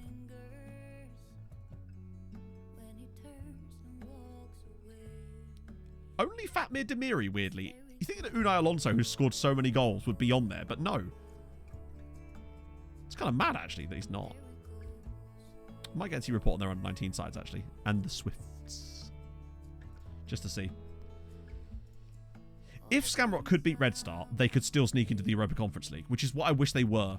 Our youth facilities are still whatever they were 5 years ago. The board won't let us touch it. We've not had an option to extend our youth facilities or anything in years now. It's a real shame. Let's have a little look again. Oh, then let's do it again. So what are we going to try this time? Should we try overseas partner this time round, maybe? Just try something different. Nah. They're going to dick about every single time, aren't they? Yeah, same shit. Oh, well. What I might do is, in the meantime, I'm going to cancel the Athlone Town one and see if that will allow us next time to maybe get one more. Because we're not getting anything out of the Athlone Town one. When your training facilities got downgraded, that's weird. So hopefully at some point it will like reset then. Oh, speaking of the devil, Paladin Mate's finally back. How long has he been out for? 2 months with a fractured lower leg. That's not very long. I know he's obviously got a long way to recover still, but that's kind of mad that he's only out for 2 months with a broken leg. Scouting update. Mackenzie Jackson is a cool name, and he's a striker and he's South African. We've got a history with South African strikers being awesome. Lots of cool African players in here, which I'm a fan of. Okay. Cool. I guess it does, but I suspect that... Yeah, I suppose FF doesn't really discriminate, does it? It just sort of says broken leg in it. Right, there's Leo. That's what matters. So we should be able to get that gun and the draw in today too, which is what we want. Yeah, I kind of just want some way of drumming up some extra cash with like some... You know, because you can sometimes get... You know, in certain saves, you can sometimes get like a massive sponsor, like a telecoms partner that will give you shitloads of money, but not technically a board takeover. I've had it happen on a save before. I can't remember to who. It's like you get like a new telecoms partner or something, and it's worth like 15 million a season. He didn't get full floppy shin. No, this is true. It's Thiago. That's one of the strangest spellings of Thiago I've seen. And I'm here for it. Still a lot of NAs in there. Annoyingly.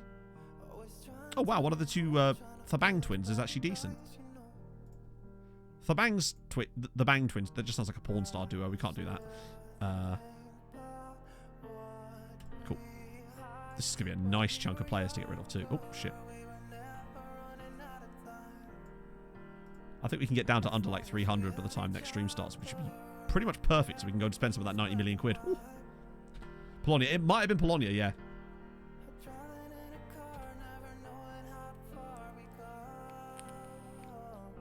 It could be. It'd be the perfect foil for Thighs Freeze in the midfield, wouldn't he?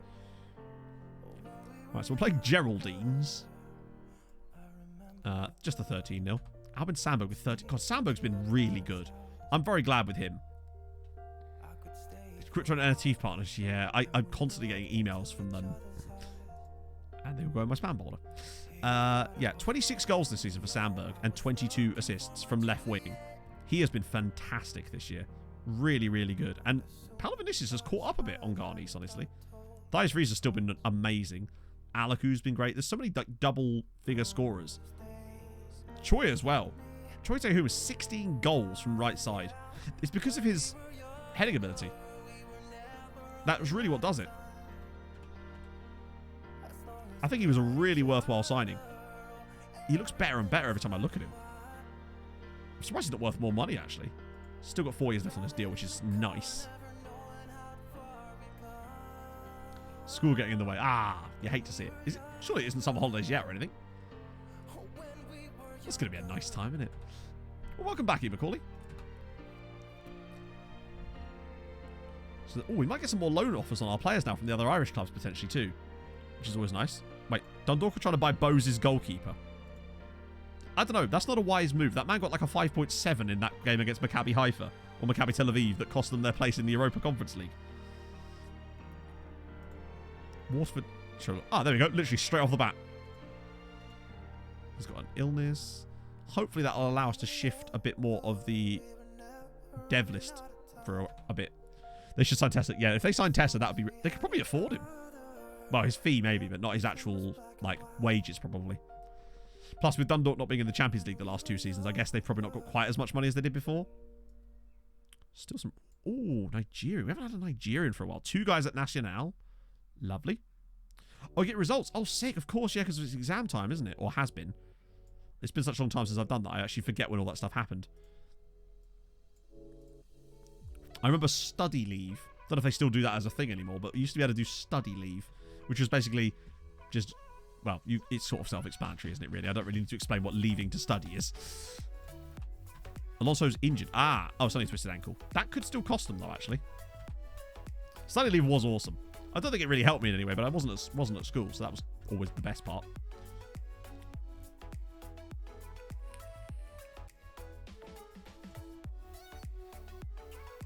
Trying to buy... Well, yeah. That's kind of what I've been doing with the reverse load farm. I just bring loads of shit players. First exam was a Monday. Oh, that's kind of useless at that point, really, isn't it? God, Bilosha Fijian has had a really solid season for Dundalk, despite having no heading ability. Man just does it. Alcoholism, FIFA, and cramming. Cramming's where they get me.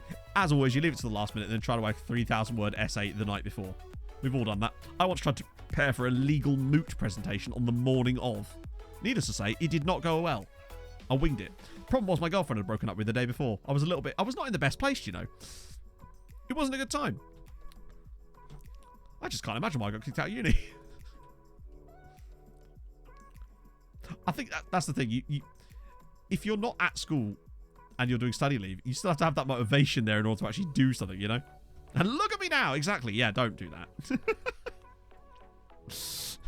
Do not use me as an example of anything, except for maybe I'm like a human before photo. That's me. And I'm fine with that. Alex September. Oh, sign Earth, Wind, and Fire. Get rid of you. Get rid of... Wait. Yeah. Get rid of all of you. This is perfect. Burning through these reports. Fiona! Oh, wow. It's quite a big stadium, actually. Do as I say, not as I do. Yes, stay in school, kids. Or just do what you like. Zenvi, thank you for the follow. What not to do? Yeah, exactly. I assume a lot of you are doing exams and stuff right now too, yeah? Sounds like a yearbook quote. Mm-hmm. Yep. Didn't really even have yearbooks back in my day. Well, no, not really. Okay. Paolo, Sandberg, Alaku, Choi, Limburg, Freeze, good. Yakshu. Palanek, Mata. Look, Palanek, I love you. You're great. But I think Danko's knackered as well. I think we're going to have to go with Luis for today. Just... so what I've done there is... I've replaced him with the guy that stood directly next to him in the back line. Well done, Matt. Top quality management there. Fuck it. Looks like Danko's still better fit. Danko is still better shape than he is. I am a pro, chat. Professional streamer. I'm living in your walls. Oh. Yeah, a white shirt. Yep. It was always it was your white school shirt. Back when I was in primary school, it was my PE top. I think I still have them somewhere. On my high school top, it was like someone just drew a giant pair of tits, and then someone else drew an arrow towards them. It just said, "I wish they were your mums," because, yeah, classic banter. I guess we might as well have Mate on the bench. Not much more we can do with that. Right, okay, here we go. I honestly couldn't tell you, Macaulay. It's been such a long time. Like I said, I haven't done an exam in school since, like, was it Viking? It was not Viking. It might... I don't think it was Viking. I don't think it was Viking. I'm fairly certain it was my friend Jake. But Viking may have been involved in some way. Maybe. There's a strong chance. You certainly made me question it. Like, there is a realm in which it probably happened. Yeah, it's even Viking doesn't know. So it's probably not Viking on this occasion. But needless to say, were it not my other friend, it probably would have been Viking. Oh. Press the keeper. You got to press the keeper. To be fair, if it's anything like the Roma keeper, the more pressing the better, right? Okay, crunch time. We just have to win, and we win the group for the second year in a row. Which is not bad when you consider that we had, like, Chelsea. Oh, they're away. Unless Dundalk come off with a miracle against Hertha, then they're not going to win their group. But imagine if they did. Also, Shamrock are at home. If they win that against Red Star, there's a chance that they could actually still somehow sneak third place in that group out of nowhere. Oh. As long as we win. What if El Barto's in goal for them again? Because he wasn't in goal against us in the first leg. Maybe they just didn't want to play against his former side, knowing that he'd probably be just as useless for us, or against us as he was for us. Ball in. Or it's more likely that their cup goalkeeper is the one they're putting in. A lot of them seem to do that. Play their cup goalkeepers in the That feels like a bit of a glitch to me, that they're playing cup goalkeepers in the Champions League. I understand that it is a cup, but it feels like that AI teams take that shit really seriously when they designate someone a cup goalkeeper, and it feels like you come up against weaker goalkeepers in the Champions League because of it. I wonder if that needs to be looked at, because I've noticed we come up against a lot of teams that do that. And Demiri's already hurt, and now they're losing. It's a double whammy of shame. I have unlocked a new perk on the depression skill tree. Hey, Chuck, how's it going, friend? Speaking of, actually, when Em and I went to look at this place yesterday, we were looking around the area just before we met the estate agent, and there was like a little piece of green space, and it had this big sign up, and it was like children's play area, and it had like some COVID shit there or whatever from before. And Limburg's through, good finish. No, never mind. And we were, oh, let's have a look at the park. It was literally just some padded floor and then a single log raised up maybe 6 inches from the ground that was maybe 1.5 meters long. That was it. That was the only thing there that was in the children's playground. It was the saddest thing I've seen in ages, mate. Oh, it's in. It's actually in. There we go. Paolo with a goal. You'll have to see it. And then around the corner, there was another one that was listed, had the same sign there, and there was nothing in it at all. It was completely empty. I understand using your imagination is important as a kid, but, like, you got to give them something, right? Or just don't have a big sign that says children's playground and then have that be the entertainment factor. There's a line somewhere, surely. I might actually focus on Scamrock today. I feel like Dundalk are probably Scamrock are winning. Scamrock Rovers are winning. Sub for who? It's only 25 minutes in. Oh, we'll have a look at that in a minute. We'll see what he's actually, whether he's actually injured or not. Sometimes these are a bit weird like that. Okay, now it's 2-0. We'll see after this. See if he's actually hurt or whether it's just like one of those ones that they can shake off. I know sometimes it says that, but we'll have a look.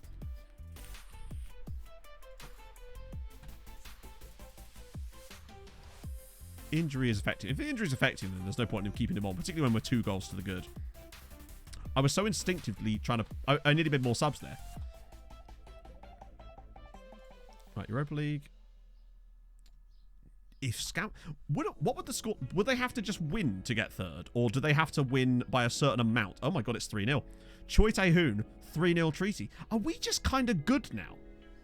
It just feels like we're actually kind of good. If we're going to win 5 games out of 6 in this group, and albeit get hammered 4-1 by Bite, but that's fine. We don't talk about that. Are they even winning their game? No, they're not. Just win it. Oh, in that case, if they actually... Imagine if Scamrock Rovers actually pulled out a knockout phase appearance just by winning 1 game. Lindbergh's through. Can he make it 4? He's gone around the keeper, slots it home. It's 4-0 to Treaty in the first half. Are we kind of good now? It does feel like we are. Like, we had 86 shots against Roma over 2 matches. And I know they're a bit gash, but... Oh... It feels like we should just be qualifying from them. You're right, yeah. I mean, admittedly, we've had 4 goals off of 5 shots on target. So, it is a bit, are we the baddies? We've been the baddies for ages, chat. Little secret there. Anything going on in that game? Still 1-0. I don't think they're going to turn that around. This is the one that really intrigues me. Because that would be such a big deal. If just out of nowhere we get 3 sides in the knockouts for the first time ever in this save. That'd be a massive step in the right direction. However... Given what we know about the way these teams behave, my suspicion, sadly, chat, is that we're going to find ourselves in a position where Red Star are going to score in like the 83rd minute to equalise at 1-1. Think of the dream we had when Dundalk nearly got 3rd in their Champions League group. I feel like it's going to be a bit like that. Hopefully not. Roma have scored a goal against Bayern. See, we're clearly better than Bayern. We've got better goal difference too. That's all that matters. Yeah, Scotland, it's weird because they actually got a draw against Hibs. As in, Shamrock did. That's the only point they have so far is the draw against Hibs. I might get... Ooh, Danko really could come off for Mate just because of tiredness. Then at this point, does it really matter? We're 4-0 up. Just trying to see out the rest of this game at this point and hope that they don't screw it up. What the hell? Now it's gone completely blank. Good news. Oh, it's back. Still 1-0. This is the most important match right now. If they can hang on, that would be enormous for Ireland. One, because it would be more points. So it would technically, this match right now would be another 0.8 day for Ireland. So a minimum of 7.9. Plus, we'd get points for group winning. And I don't know if they get qualification points for the Europa League. But it would also put 3 sides through to the knockouts as Limburg slams another one in off the crossbar for 5-0. So it would be a big points day for Ireland again, which is sick. Plus, winning our group, hopefully this time we could maybe get a good draw. Then again, we got Barcelona in the knockouts last time, and we actually dispatched them, was it 7-6 on aggregate in the end? So we did get through the last time we win the group. But maybe this time we could get a slightly more favourable draw. Of course, we will then end up drawing... missed it. We'll end up drawing against bloody Man United again. We'll find a way. Still 1-0 to Shamrock Rovers. Come on, you can do it. I don't feel like... It feels weird and a little bit dirty supporting Shamrock Rovers, but right now, Ireland is more important than my individual pettiness with... the £300 a week mugs. Also, if we were to get another goal here... Oh my god, we actually have. I think that might be onside. I think we're going to win 6-0 here. Would this be our biggest group stage victory ever?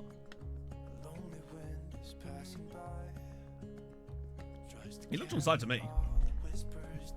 Disallowed. Alright, fair one. Must have been tight. Still, he's got a decent number of goals this year. Oh god, did I just see a 1-1 there? Or was it the Sparta Prague game underneath? I saw something that made me feel a bit sad. It's a shame you can't click something here that brings down the scores as well on like a separate thing like this. But such is life. Wow, we've scored 5 goals off of barely any XG in this game, actually. It's almost the exact opposite of the Roma game. Unless Vinicius has got more in him. Maybe. Alaku. Oh, look at the football. Oh, that is a really nice goal. It's 6-0 to Treaty United. Bugger me. Now that we've got less fixture congestion towards the end, we really do excel in our final 2 Champions League groups, don't we? Like, we beat, what was it? Roma was 4-0, and now 6-0 against Lille. Look at this football. Knocks it back inside, one-touch stuff, frees back through, first-time finish from Paolo for the hat-trick in Europe. That is a gorgeous effort. Still 1-0. I think they've done it. 6-0 to Treaty United. A hat-trick for... Wow, we are the bad guys. What year? This is 2039. So it's season 19. The end of 2039, so nearly 2040. That is a very strong result. That might be our biggest group stage win ever, actually. So we do win the group. Just. God, that 1 goal we scored away at Bayern Munich. I think it was Danko. Absolute killer. What a brilliantly big goal that was for us. Right. Now. Niakshu injured, that's fine. That was what he had to come off with, a 1-day injury. Fine. When did I start this save? In terms of time, it would have been November. It was the day the game was officially released outside of beta, like a proper release. Right, here we go. Europa League. Nah, they lost. 2-0 in the end. Totally fair. The injury to Demiri early on. James Tizard, wait. He's not a real player, but he feels like he is for some reason. Was there a guy called Matthew Tizard at one point? Striking was signed a month back. He was serving a Croatian. I don't know. I'm going to need more information. I'm going to need more information than that. We've signed a lot of strikers. Skamrock won, though. They did. And that means Skamrock... So, great news. Is he facing it? He might be, yeah. So, yeah. Skamrock, on that final day, with that 1 win in the group, beating Red Star means they finish above them because of that draw they got against Hibs. That's fantastic. So they're going to go into the knockouts of the Europa Conference League. So we're going to have 3 sides in the knockouts after Christmas, 1 in each. Us in the Champions League knockouts, Dundalk in the Europa League knockouts, and Skamrock Rovers in the Europa Conference League knockouts. And because all of those draws are going today, Irish sides in the Champions League. Well, technically, we're the only Irish side in the Champions League this season, but the whole point of this save is that we're trying to make Ireland the best league in Europe by getting as many Irish sides into the Champions League as possible. Dundalk have been in the groups a couple of times, but this year they're concentrating more on the Europa League and doing bloody well in it too, which is sick. Absolute pain to sign. You had the loan with the option. Oh, that was the Preo Taser. That was he's the Romanian striker from Farrell. He's actually back at Farrell now. We sold him back to them for £4.5 million. He couldn't shed a specific PPM that was kind of ruining him in our tactic. And he was never going to get game time with the other guys I've brought in since. So I just sold him back to them for £4.5 million. So that's Stanislav's back. They get a third place Champions League team. Yeah. But there could be some shit ones. That's the key. In fact, let's have a look at who those teams could potentially be, I suppose. So, Champions League. So, Lille. They could get Lille. They could get Celtic. They could get PSV. Galatasaray. Hearts. Young Boys. Damn it. It's annoying that Young Boys have got through that group. Ajax are out, though, which is good news. For us, anyway. PSV getting a little bit through is bad news. Because we kind of want them out as well. We want as many Swiss and Dutch sides out as possible. As for who Scamrock could get, Malmö. No, wait, hang on. Wait, what am I thinking about here?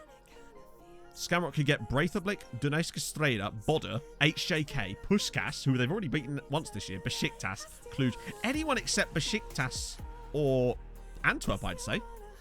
It has to be done, Mikey. We're trying to overtake the Dutch this year. They're in a really good position, so we should be on minimum 7.8. It might be even higher because of our group performance. 8.9. We've got 8.9 points at the end of the group stages. That's amazing.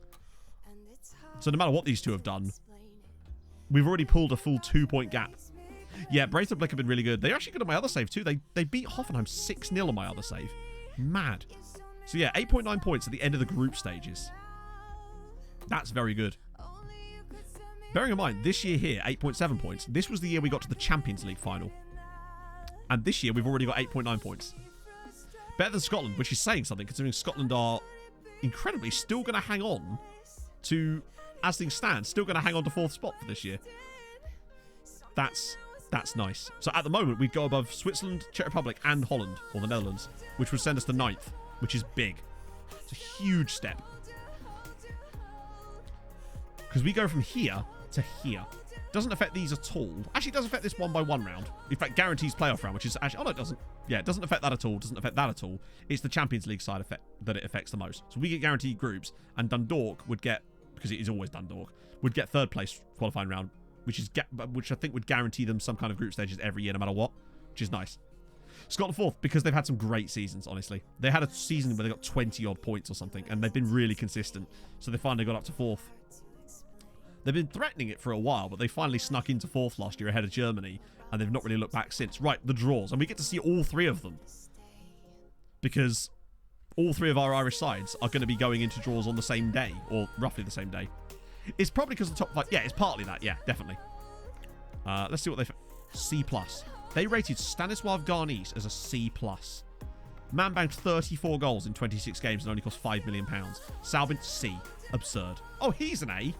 Kaharski was a C. Ridiculous. An E? An E. Our right-sided winger that got 17 goals in 20 starts from right wing, which is a supporting role in our tactic, is an E. And he cost £6 million. And he's not on loads of money. Nyakshu was an E. Randy Hobbs, B. Wow, they are just... But he... Yeah. Basically, unless you get a player for free, they rate our random Mongolian left-back, who's crap. We only signed him because his name was Badman. Higher. Those stuff are insane. They really do. Not that it matters, but it is just funny how hilariously they rate it. Basically, unless you sign a player for free, you got a house viewing 6 over it. That's awesome. Yeah, we have 155 million in the bank, and they're complaining about £1 million that it might cost us. Also, that's back-to-back unbeaten seasons in the league now, when we couldn't get a single one of them for ages. Now we've done it twice in a row. Right, team meeting. Oh yeah, why was I even... Wow, this screen gets bigger and bigger. Okay. Little too ambitious. Oh, God. Fine. I can never tell them what they actually want half the time. No promises, as always. Code of conduct. That's fine. Get over it. Oh, there we go. Right. Now we just need to get to the draws. Figure out how... Hang on. Did they just pay up? Oh, my God. Dundalk just spent £1 million on the goalkeeper from Bowes, who admittedly has a good record, but put in an absolutely torrid performance in the Champions League. What Champions League round did you lose in? How do you mean? We're in the groups, so we haven't lost. Well, we did lose to Bayern in the groups. Oh, yep, they can have Zoidsy. Nice. Watford love our loans. Vidovic draws interest from Benfica. Wait, what? An improved contract. You've got 1.5 years left with a 3-year extension clause. Yeah, no.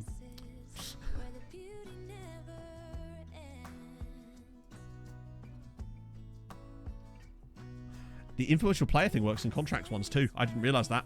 Okay, that was a total risk, but we just lucked out with that. Didn't realise you could get away with that on the contract screen. Nice to know, though.